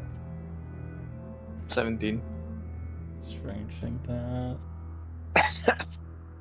Please stop having access to all of our character sheets, please. I don't have a great memory. Yeah. Also, there was a GIF just posted with all of Yeah, us. there was also a GIF with everybody's stats. 17. Cannot believe.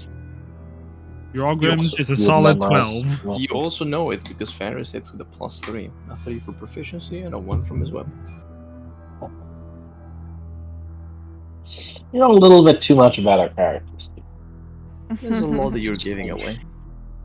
For free, you I don't know, man. data is free, you can just collect it. I don't know. Anyway. No, yeah, sorry. I see you. After a long bout of contemplation,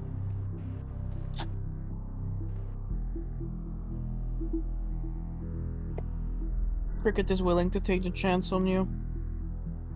Cricket, my friend. Don't go that far now. We've been talking for like a couple of days. You've been talking.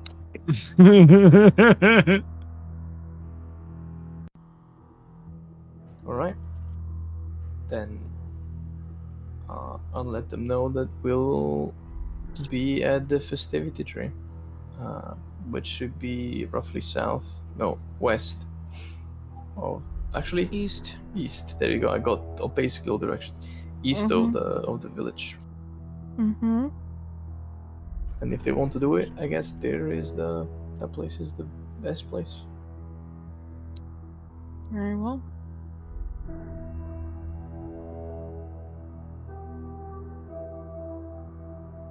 Let's say if we want to do it. We want to fight.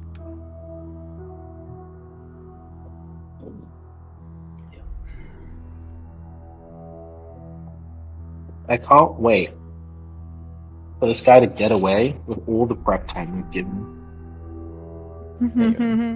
Not only does he get away, he then immediately goes to the Pope, says, "Yo, these guys are filthy liars." And the Pope goes, "Oh no! Oh my Giuseppe, my beautiful Giuseppe, come here!" No, it's okay. I can't wait for the beast to show up.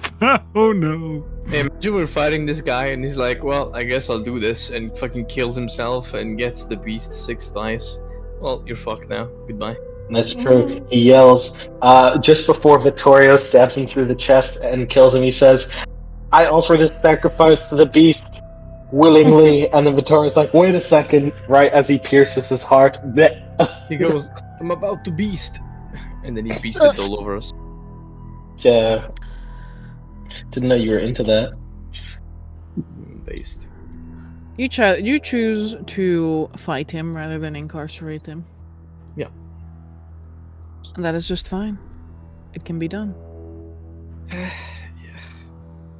I don't know about You fine. pee! I don't know The about edging fine, streak but it is can be broken. done. I mean, I would say the edging streak is broken, but since you are choosing to fight with 2 Witchers, we are not going to play out this encounter because this man cannot fight this overwhelming number of people in the action economy.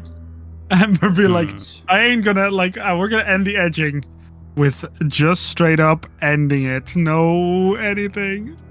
Like, what do you want me to give you? No, I agree. You said no, you it's pulled fair. the sleeve of mommy and daddy and said, "Can you help us mean, take care of this?" Yeah, if you they like, can. Amber, we could also simply have the fight happen with just the party and No, the this just warden. makes sense. Like, it's okay. This is I'm sorry, why. because I know some people were looking forward to fight. Some people were looking forward to fight them. Yeah. I'm looking forward to something else. I sure wasn't one. Some people were. Stay Other people were up, not. cashing in my bed, love.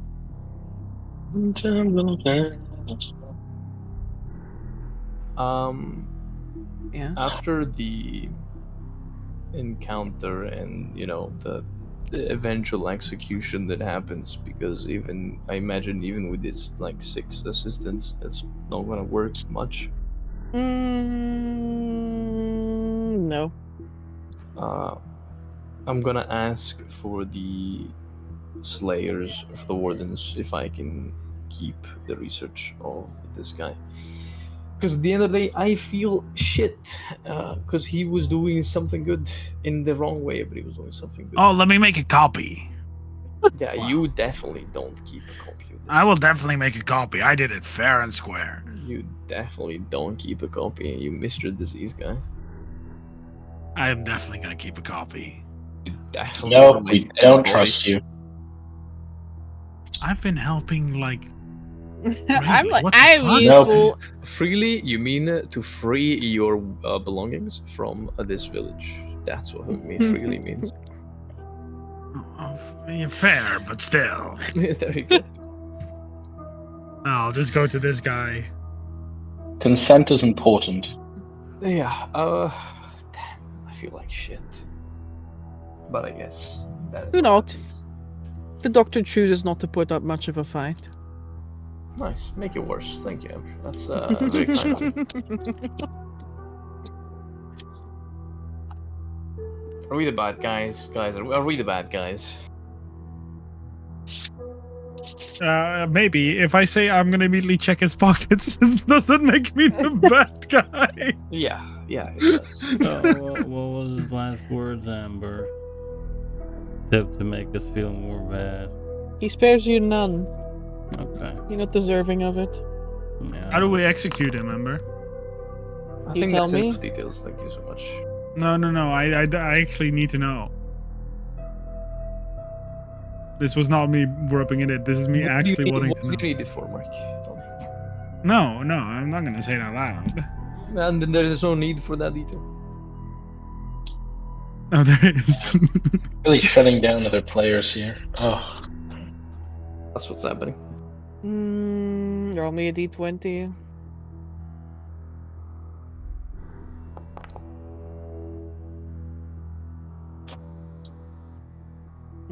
Okay.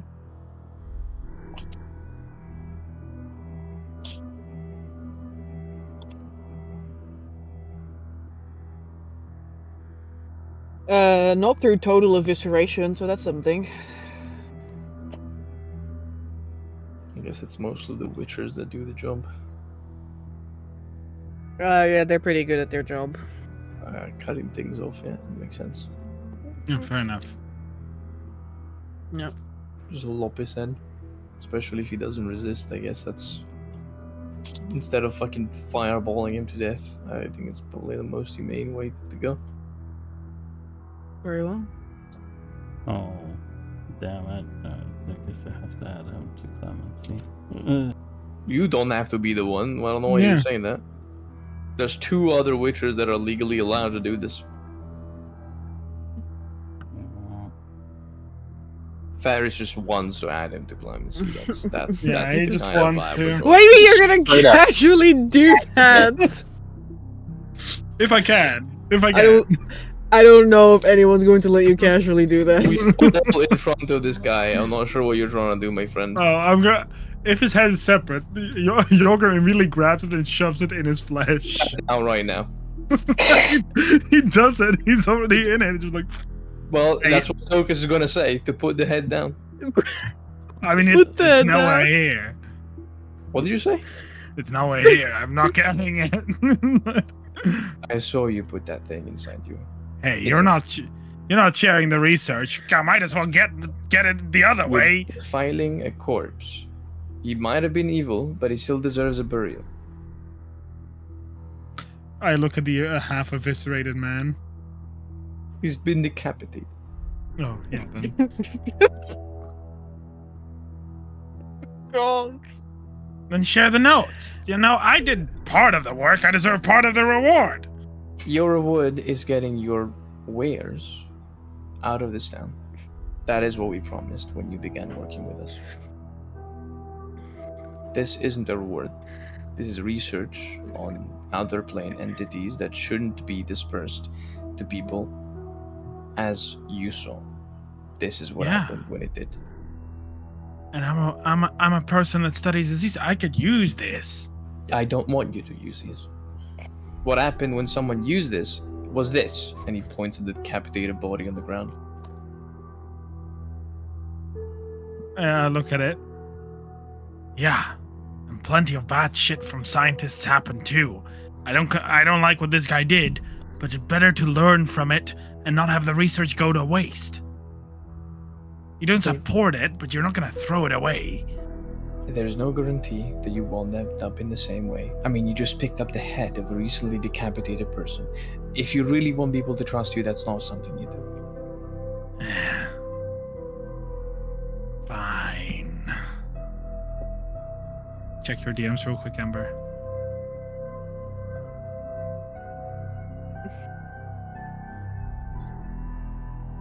Which one? Okay, wait. I don't.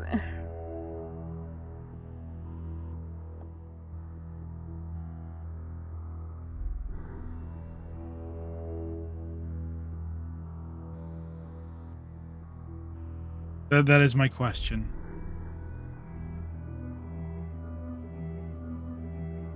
I don't. I don't think you could do that. Okay. He pulls the thing. He puts his hand into his sack, pulls the head Mhm. out. With the whole long schnoz as well. Love it. Yeah. He just grabbed it and put it into his body. That's fucking disgusting. Says Scythe. Hey, Is this an illusion?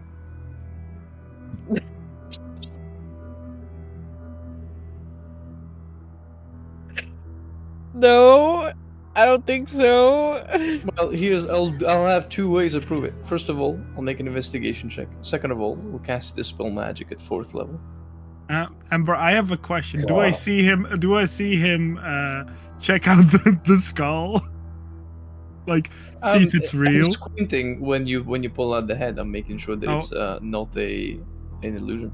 The Ogrim will walk up to you and literally like hold it out in front of you. Like, look at your hands, and he will drop it in them. Just Yeah. And then I'll dispel whatever enchantment is laid on the head. If it's an actual head, you know. If it's the actual head of this person. Is this a head? Is it his head? Yeah. Then I'll Look. go back and put it with the body and just cover it with a tarp. Or I guess a blanket, because that's what I have. Mm-hmm. Look, you're good people. I don't mean to make enemies. I just study disease, and this guy was the head of it. If you want anyone that knows much about disease, how it's applied, how it's stopped, I'm your guy. You know, Grim, you're not making any enemies. But you have to understand that that's exactly what this person did. There is no way to make sure that you're not going to end up like him. Our goals are different.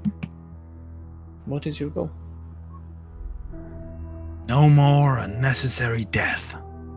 Is that why you stuffed the head of a dead person in your backpack. Yeah, actually. In your ... backpack. And I'm sure just denying the fact that you did and refusing to do that is also part of avoiding necessary death. Yeah. Look, I'll be honest. I don't use very clean methods or normal methods. But I don't want anyone else to die without... for no reason. You know how many things die over and over? Yeah, I believe we all got well acquainted after this. So yeah. I might use unconventional methods. I might be willing to push the boundaries, but not at anyone else's expense. He's dead. He is. And perhaps he didn't completely deserve it. Perhaps he did. If you wanted to let him go, I would have not objected. I would have said, let's go, let him go, sure. I wanted to. If I have to be blunt, the last thing I wanted was to put an end to his life. But it's a thing that we had to do. I understand. That's my point. You made a rough decision. I do too. But I'll make any decision I have to make sure no one else dies. That goes for you. That goes for that man. I don't care if you hate me. I don't want you to die. The gnome pats his knees and stands up again. No one hates no one here. It's just a matter of making sure that no more people are being mistreated and abused and taken. As for trust goes, I suppose you helped us a lot, even if in the end was for your own sake. Well, if you truly wish to know about this research, then I'll skim through it. See how truly dangerous it is. If it is something that ending up in the wrong hands could cause unrevocable damage, then I will burn it and erase the memories of it from my own head. And that goes very far. I can respect that. Well, we are going to the extent that we are marching against time to save a dying world. I think we've gone past the point of very far. He kind of looks at you, kind of thinking this is the first time he's heard dying world. He's like, what? Yeah. Yeah, what? A long story. Probably a better time to discuss it when we get to the witch's abode. He says, like turning around to the other two slayers. One last thing. Mm-hmm. You said my goals to saving this town were selfish. So were yours. So I don't like to hear that. We all do never stuff said that we for are our selfless. own. Yeah, but you don't call it out if it's just a thing. I think it's better. I think because we are selfish too. It's easy to recognize another person with selfish goals. There's no fault in that. I stopped for a moment. Fine. You want me to be upfront about one thing first? You want to know why I want to grab this guy's head? Sure. I'm actually quite interested. To absorb his knowledge. I have magic that allows me to have part of his brain, and by absorbing it, I can essentially attempt to challenge its mind against mine, and if I win, I recall anything it would know perfectly. I suppose some spells are like that. And I thought it'd be helpful. The look on his face. I thought it'd be helpful. You know, one of the minions of the Pope, who clearly has bad intentions, might want to ask him some stuff that he otherwise wouldn't want to answer. Douglas pulls out 1/6's coin from his pocket and flicks it up. We've got about 5 questions in the chamber that we can ask. Then But he can choose to answer that. Mine, he's forced to give me the information. I suppose. But some questions, it won't be hard to try. Especially if someone that wasn't present at the day of his execution. For now, we can take his remains, and I'd like to find a place to bury him. Again, he did bad things, but he did them for a good cause. I think there is some credit in that. I can understand your sentiment. Very similar. I look at this man. Blink. Suppose so. I hope you don't end up like him. I hope so too.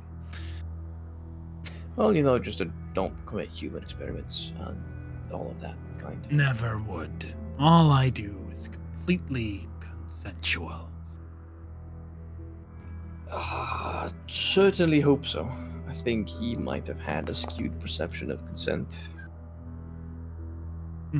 No, it's important for people to know what they're getting to. That is true.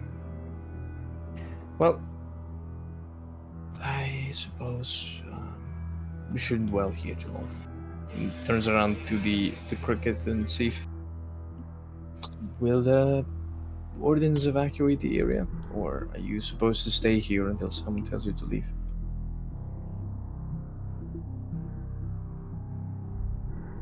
We're going to have to report this.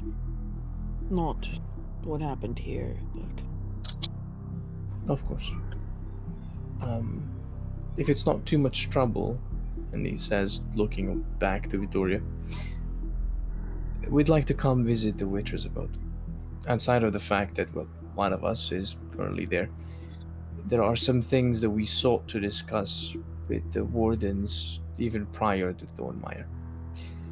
Some things about our own friend, Vittorio, who is a Kanye Nemesia like the lot of you, but some other things that regard the much more wide topics, I suppose.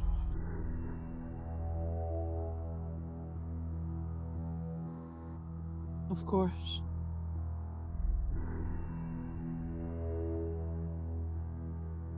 Right? Well, anyone else has anything else to say?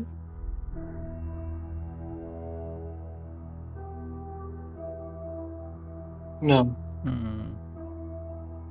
Well, I suppose we should deal with all the implements and belongings of these people. Yeah, I was going to say Chuck them in a hole. Burn it down. Almost. I was going to say that some of the belongings that he had could be put to better use. I wanted Lawrence to take his surgeon's tools. They might not themselves be tainted by outer wills, and if they truly are magical, well, besides their properties, I think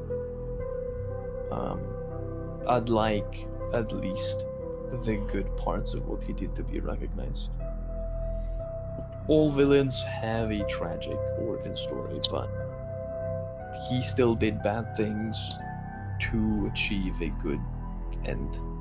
And I'd like that part to be sort of continued in a better fashion, and make use of the things that he had to show that there is a way to do things that doesn't involve taking the lives of people. Mm-hmm.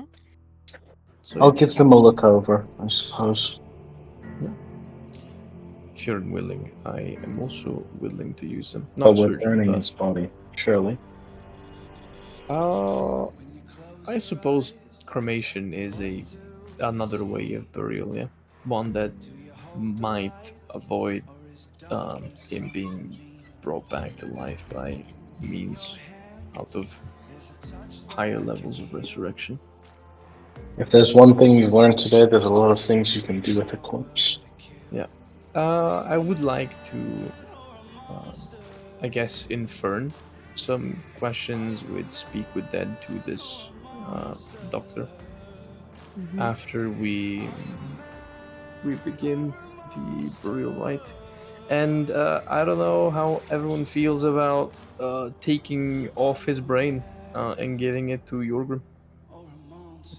Outside of Lawrence is opposed. No. Fair enough. what about the rest? No. What was the last part? The last part is the more dubious question of feeding this man's brain to Yorgrim so that he learns possibly things about the Pope that would be very well necessary. AKA blackmailing material or things that might give us some insights on what the Pope is doing. Vittorio, Yeah. before you answer this question, Vittorio, Yeah.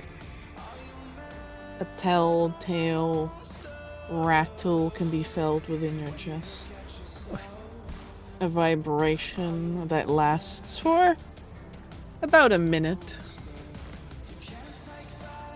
When did it start? Just now. Like No, when we brought up the preterism. Can I make some kind of check about this? What kind of trick do you want? What?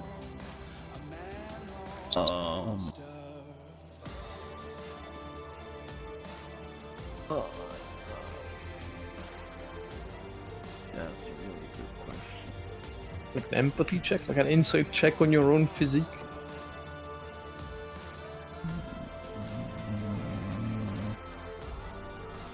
Maybe. Otherwise, it would be maybe.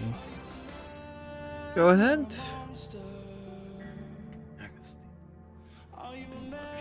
Okay, sure.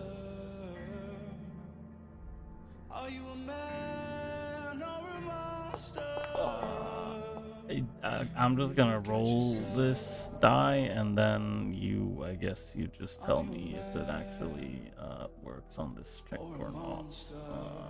There you go. You're trying to see how you're doing? Like, what's the origin of this vibration? Well, I the guess origin that's- of the vibration, I already know that. Like, Then the reason, then. yes, it is. Yeah, like trying to figure out the reason if it was because, indeed, of the mentioning of like, oh hey, well, we're just gonna eat this fucking brain, or if there is something nearby that triggered this. When have you last felt this feeling, Vittorio? Just a few days ago in Longhouse? When's the last time before that? Crow's Bend? Was it in Crow's Bend? Yeah. Yeah. And what the fuck exactly happened? Nothing. You feel vibrations, like emanating from your chest, on and off. First a minute, then it quiets down, and for about 10 minutes you feel the occasional buzz. You should ask the guys with the coin in their chests, like they're already there. Yeah. That's great, because maybe they're like, oh well, now you have terminal cancer, you die in 2 days. What?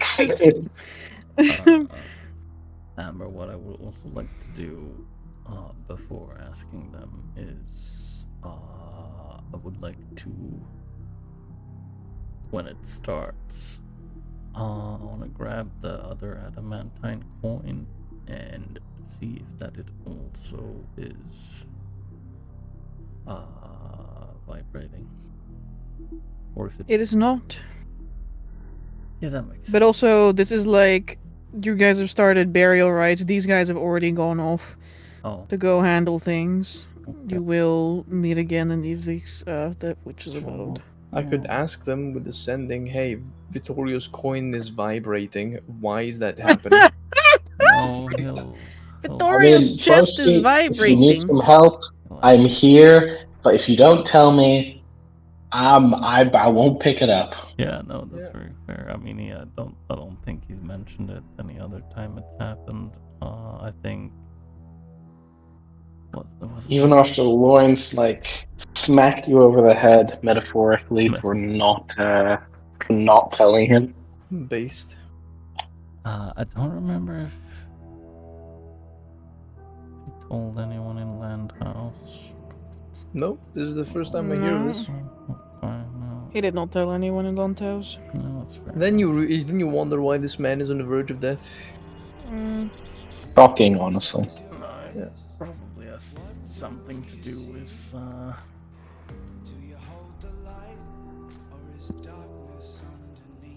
what's it called? When corruption is nearby, maybe, I don't know. Nor do I. The first time it happened was the like big time was in the graveyard in Lund? No, in Lund. What was that town called? The first town we went to. Was that Crow's Bend? Pardon?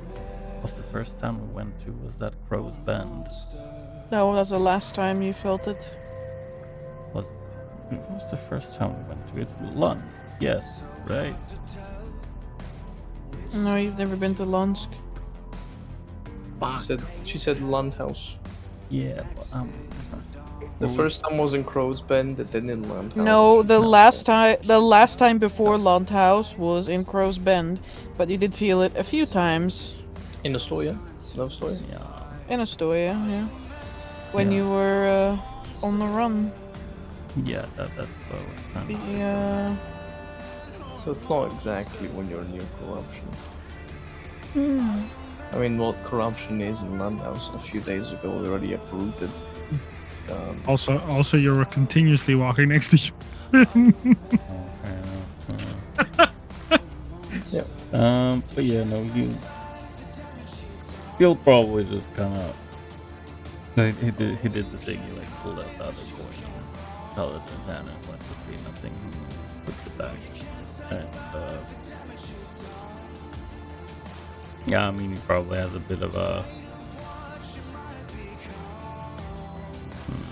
like, annoyed expression on his face, but that's about it. Alright.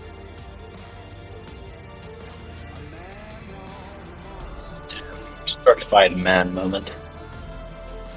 Very well.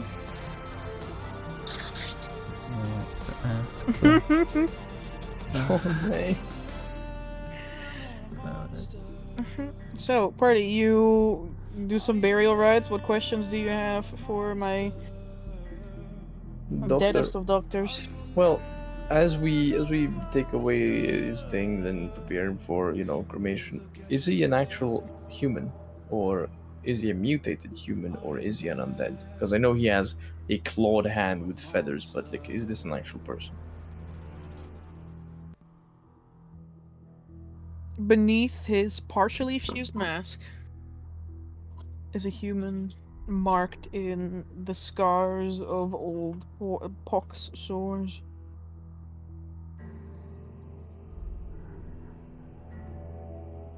With human eyes, human cheeks, a human mouth. And these mutated things, are they symbols of, as I said, mutations, or are they something else? What do you Like- mean these mutated symbols? Of... He has a clawed hand with black feathers on his elbow. He does have a clawed hand, yes.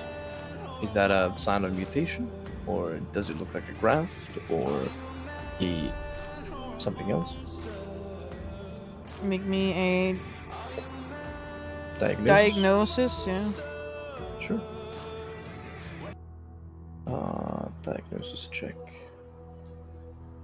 12. Why it rolls private all the time? Because you've set it to private. Nah, it's actually in public, but alas. Oh, there you go. Yep, 12. You don't believe it is a graft. It could very well be a sign of mutation. You don't believe that he was born with nearly skeletal hands. He does have like skin, sort of, over like across them, but there's literally a hole, you know, between his radius and ulna. Yeah, I saw it.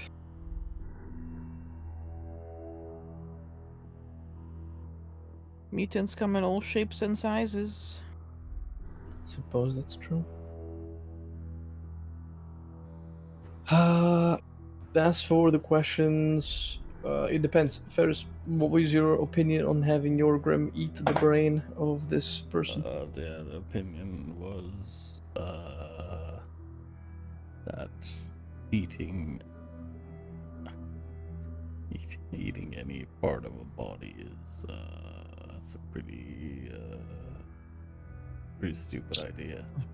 Mind you, I will say Yorgrim stated absorbing. He's never specified that he had to eat it.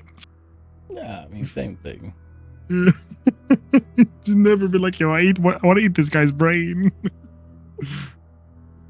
But yeah, fair enough. Yeah, I mean, I guess.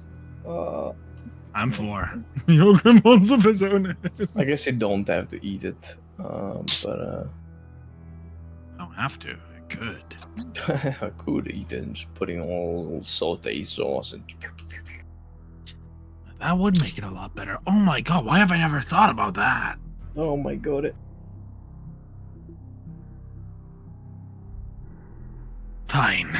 I won't eat the very valuable brain of the guy that has tons of knowledge about Burak, the Pope, diseases.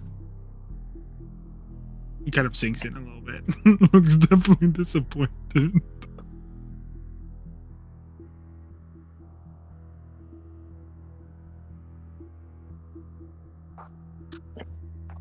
Anyway, let's go. If we're getting out of this village, you guys mind if I get my cart real quick?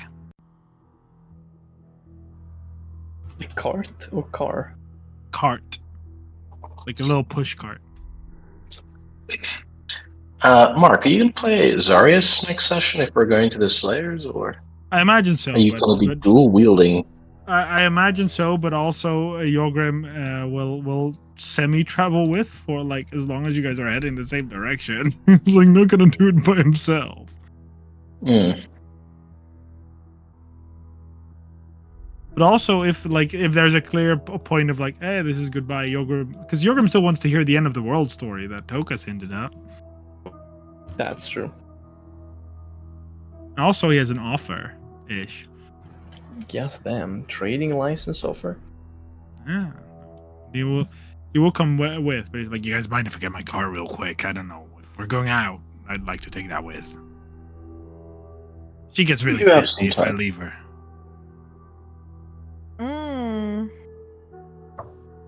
Amber, Yeah. Toka said I could perhaps get some surgeon's tools Yeah, the magical surgeon. among tools his that he has. belongings. He has Yes. magical surgeon Oh tools. no, I still have the ones from this one. He has diamond-lined surgical tools, you know, the best in the field. Oh, that's super cool. Is there a handout for that? How do we Yeah. know it's magical? Toka's used detect magic before, and he found the surgeon's tools by Yeah. virtue of the Yeah, they're slightly biomantic, slightly necromantic surgeon tools. That's why I wanted someone to use them, because I basically want someone to continue the good part of the legacy that this person had. Oh, I'm not continuing their legacy. I promise you. I'm going to use them to do what I do. I would have started. I would if you just let me chomp that brain. I would have continued their legacy, no problem. But you know, I can't do actual surgery.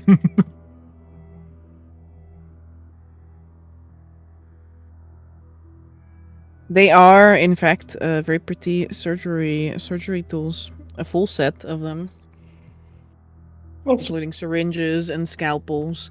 Most of them are have like an ivory body with a gemstone like circular inlays. The scalpels have like a little what do you call this? Engraving? Pommel? pommel. Wow, Yeah, a very scalpel with strange. a pommel. It's a scalpel that has a pommel, and on the pommel is a tiny little, like, ivory carved creature that looks somewhat between a chicken and a seahorse.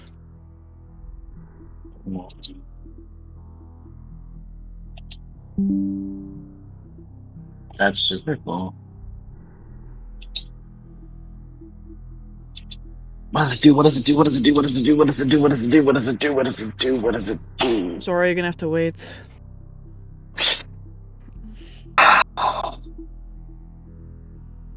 I haven't fully decided on everything that it does yet. Turn. But I do know what the syringe does. It counts as a finesse light dagger that deals 1 piercing damage. Nice. Whoa! Ooh, What the hell? Well, also you can just That's fucking like- that's You can- really you nice. can load it with the venom and just... Yeah, you can in fact load it with things and then Yo, you can Jorgen administer would it to love people. that.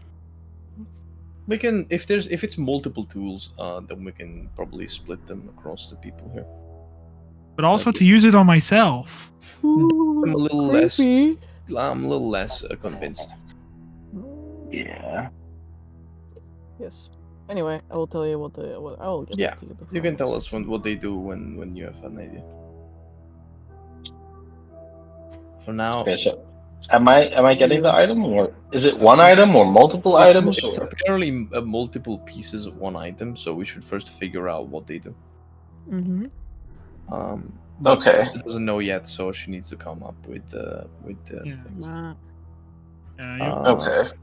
I will mention the moment Jorgen comes back with his cart, on top of his cart is only a singular person-sized box with Oh. breathing holes on it.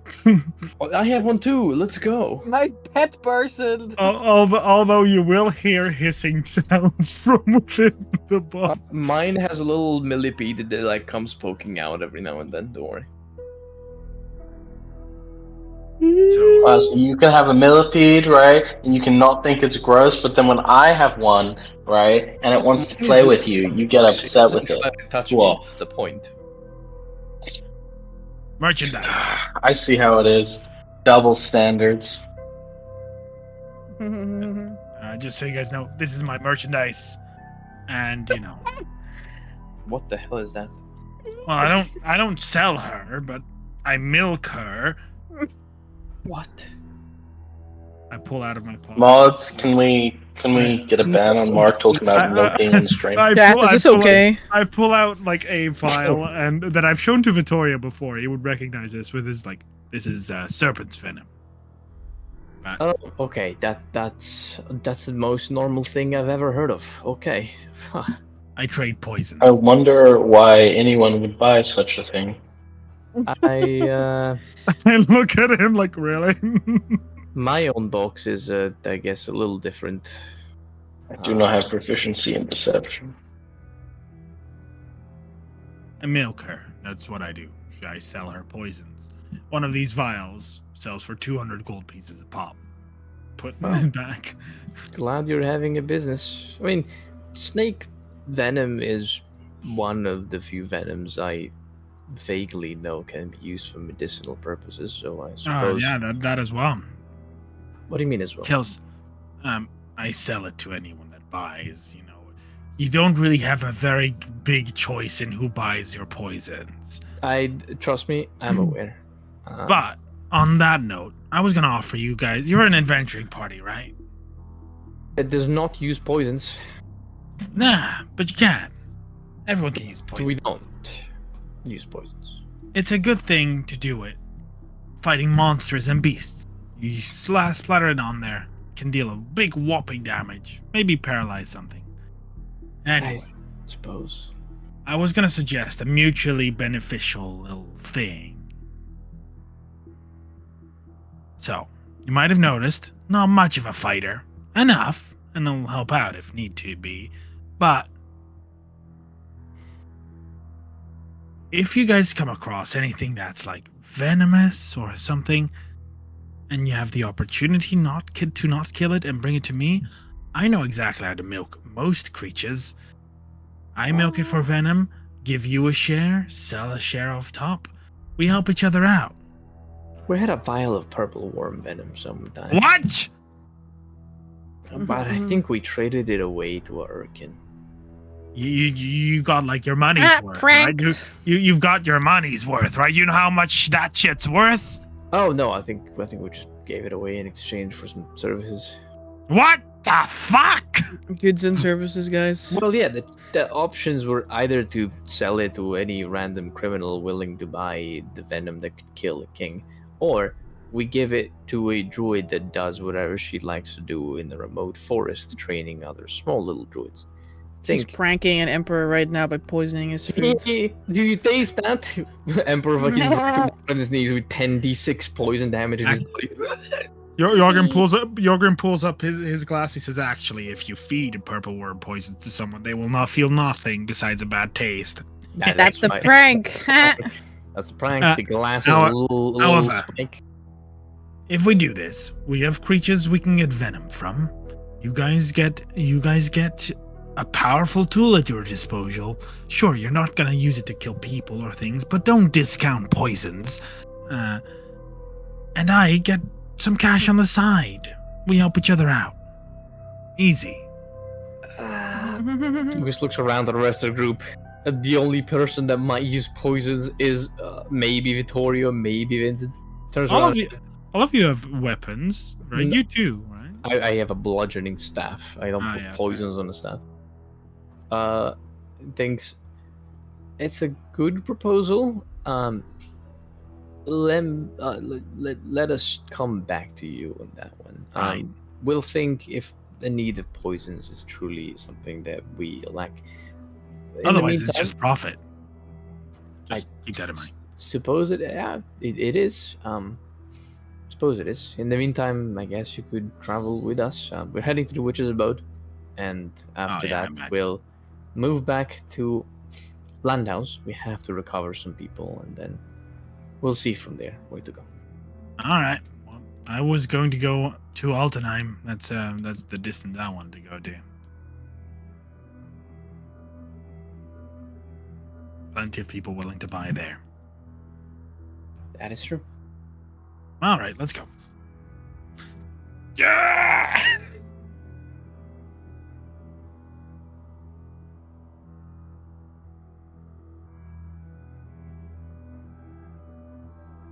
Let's go to the witch's abode. Yeah. Well, there's gonna be some I guess, tidying up that we can do here in Thornmire. Mostly make sure that there is no more black feathers roaming around, and that the people are truly fine, safe. Of course, I'm gonna say goodbye to Jace's parents, and hope that they'll be fine.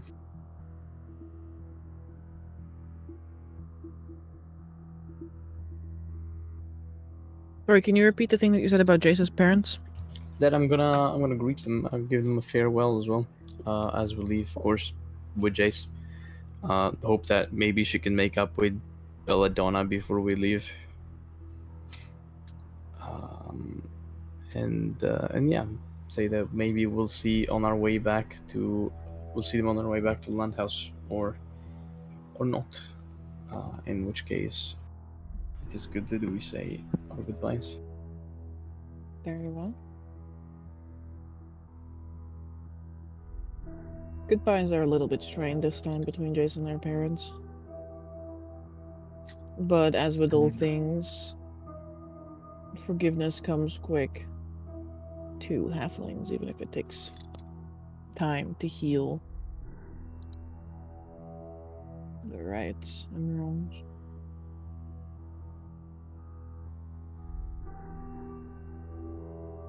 That's true.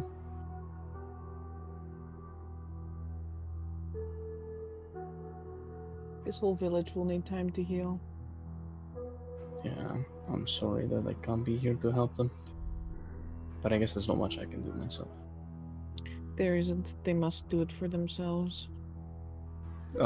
When I part, I'm going Jesus to... Christ. What's up?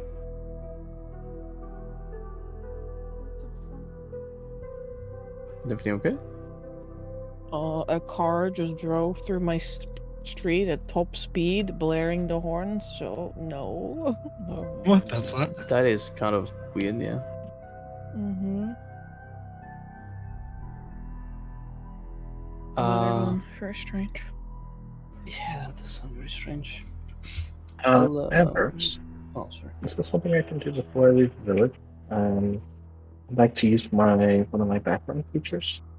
Mm-hmm. I'd like to use propagate agenda. You like propaganda, yes. Propagate agenda. Mm-hmm. Very close to propaganda. But no, I'm going to use this. So, as many examples, I can use it to heighten the common person's fear of magic, or bring comfort and peace of mind to those who share the same faith as me, as example. But I use that, but without the same faith bit, regarding what has happened here.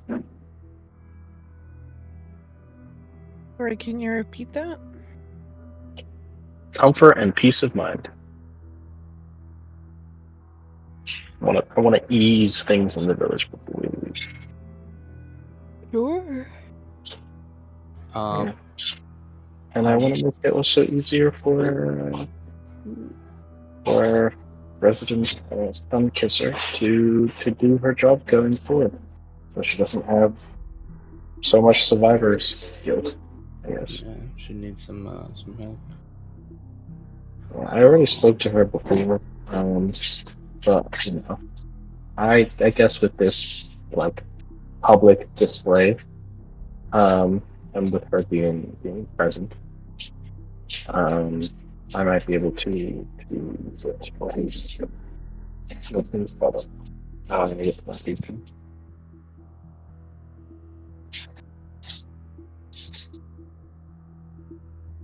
I had a little bit of trouble understanding the last part because I could hear like little scrunkling in the background. Sorry, my parents are doing some stuff. But yeah, I basically use my feature to help things along. Sure. Do you need to roll? I think you do, right? It's like it's a DC 15. It's a DC, whatever you decide. No. What skill would it be? Because it says persuasion here.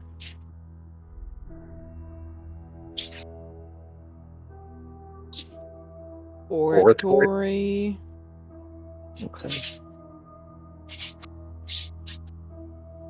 Human determination, advantage, oratory.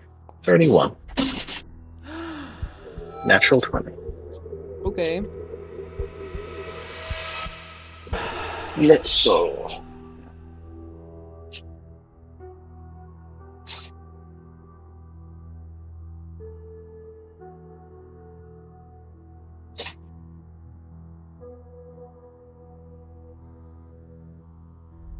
Very well. You can spend your remaining time here while others are preparing a burial for Il Dottore. Trying to comfort the people and helping Cyrave to figure out the way to move forward. And surely Thornmire no longer being cut off from the other villages soon will also receive their due help from the rest of Pfaffenhold. Yeah, that was also my proposition, which was to use my background feature to contact the counselor and set up a supply route that could bring in the necessary goods first. Basically, reinstitute a trade routes to Thornmire that can bring first food and waters and other amenities. Very well.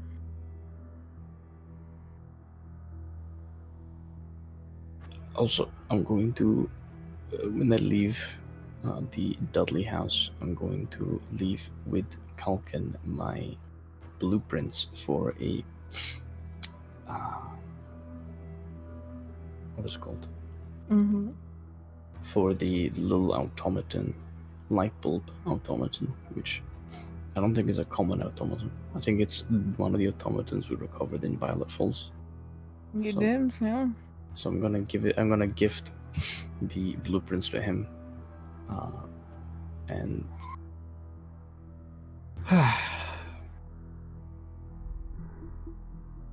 and I hope it'll be okay. You hope you'll be okay. Yeah, I mean, this entire village went through a lot of things, but you know, these will be my in-laws eventually. So He Really very good. shyly accepts your blueprint, so good. Blueprint accepted. but unfortunately, because he's half halfling, he also has to give you something back. Damn it, no. He also gives you a blueprint. Oh, huge. He made it himself. Oh, I love it. Blueprint a booby trap. No, what?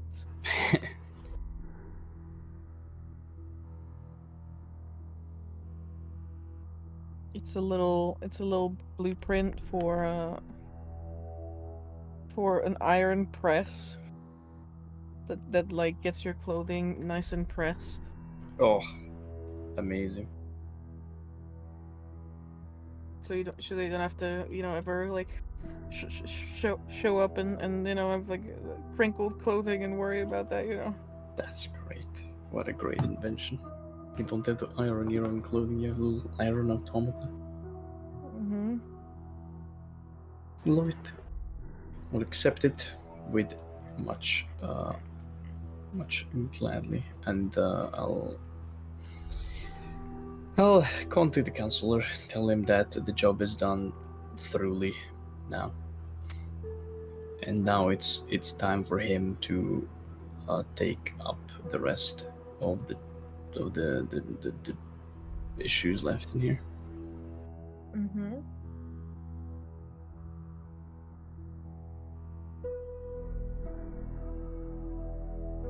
Very well.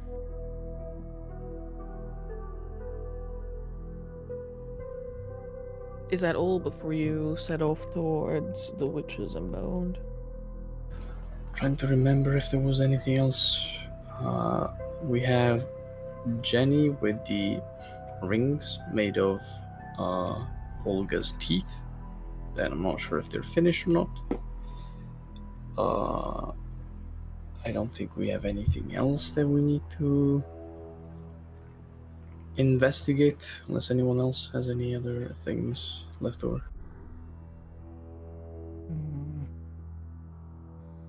Not in Dornmire that I can think of. Then I guess that means we are done with Thornmire. And after saying our farewells to everyone, we leave.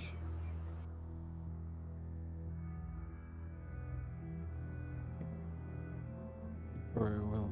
Make sure to thank Belladonna and Colkin for their hospitality in much less words than that.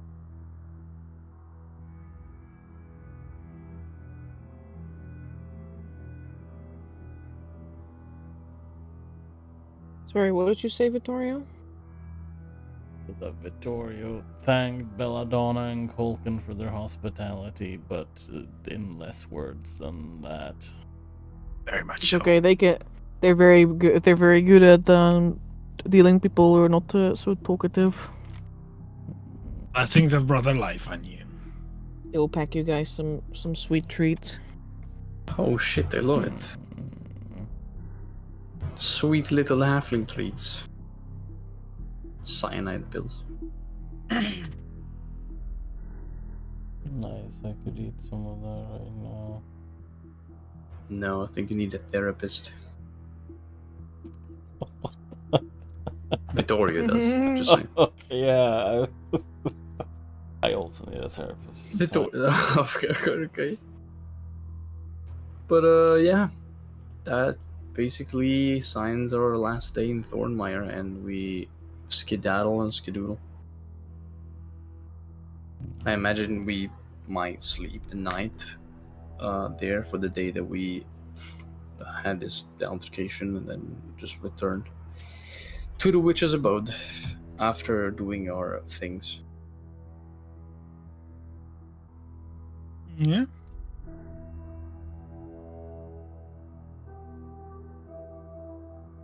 Very well.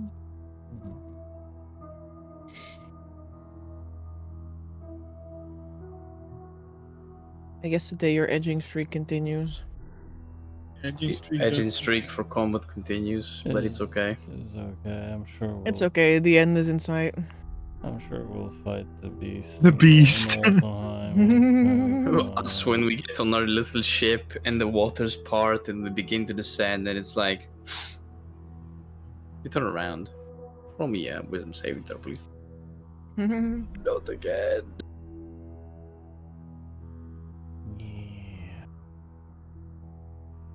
Yeah. On the 29th of Cloudtide, we set out of Thornmire and head to the Witcher's Abode. Yes, you do. Which means I roll another die. Damn.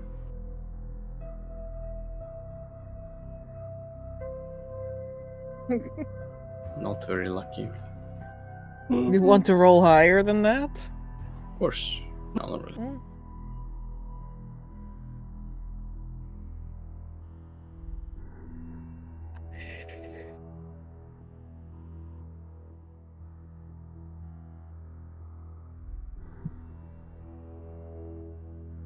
Mm.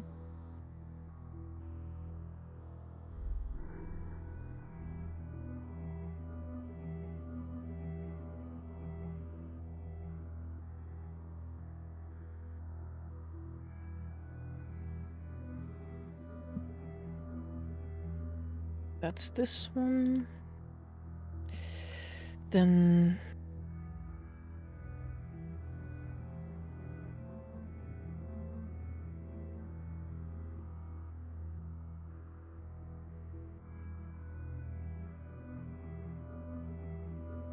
I need one more.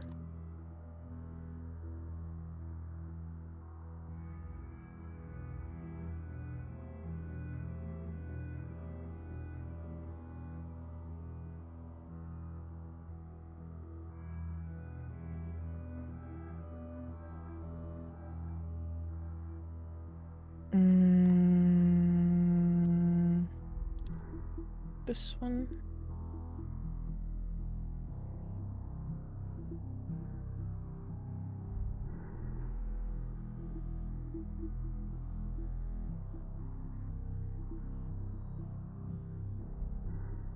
Vittorio.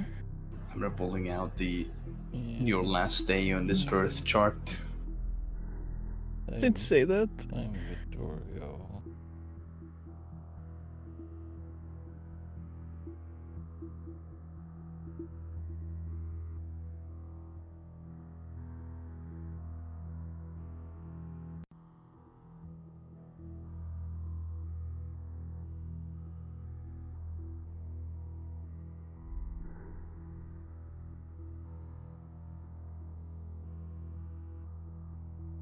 The vibration returns later that day.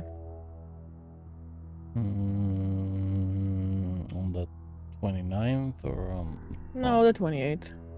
Okay. Whereabouts am I when it happened? Where are you at in the evening? Oh, well, I guess we'd be trying to. Like, say goodbye, pack up our stuff, and then just take a sleep, one last sleep in the Dudley's house, and then leave in the morning. Yeah, he's probably checking over his stuff before sleeping. It happened again.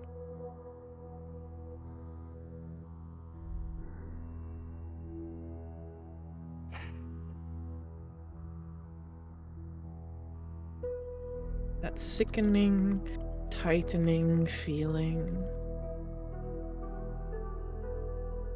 Something vibrates on and off again. And then subsides. I was gonna say, like, how long does it go on? 10 minutes. Okay. Could I, It's like a phone call.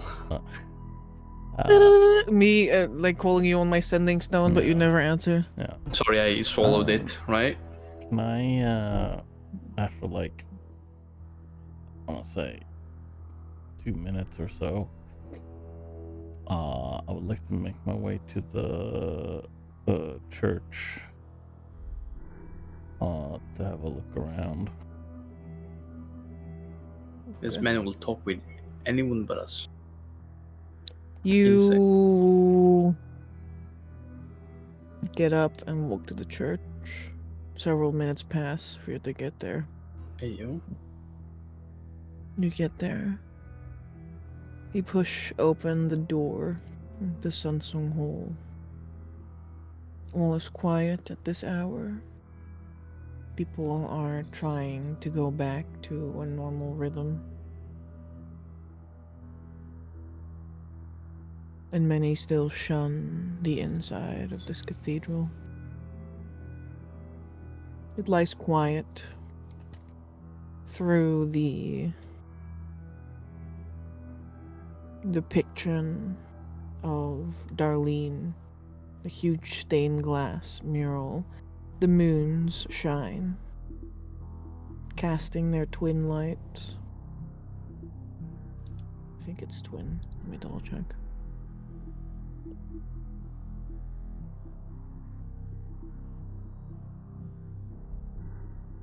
It's almost double full moon. Tomorrow will be a double full moon. Oh boy. We'll An see. orangey glow.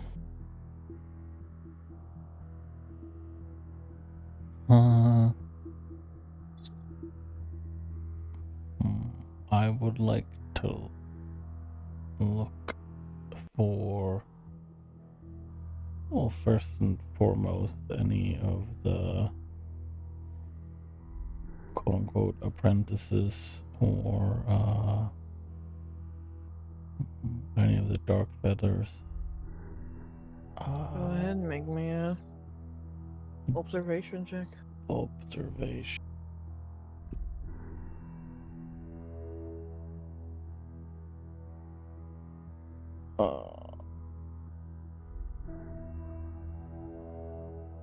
It's this, and I will add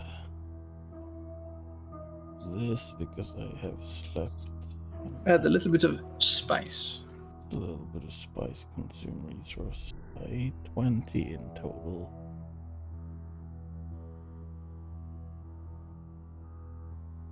You find no one in your search.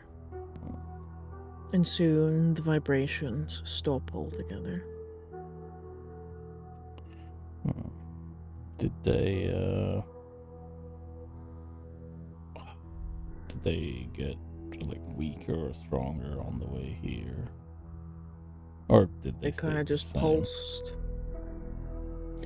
They do the same they always do. Yeah. They kind of start strong and then they slowly pulse out. Okay.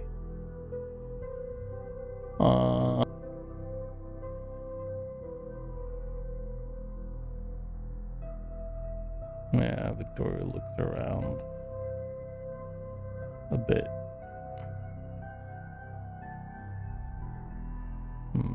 Confused. And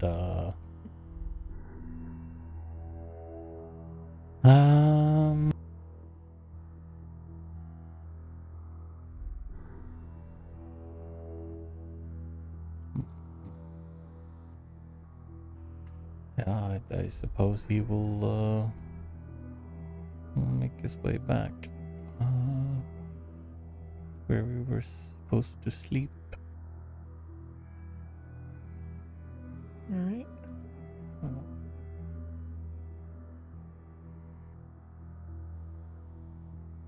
You go back to Speedba. Yeah. Vittorio returns to sleep. And the party rests and morning comes. And nobody's died. Ooh, Hope so. How generous of you, Amber. we live again. Why are you jealous of me? What? How generous. Oh, yay! I am pretty generous, thank you. In your generosity, would you allow me to examine my new major rune of power? You're what?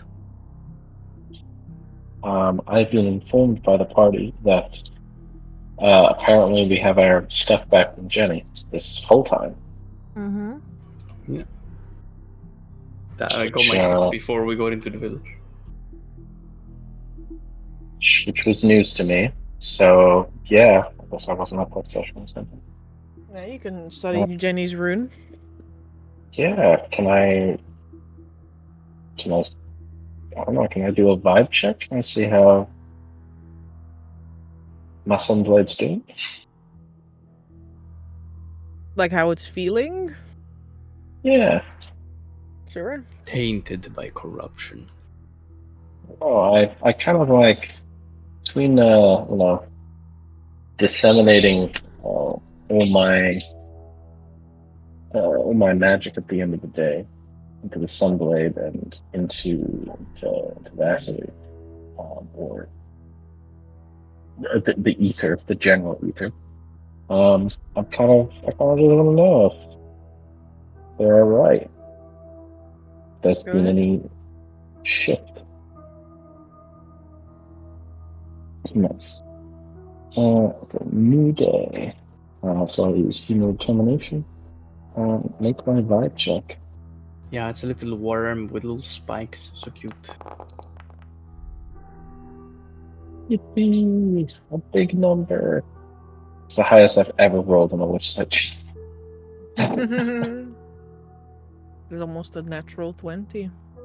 Almost. But I used up the one already.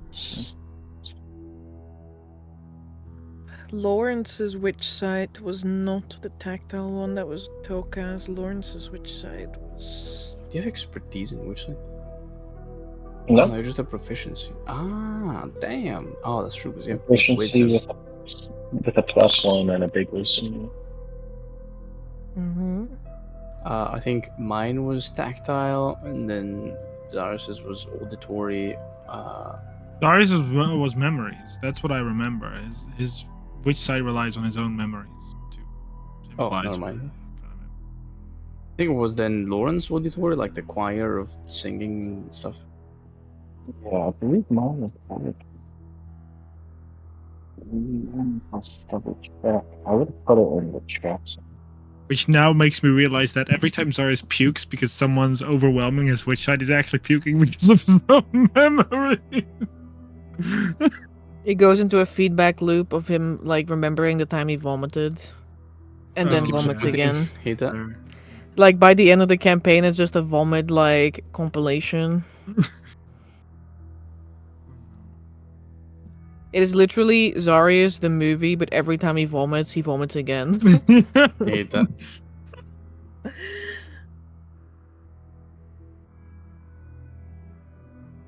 Yeah, I believe it's over 20. It's like the strings of a violin, you know, or the strings of the weave being played to me. Hmm. Would you listen out for the differences in your sunblade? Rub your finger, your nail along its outline, the broken blade. There's a different kind of twang, a different shing that it makes. There is a different rune etched into the base of said broken blade. Jenny's rune.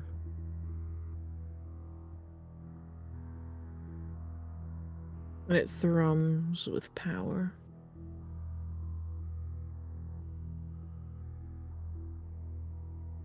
The power to disintegrate This- Crowley the moment you use it. The Plus warble. 1 to intellect is probably thanks to. The thrum, the little shing, almost echoes with the sound of little creatures squeaking and squawking.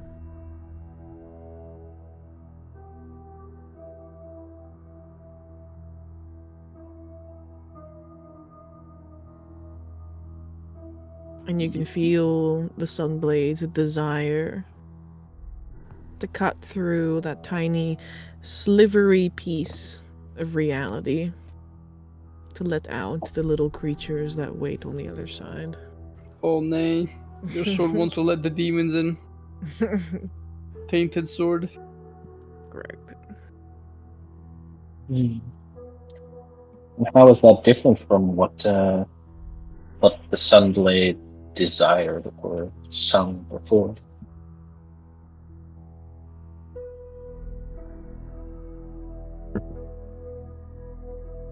I don't think you should see it as a difference in desire because the Sunblade has always desired, if anything at all, righteousness. And a good means to an end. If anything, these little creatures might help you attain those goals quicker.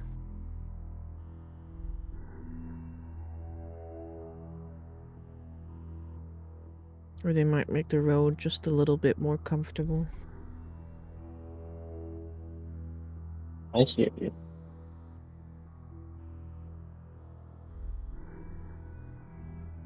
I hear you. I actually look around.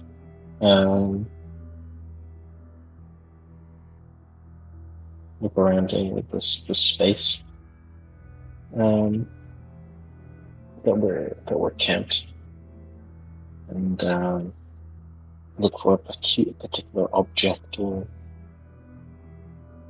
curiosity, and then he'll stop, pull out the Vasily plushie, and he will poke it with the sword.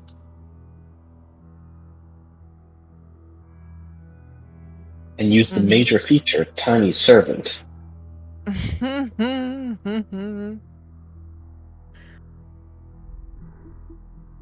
if this plushie gets fucking dunked on. That'd be so sad. It's going to be a little bit creepy. Oh, my Because- little marionette. Because Jenny's tiny servant always looks one particular way. Oh nay! No. The fucking plushie fucking opens its mouth at 180 degrees and just fucking arms come out.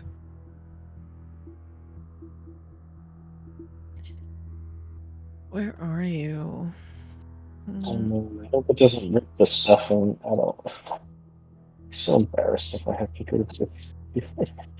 I myself. I don't have serious tools proficiency.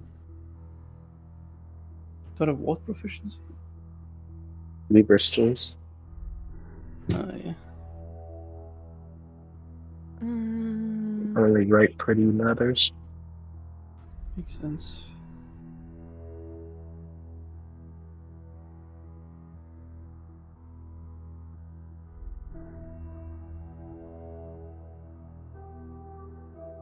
How can we make the Vasily plushie do this?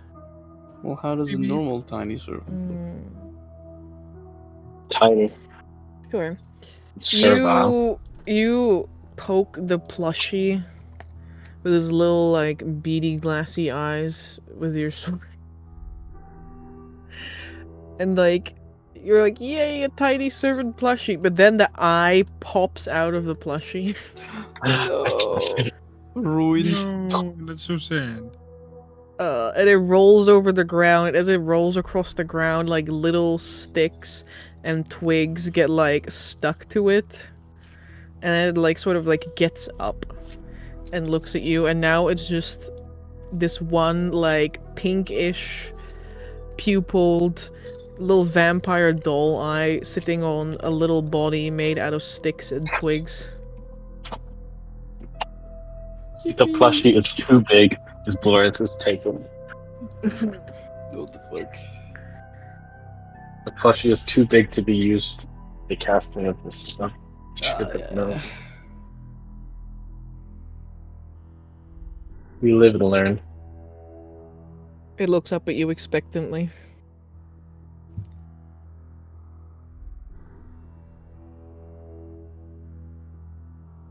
Lawrence looks down at it, and realizing he had absolutely nothing in mind. But then realizes that this creature has whatever purpose Lawrence will give it. And so he tells it, dance! The eye like looks at you, and then you see the little eye almost like move up and down like a head, and then you see the little tiny stick legs begin to dance. Yes! Lawrence will It's give it a little bit of definitely not a a... river dance, but there's like a little bit of like jiggling from side to side, hopping from one leg onto the other. Imagine it like the spider dance. Oh wow, this thing actually has quite a bit of dexterity. He's pretty good at dancing. Can I get a Even dance goes check? through his little knees. Dancing is what to do. It was What an a average guy. dance. He can do a little bit of like bouncing up and down with his knees, shoot his leg little, put his one little leg up, put the other leg up, What the guy? No shake his skill. ass. Oh, what a precious little baby. He knows how to do the jiggy. The jiggy yippee. So cute. What the dude? Does a little dance. Is Jenny already finished with the rings as well? Or is it something that needs more time? It will be done soon. Okay. Okay. Exquisite.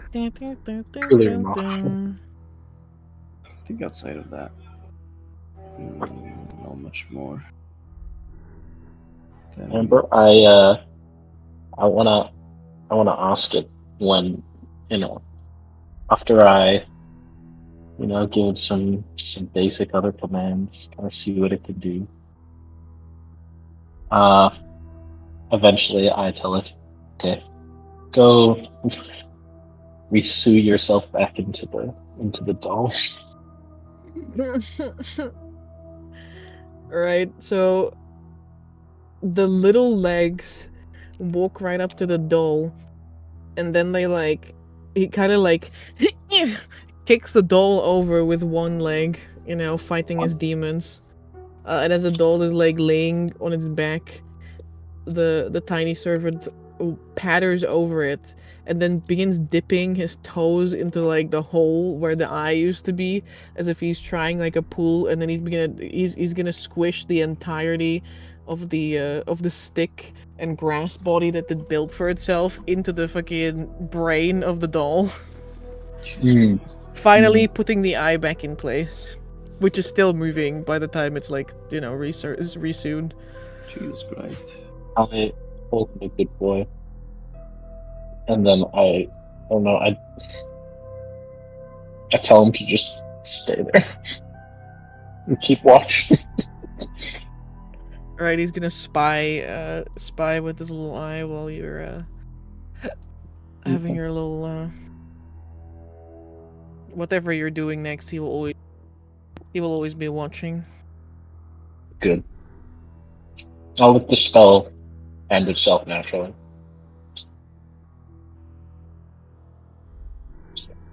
After 8 hours. What fun, Lawrence thinks to himself. Also assuredly. Amber, this doesn't say how often I can cast Tiny Servant. It's just once per long rest. What do you mean? Well, it says you can cast Tiny Servant at 3rd level, which lasts until dispelled, or this ability is used again. Yeah. Actually, wait a second. That means this Tiny Servant will just keep living. Okay. Yeah, it just exists. Can I cast the spell again? For But then free? the old one just dies. Yeah.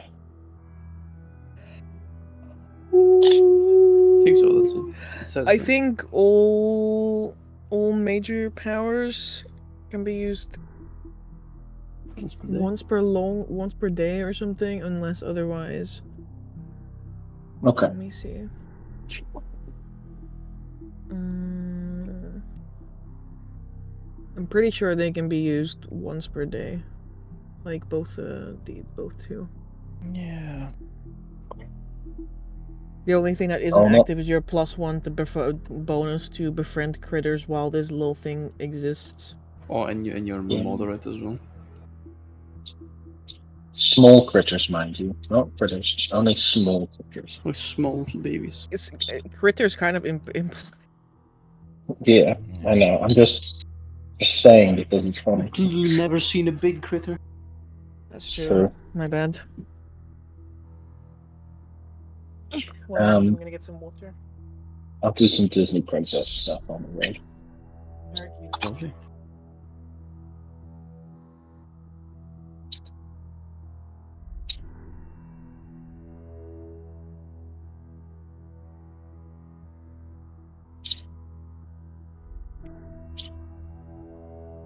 Alright, party. You guys then leave Yeah. the next How far? morning. How far was the abode again? Couple hours. Okay, so we can get there basically for like afternoon Mm-hmm. or late morning. Yeah, we're gonna Yeah, we shall. take a leave unless anyone else has to do anything, and get to the abode. You guys are on foot nowadays, right? You don't have you left the cart behind. Yeah, I have my walking cart. Yeah, yes, it's Yeah. working card. You know, I really miss my walking path as well. No problemo.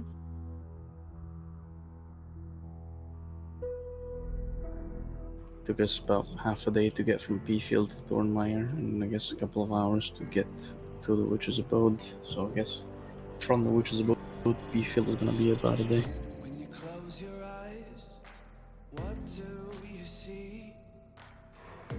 But for now, back to the abode.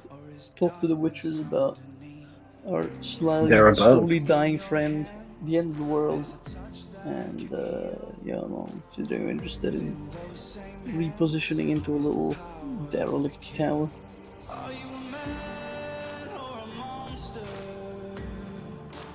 Wait, you're gonna get them to That was ironic. move into wow. That was indeed ironic.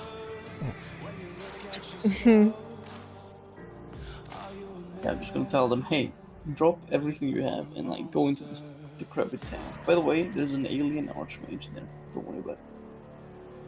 Victoria, the worried about vibrations return not long after you guys set out. Actually, not long before you leave. Yeah, Vittorio at that point is gonna be like, great. So I think I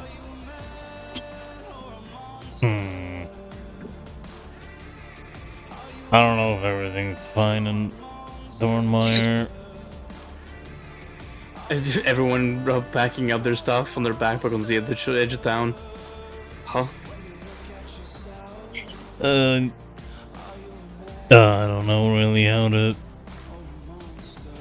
explain it.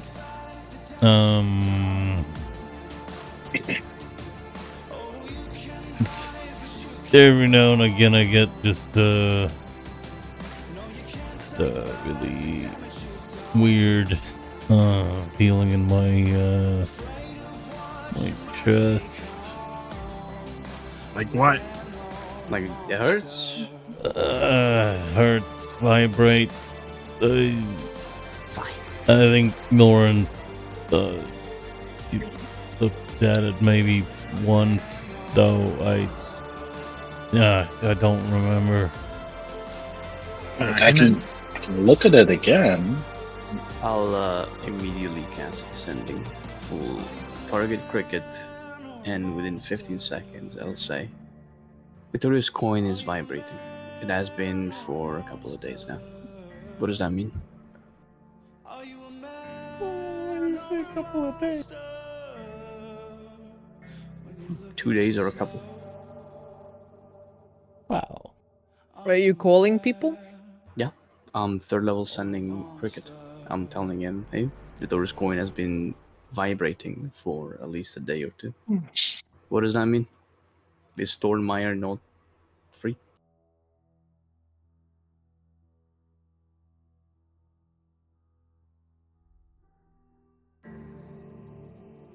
I'm not sure what sort of... Good morning? I'm not sure what sort of correlation you're seeing here between Thornmire and our problem, we'll just say.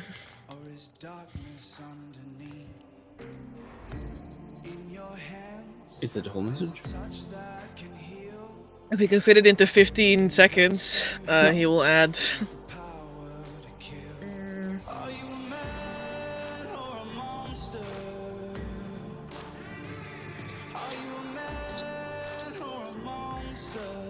What are the...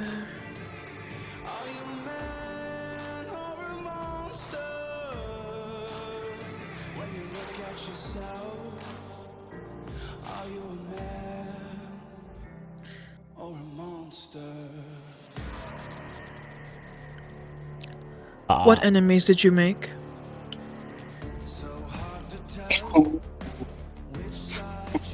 What? Taco. Amber?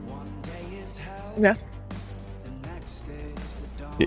No, that's illegal. What? Chicken Stargazers. That's illegal. Why did that go up? Yeah, that's illegal. Some people were Tutorial. very naughty tonight. Uh-oh. I will Guys, I shouldn't have done that tiny sword. I'm so fucking sorry. How dare you, bro? I fucked up. He made that fucking dare tiny you. servant dance all night for his own entertainment. I fucked Evil. up, guys. It's fuck. Amber, take away my levels. But you can run. I will Take away my- reply with I will fight her. one more Sending, and am I able to make this conclusion? Make what conclusion? I mean, I guess. Maybe you can make whatever conclusion you want about the situation. Okay, well, I'm going to tell them because fuck. Yeah, I'm gonna cast Sending again and say, well, it could be Hope, it could be a lot of people. If there's one thing that I can think about, we've encountered the beast. Once in Landos. I pray it's not the same.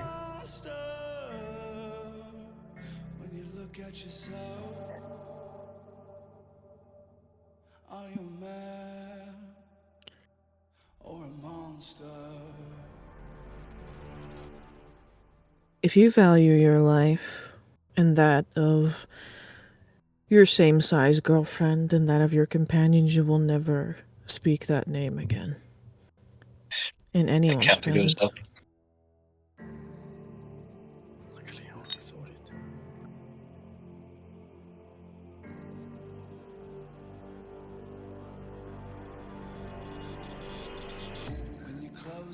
I'll dispatch my people.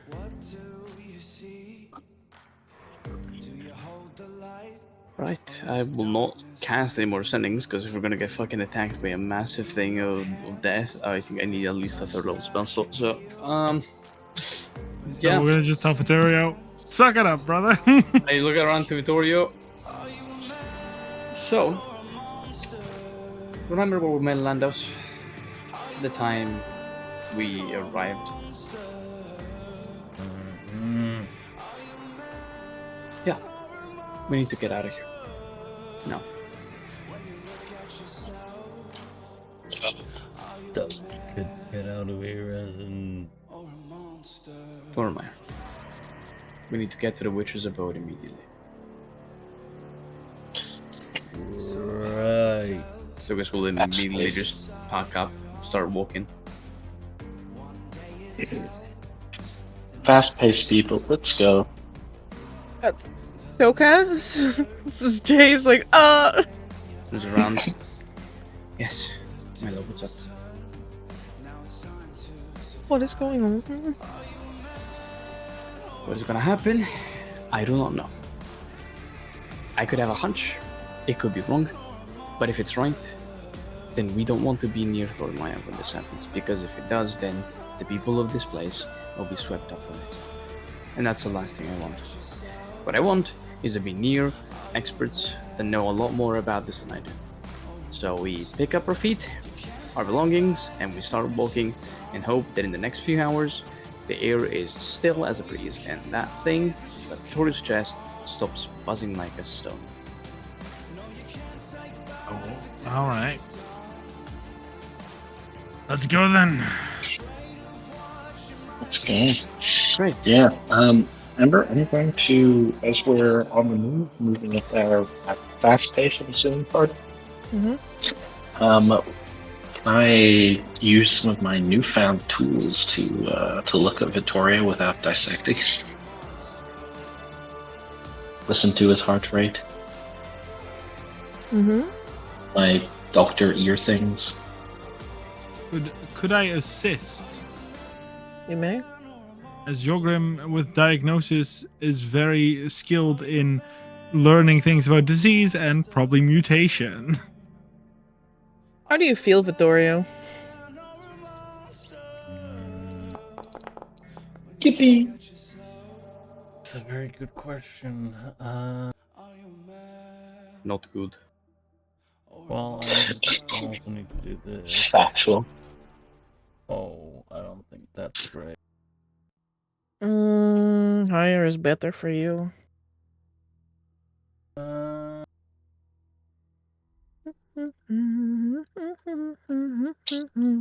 Yeah, maybe, possibly. No, that's not that bad. Okay. Yeah. Okay. You want higher? Like, No, if you want, you can. No, it's You okay. can keep it regenerating if you want. No. Oh, You've never rolled 100. So nice. Yeah. Ooh, 100! Mhm. Yeah, no, Vittorio, he's, I mean, well, now he's concerned, very much so concerned. His chest is probably a bit itchy, and his veins are a lot more, what's the word I'm looking for? Distended. Swollen. What did you say, Amber? Distended, discolored. Thank you. Yeah, but then they normally are. As he, tries to focus a bit on his breathing as we are, walking and Lauren forming around him, trying to listen to his heart. Alright. The party picks up their stuff and leaves Thornmeyer post haste. Lawrence and Yogrim check over Vittorio, but outside of his progressive mutation, An elevated heart rate. You don't sense anything else that's wrong with him.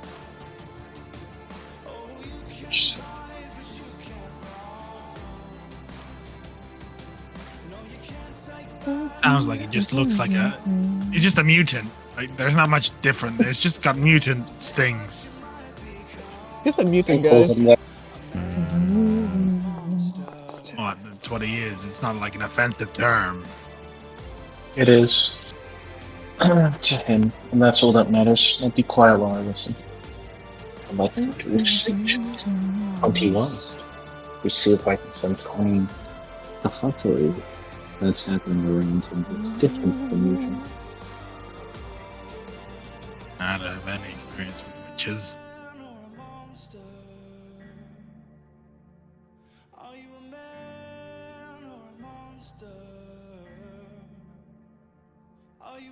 Yo, Grim. That's me.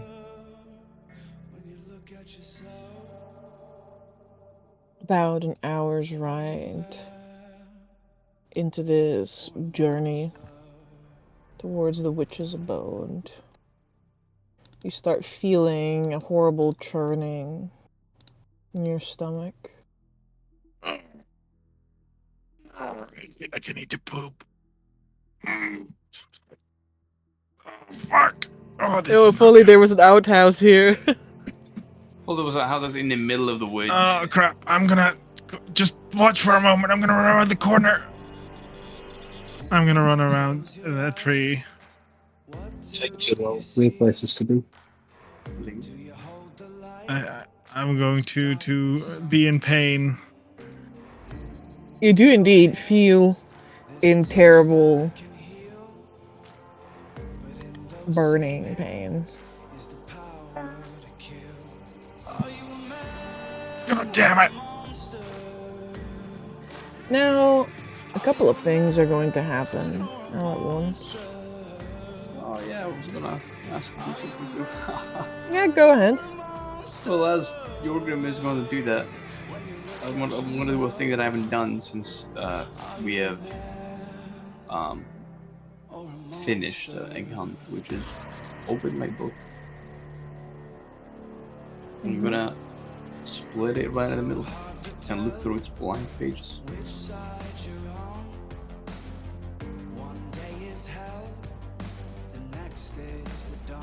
Roll me a D100. Of course. Oh, there we go. 89. 89.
Okay.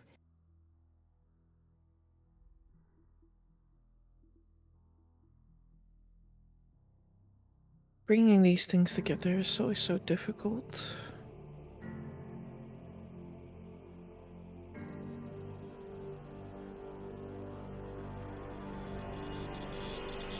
When you close your eyes, what do you see? Do you hold the light, or is darkness underneath? We don't need this track right now. We need another track.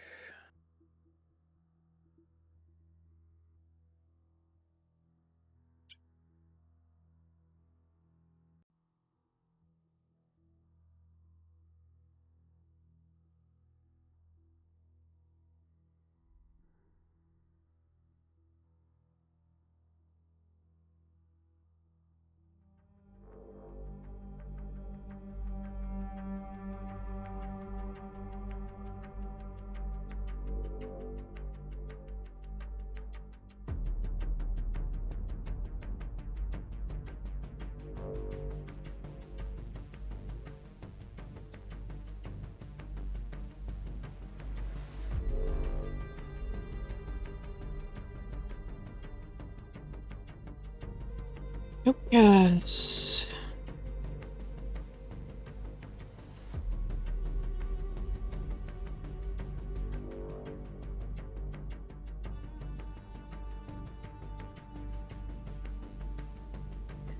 You open your book. And you see through it not a blank page, but rather a lens to a different perspective. As you hold it out in front of you and look down into the pages, you see your own feet standing on the ground below you. But the ground is no ground. It looks fleshy, but in that oxidized, brownish color flesh that has been laid out in the sun too long, mottled with rot.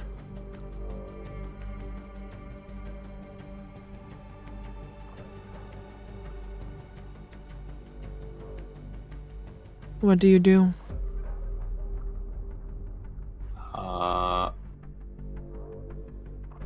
I will lift the book, and I guess I will look in front of me.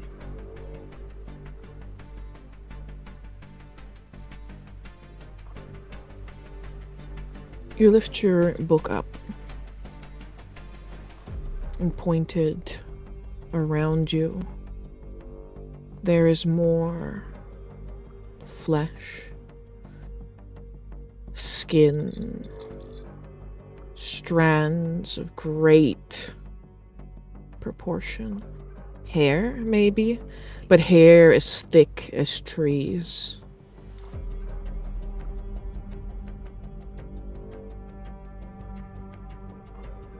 There's a strange kind of overwhelming sensation in watching two images sort of like overlap with one another around the edges. As you see your party in front of you, if you lower the book, they are standing there, waiting patiently for Yogrim, some of them on edge perhaps.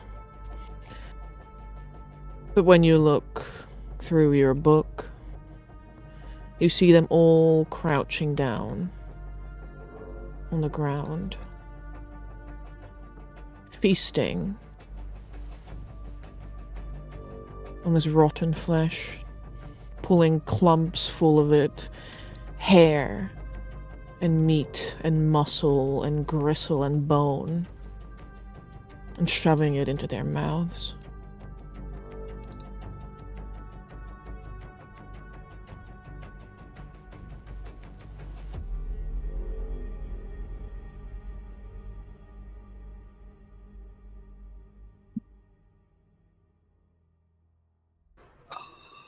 That is the second wildly unsettling party shot I've gotten so far.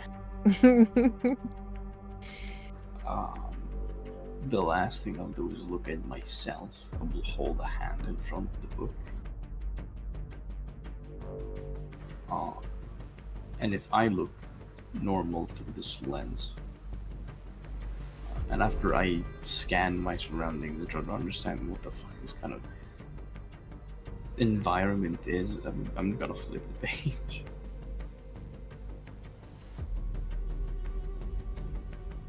You hold your hand out in front of the book. But it is not a regular hand. It is a prosthetic made out of metal. And in your hand is a dove.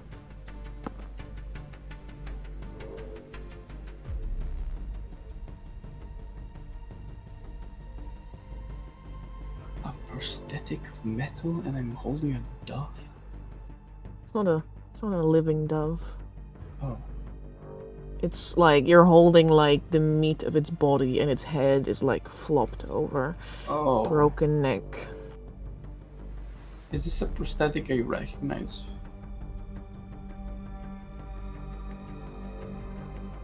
History check? Absolutely. Jesus Christ. Lore. Which lore would it be? Constructs?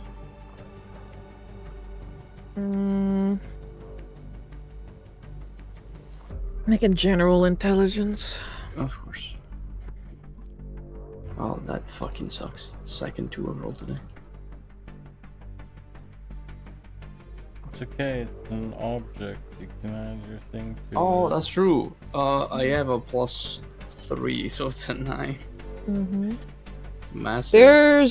Yeah, you do recognize it. It's something you've seen before. It's like on the tip of your tongue, but it just doesn't want to roll off. Is it the color of Elmare's prosthetic? I don't know, is it? It rolls at the normal the tip of your tongue, I'm sorry. You're grim.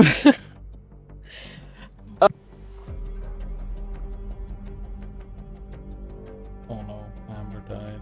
The beast killed it. I said, your Grim is not having a great time. That was that. Yeah, my stomach is still my stomach like my stomach area burning, my gut, my. I mean, yeah, it's like there's hot lead in your stomach and it's just melting straight through your gut. Okay, then I put then Jorgen very easily just jams his fingers into his throat, and pulls on that little thing, just is like. Alright, Jorgen begins hurling in the background as Tokaz is like standing in front of all of you with his book open, like holding his hand out and kind of like looking around with this book in all directions as though he's holding binoculars.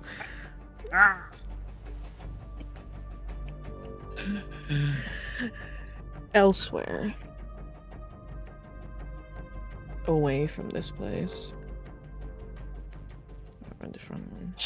Okay. What is happening to my party? You guys can hear sounds of Foundry, right? Yeah, for sure. I did not make those footsteps. Not now because I'm monitoring. Oh, rough. Everybody can. So my sound is broken on this computer, so. I'm thoroughly terrified, Amber. Don't worry. Okay, you can listen up and sound. Mark, can you write in chat what sound is being played? Can you describe it for me? Yeah, thank you. Describe Build up. Put Okay. Elsewhere. Shadows. Guys.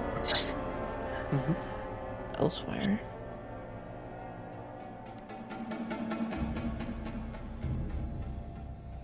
Wind blows over small leaves and grass.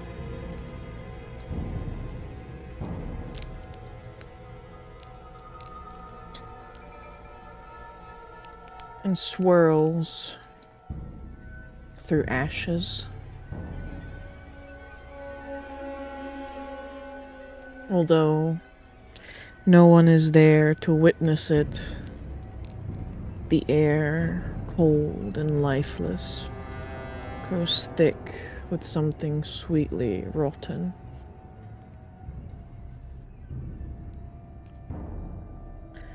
Ashes swirl. They gather in a tight, spinning vortex. It soon begins to pulsate with a sickly green hue, and then condense, forming a thin, blackened crust that crackles and pops.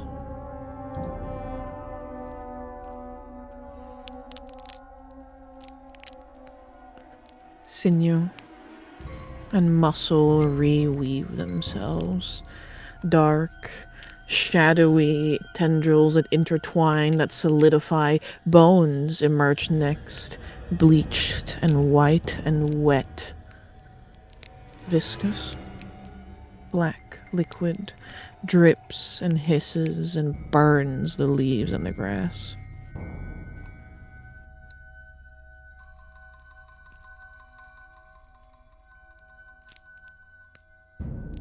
With meticulous precision, a skeletal frame reassembles itself.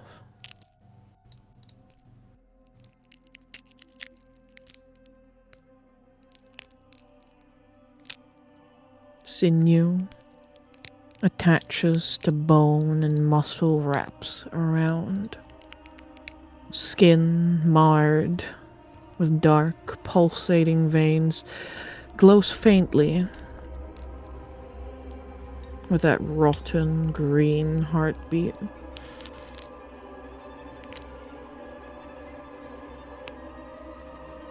And a distinctive mask forms last, flashing in green before settling into familiar, dark human eyes.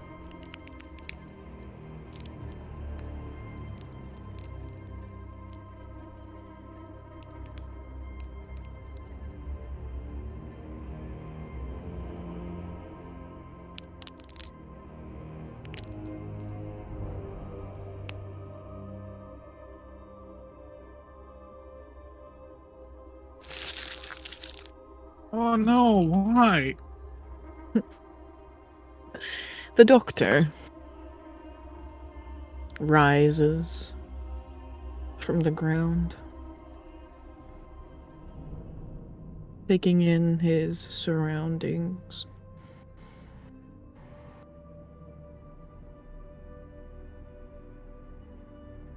Before gathering what little he can and setting out towards new destinies.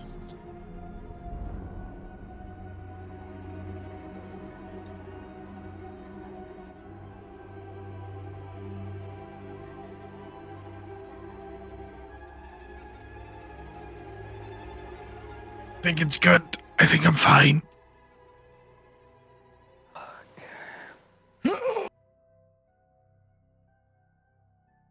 Pilgrim thinks that he is fine.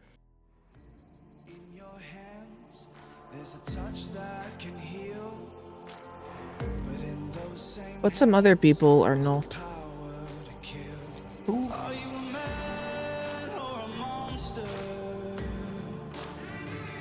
Are you a man or a monster? Are you a man? As things that go wrong come in pairs. Whoops. Oh, great. Or a monster? As Yogrim leads against a tree, feeling much relieved after relieving himself from every possible orifice of corruption. Feels much better. Corruption that's not his own, haha. Now it's time to survive. A red light zips through the air faster than he can blink. It traces against his eyelids as he shuts them against a fiery blast with a roar that cannot keep up with the speed at which this spell flies through the air and impacts the party.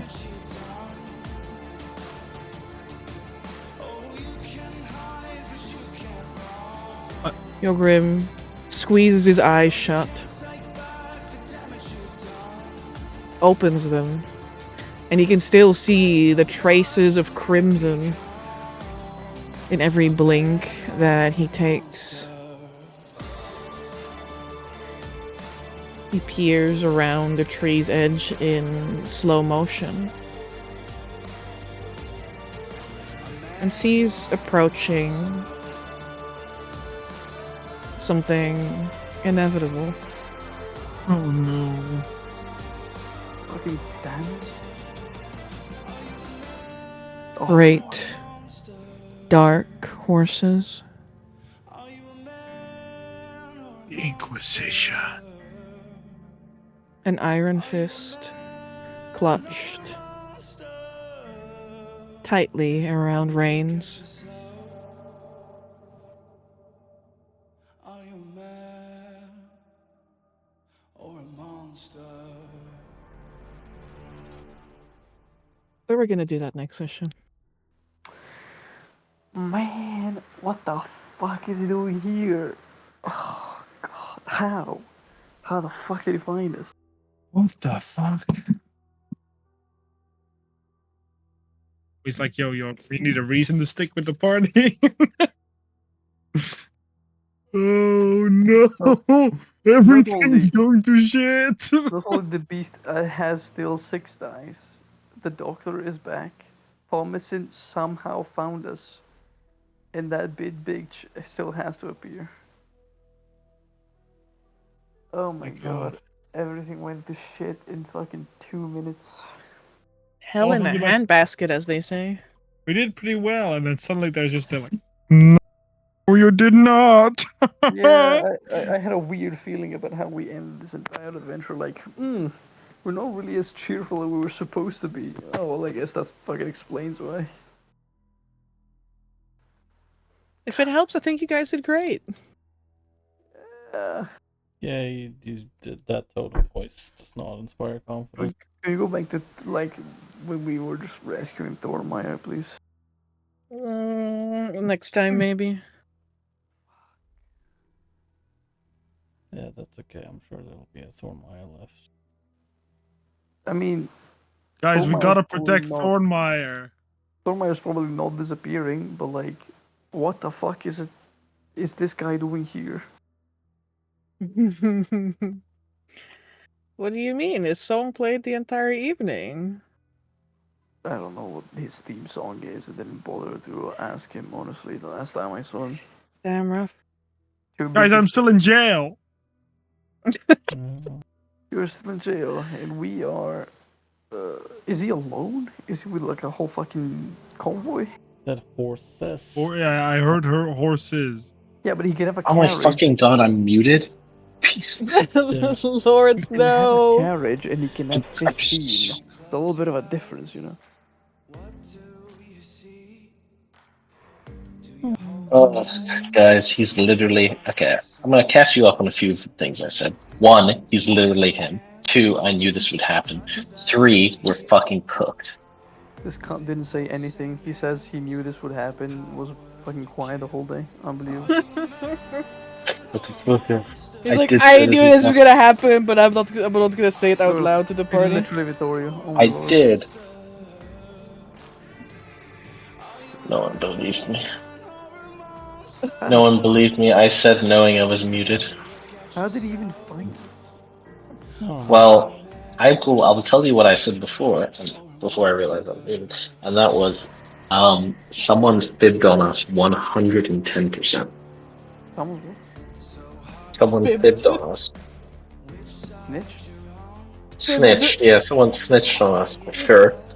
Like, I guarantee you, It's we don't. probably- We're making a lot of noise. Like, we've gotten a little sloppy now. Like, we haven't seen the Inquisition since literally level 0. That's not true. You were level 3 last time. We'd fucking Level hope that three. 4 more You were levels level 2. will fucking get us. You were level 2 or 3 when you fought one Inquis and Yeah. ran. No, we didn't Hey, fight. you- Fucking ran. Well, Right. I got 2 questions. One, how many of them are there? Yeah, that's what I wanted to know. Sorry, Lawrence, the only Okay. thing that you know is that your eyes are getting fireballed. Well, I am. I have amazing vision. My sight is very high. Great ability to observe my surroundings and spot dangerous things coming. And to that end, my second question: do you think we can take him? No.